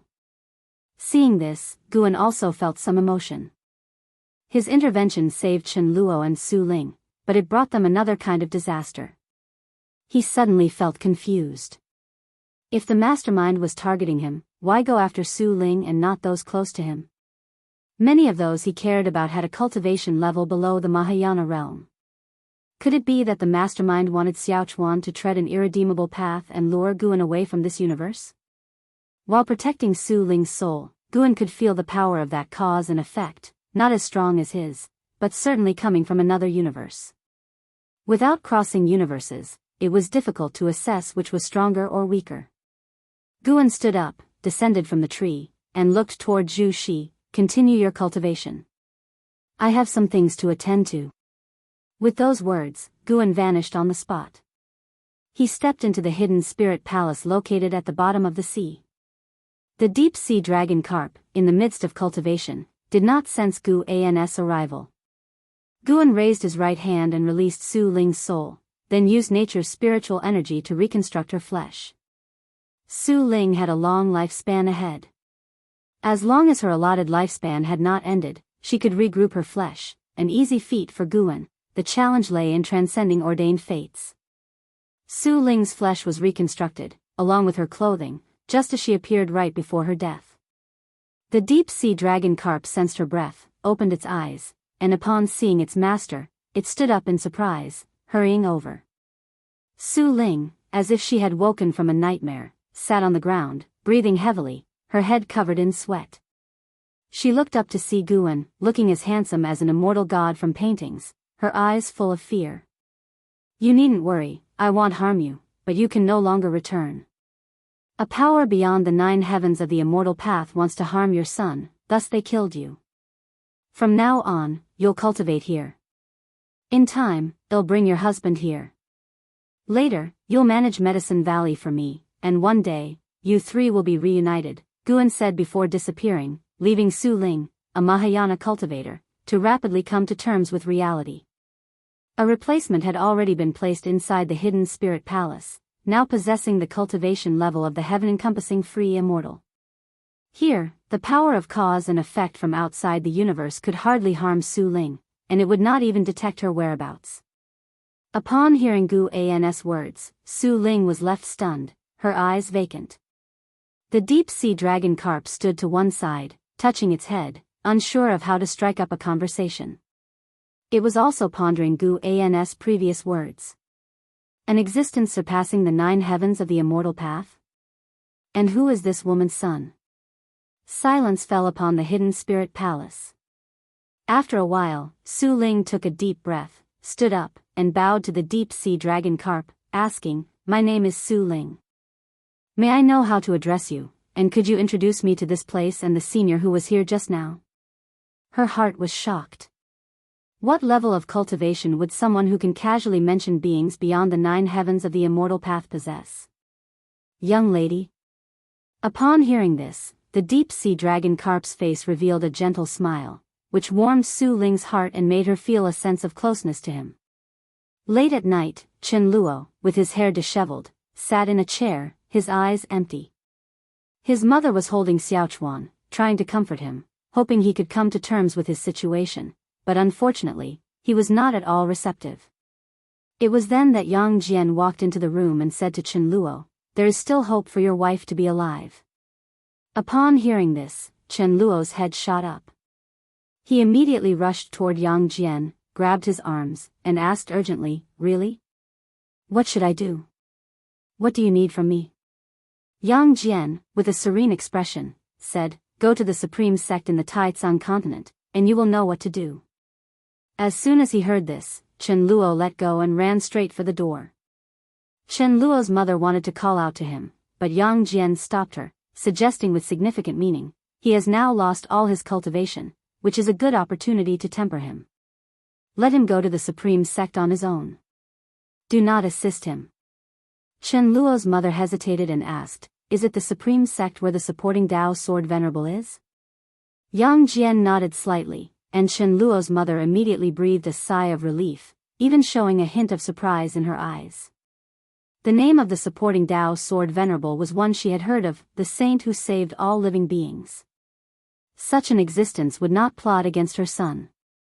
She couldn't help but look down at her grandson in her arms, wondering to herself, "My dear grandson, who exactly are you reincarnated from, that even the supporting Dao sword venerable would protect you?" Those who practice immortal cultivation always believe in past and present lives. Knowing that her grandson had a past life, she did not reject the idea. Instead, she liked him even more. Perhaps this grandson would bring a prosperous opportunity to the Qin family. It was winter, and snowflakes were fluttering down. Guan stood on the tower, watching the snow. Since Su Ling's mishap, he had always been watching over Xiaochuan. Fortunately, that force of cause and effect hadn't caused any trouble again. But in fact, the existence behind the scenes had succeeded. He had made Xiaochuan return to a state without his parents. This gave Guan some inspiration. The power of cause and effect could actually transcend the universe. He decided that from now on, his main focus would be to research the power of cause and effect and strengthen his own way of cause and effect. In the previous years, he had been perceiving different Tao rules. Now, thinking about it, it seemed better to develop one particular Tao to its extreme first. He saw Chen Luo alone in a boat, in the boundless vast sea. The small boat that Chen Luo was on was like a fallen leaf in the vast sea, which could be submerged at any time. Although Guan wanted to temper Chen Luo's character, he hadn't actually left Chen Luo to face the journey alone. After all, Chen Luo had no cultivation level. All along the way, Guan had already helped Chen Luo deal with many troubles he could not contend with. The rest of the journey would have to rely on his willpower. Yang Jian had already left the Qin family. Before departing, the head of the Qin family hoped that Yang Jian would bestow a name. Yang Jian hesitated quite a bit, but fortunately, he received a transmission from his master. Qin Chuan. That was the name for Xiao Chuan in this life. It was quite ordinary, but coming from the mouth of Yang Jian, it gave the Qin family even more hope.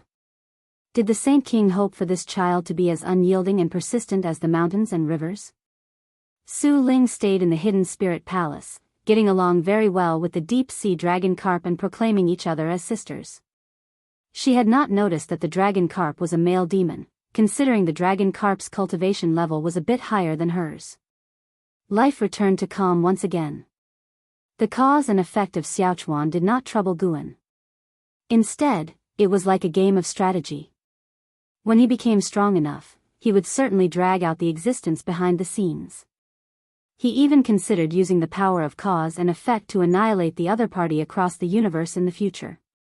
Chapter 475, The Auspicious Celestial Horse, the book that governs life and death, Guan. A woman's voice came from downstairs, interrupting Gu An's train of thought. He looked down to see Yu Yingying standing below, waving at him. Yu Yingying's maximum lifespan was 5,000 years. Previously, because of the suppression by the heavenly demon's karma, her cultivation level couldn't grow. After Guan helped her resolve the karma, she regained her inherent talent, and now her cultivation level had reached the 8th floor of the integration realm. Guan looked down at her and asked, "What's up?" Yu Yingying looked at him and said, "I'm getting ready to go back to the Star Sea congregations." "Just go, I've agreed," Guan replied with a smile.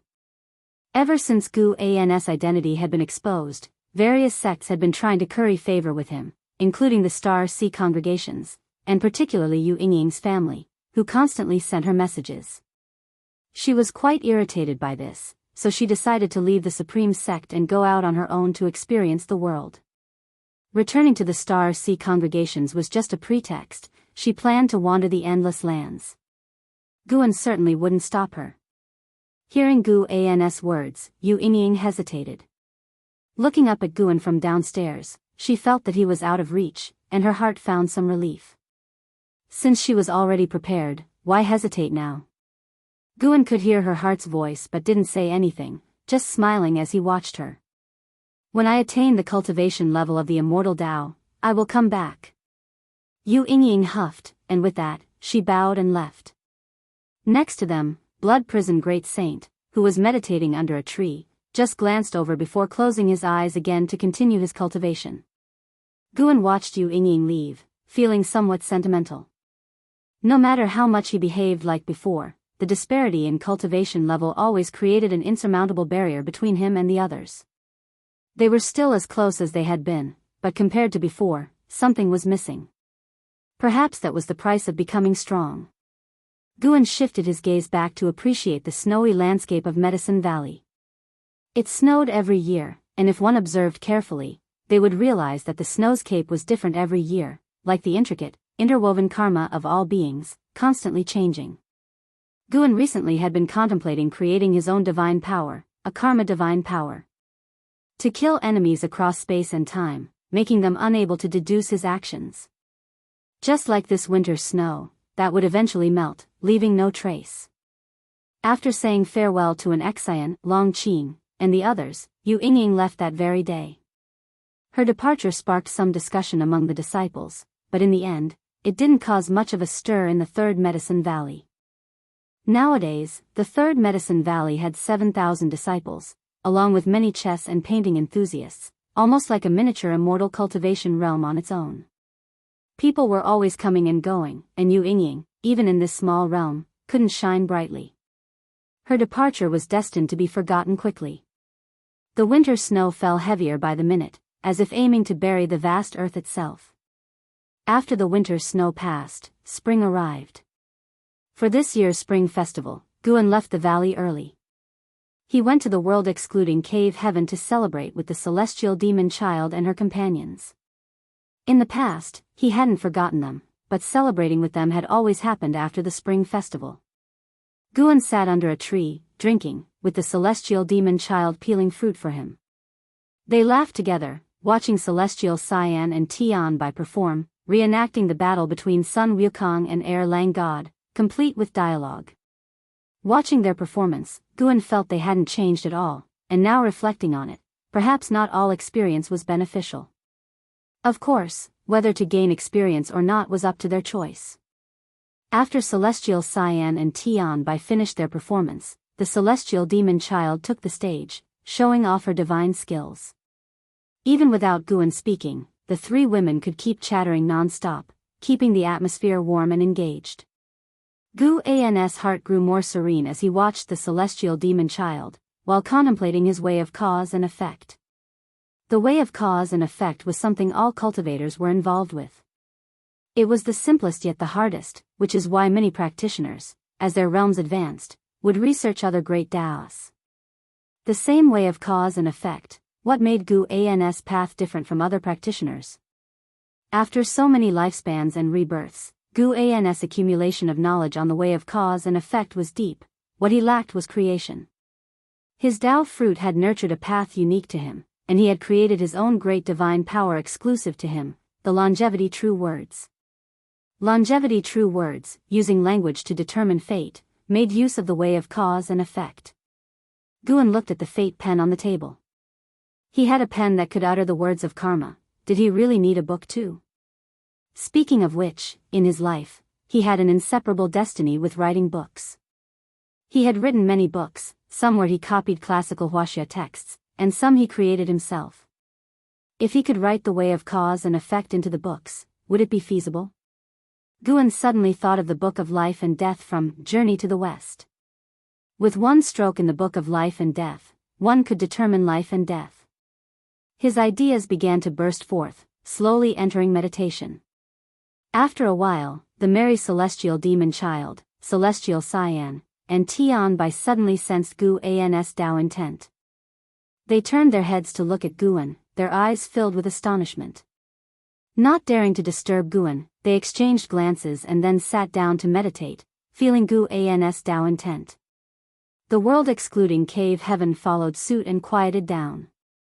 Under the dazzling starry sky, on the barren land, wavering shadows were moving forward.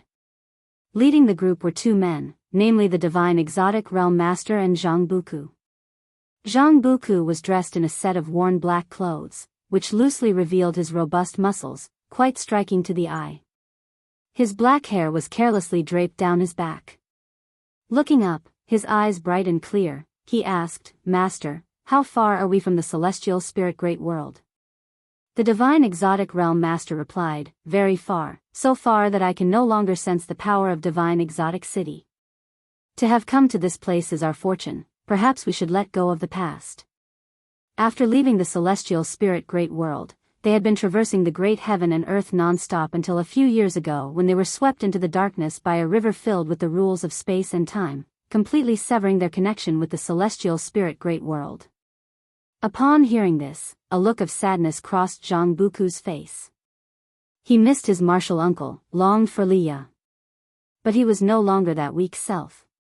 Wherever he went, he had to fight to become stronger.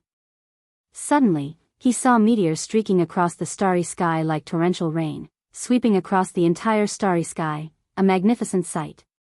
Immediately after, he was struck by an awe-inspiring scene. A colossal celestial horse flashing brilliant light emerged behind the countless meteors, stepping on auspicious clouds, crossing the land they were on. Under this colossal celestial horse, no matter how high their cultivation level, all would feel extremely insignificant, and the dark land was lit up as if moving from nighttime to daylight. The divine exotic ghost king and the divine exotic resentful ghosts behind them were also startled, causing an uproar. "What is that?" Jianghu couldn't help asking the divine exotic realm master. The divine exotic realm master, living the longest, could always solve his puzzles. The divine exotic realm master looked at the cloud-striding, bright celestial horse with a complicated gaze and said, "That symbolizes the auspiciousness of the heavenly Tao. You can call it a celestial horse. They are supreme, being able to cross yin and yang, across all heavens and myriad realms. It is said that all beings who see the celestial horse will gain the blessing of destiny. It seems our luck isn't bad." "Celestial horse?" Jianghu murmured to himself. Although he had seen many and was well informed about divine beasts and fierce beasts, he had never seen an auspicious being like the celestial horse. The celestial horse was so majestic that it seemed even larger than heaven and earth, radiating a holy light that made people yearn for it, as if it was the most perfect creation in the world. Even after the celestial horse following the meteor swarm had disappeared, and the land had fallen back into darkness, the graceful figure still lingered in Zhang Buku's mind. What kind of existence could subdue such an auspicious being? Zhang Buku had this thought, and immediately after, he felt ashamed. How could one defile such an auspicious being? He shook his head and carried on. The divine exotic resentful ghosts continued to discuss the celestial horse, feeling amazed and unforgettable. The divine exotic realm master walked ahead, saying, "Perhaps there is an incredible fortune waiting for us ahead. The celestial horse is a sign." A smile appeared on his face. Since coming to this universe, he had finally seen hope to shake off the role of a chess piece. Zhang Buku didn't think so much, he just wanted to become stronger. If Martial Uncle and Leah could see the celestial horse, how good that would be. Unfortunately, you're not so lucky. Thinking to himself, Zhang Buku amused himself with the thought. The starry sky was brilliant, unable to illuminate the land, but they pressed on through the darkness towards the dawn. In the third Medicine Valley, at the entrance of Medicine Valley, Guan strolled forward, toying with a black leather book in his hand. He flung the black leather book into the air, caught it again, and continued to playfully advance. "Master!" A voice full of surprise called out, and an Xian appeared out of nowhere in front of him. Guan smoothly caught the flying black leather book and tucked it into his bosom. This was a book that governed life and death. It was not something others could touch. Chapter 476, Legend of the Sword God. Master, where on earth did you go? How could you disappear for a year without a word? An Xian glared at Guan, complaining, yet her eyes were filled with delight. Guan gave her a look and said, "It's just 1 year.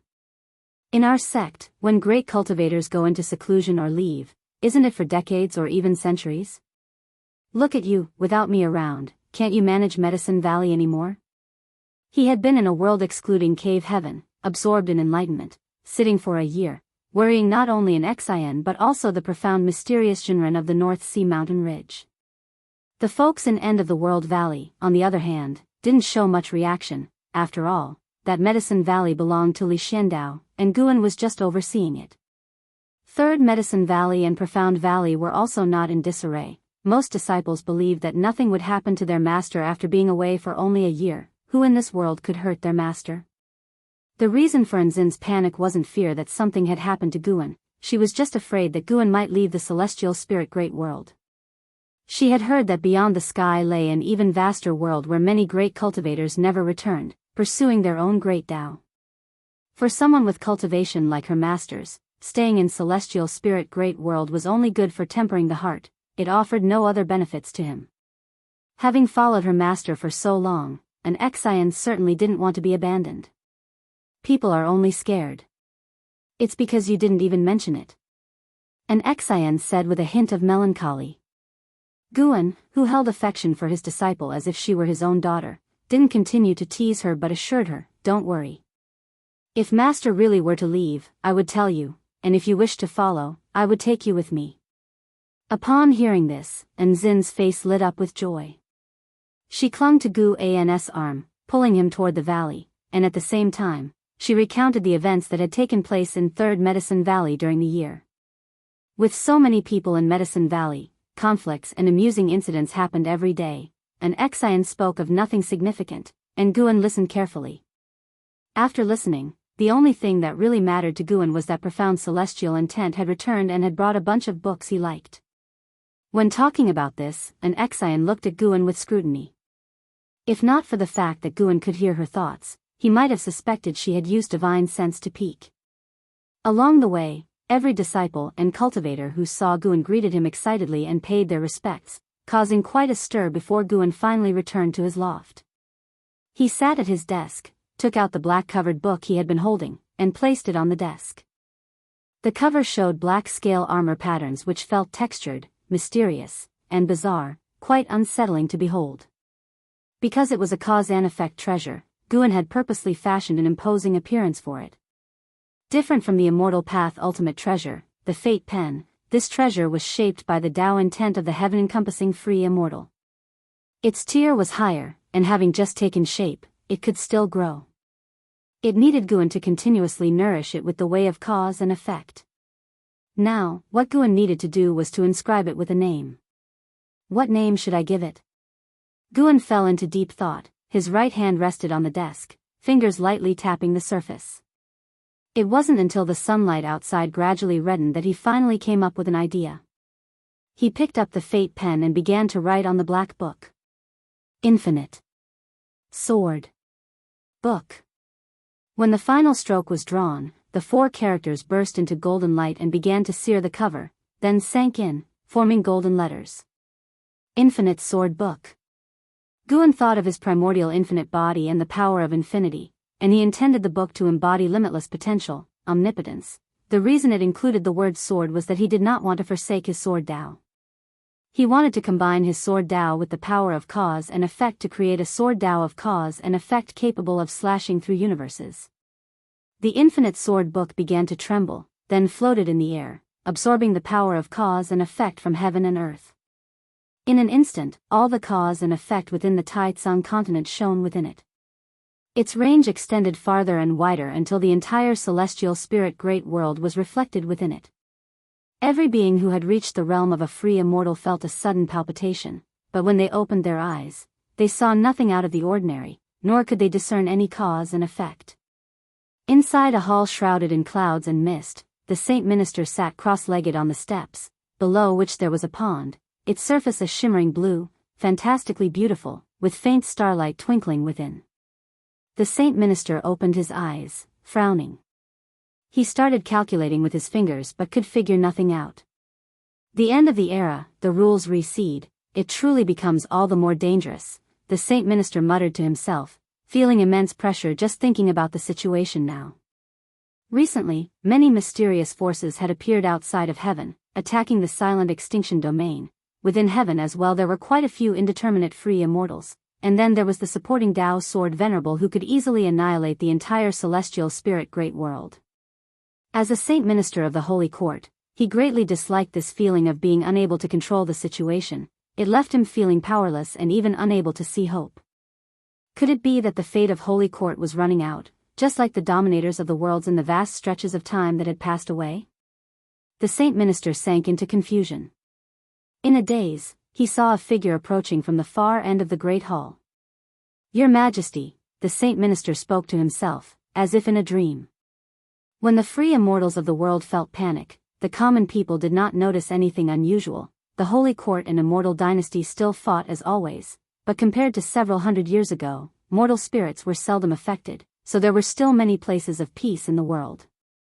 The next day at dawn, Guan descended the stairs, joining his disciples for a rare session of drill practice. Having been gone for a year, he would be busy harvesting medicinal herbs for the next few days. Half an hour later, Guan rode away on the blood prison great saint, preparing to head for the end of the world valley. Just as he left the supreme sect, a figure appeared before them. It was Zhu Luo Sword Monarch. Zhu Luo Sword Monarch inhaled deeply as he looked at Guan, saying, Senior, there is something I must tell you. Did you feel anything unusual yesterday? Guan feigned confusion and asked, I did not. What is it you want to talk to me about? Years ago, a sword intent appeared briefly within the silent extinction domain. I was just surprised at the time, but over the years, I've discussed this sword intent with my sectmates, and we've learned something very frightening, said Zhu Luo Sword Monarch with a solemn expression. Communicating through sword intent? Was it to avoid being traced? Great Hong Sword Heaven had something up its sleeve. Guan pondered while pressing for more information. What is it exactly? The blood prison great saint, who had taken on the form of a bull, also showed a curious expression. He knew Zhu Luo Sword Monarch's cultivation level was profound, so he never provoked him. Zhu Luo Sword Monarch hesitated for a moment before saying, This matter involves the secrets of Great Hong Sword Heaven. The primordial ancestor who created the Great Hong Sword Heaven is hailed as the Sword God by the Great Hong realm. He is also the only true disciple of the Sword Dao Saint Ancestor, the only being who has ever defeated the Sword Dao Saint Ancestor. After the Sword Dao Saint Ancestor's fall, his temperament changed drastically. To enhance the sword Dao, he started to take extreme measures, madly devouring sword intent and sword Dao, rapidly growing stronger and even at one point became a public enemy of the universe, provoking several great worlds to join forces against him. He has disappeared for many years, his life and death unknown. The sword intent that flashed past years ago was very complex. It made me feel disorderly, terrifying, and agitated. Only his sword intent could match, and yesterday, I and my sect mates, the free immortals, all felt a quiver in our hearts, suspecting that the sword god might have reappeared in the world. He might even be targeting you. With that, Zhu Luo Sword Monarch looked at Guan with a tense expression. This kid feared neither heaven nor earth. It was the first time Guan had seen him so wary of someone, even more so than of the battle court. Guan asked, compared to the divine emperor of the silent extinction domain, how does the sword god of your great Hong sword heaven measure up? Zhu Luo Sword Monarch had mentioned the sword intent, which Guan had also felt. It was very fierce and disappeared quickly, likely having entered into the river of sword Dao. The river of sword Dao is a manifestation of the rules, residing on another plane, independent of the universe. He had not expected that the master of that sword intent was the sword god, Yang Pingan. If what Zhu Luo Sword Monarch said was true, then it was indeed a possibility because Guan had also sensed that the sword intent was very complex, even carrying a hint of demonic possession. Zhu Luo Sword Monarch shook his head, saying, how could I know such comparisons? It's beyond my level. Guan laughed, saying, all right, I am aware now, you may step aside. Hearing this, Zhu Luo Sword Monarch hurriedly made way. The blood prison great saint lifted his hooves, marching forward. Zhu Luo Sword Monarch watched as Gu An's figure receded into the distance. Seeing his nonchalant demeanor, he became even more convinced that Guan was the sword Dao Saint Ancestor. The legend says the sword god defeated the sword Dao Saint Ancestor, but how can the Saint Ancestor not take the sword god seriously? Could the stories be fabricated? Zhu Luo Sword Monarch secretly contemplated, feeling it was very likely. After all, it was the sword god who founded the great Hong sword heaven, not the sword Dao Saint Ancestor. The successive sword masters of Great Hong Sword Heaven naturally wished for it to be the strongest, so they would intentionally exalt their founding teacher. The thought that the sword god and the sword Dao Saint Ancestor might duel again dispelled Zhu Luo Sword Monarch's nervousness, replaced instead by excitement.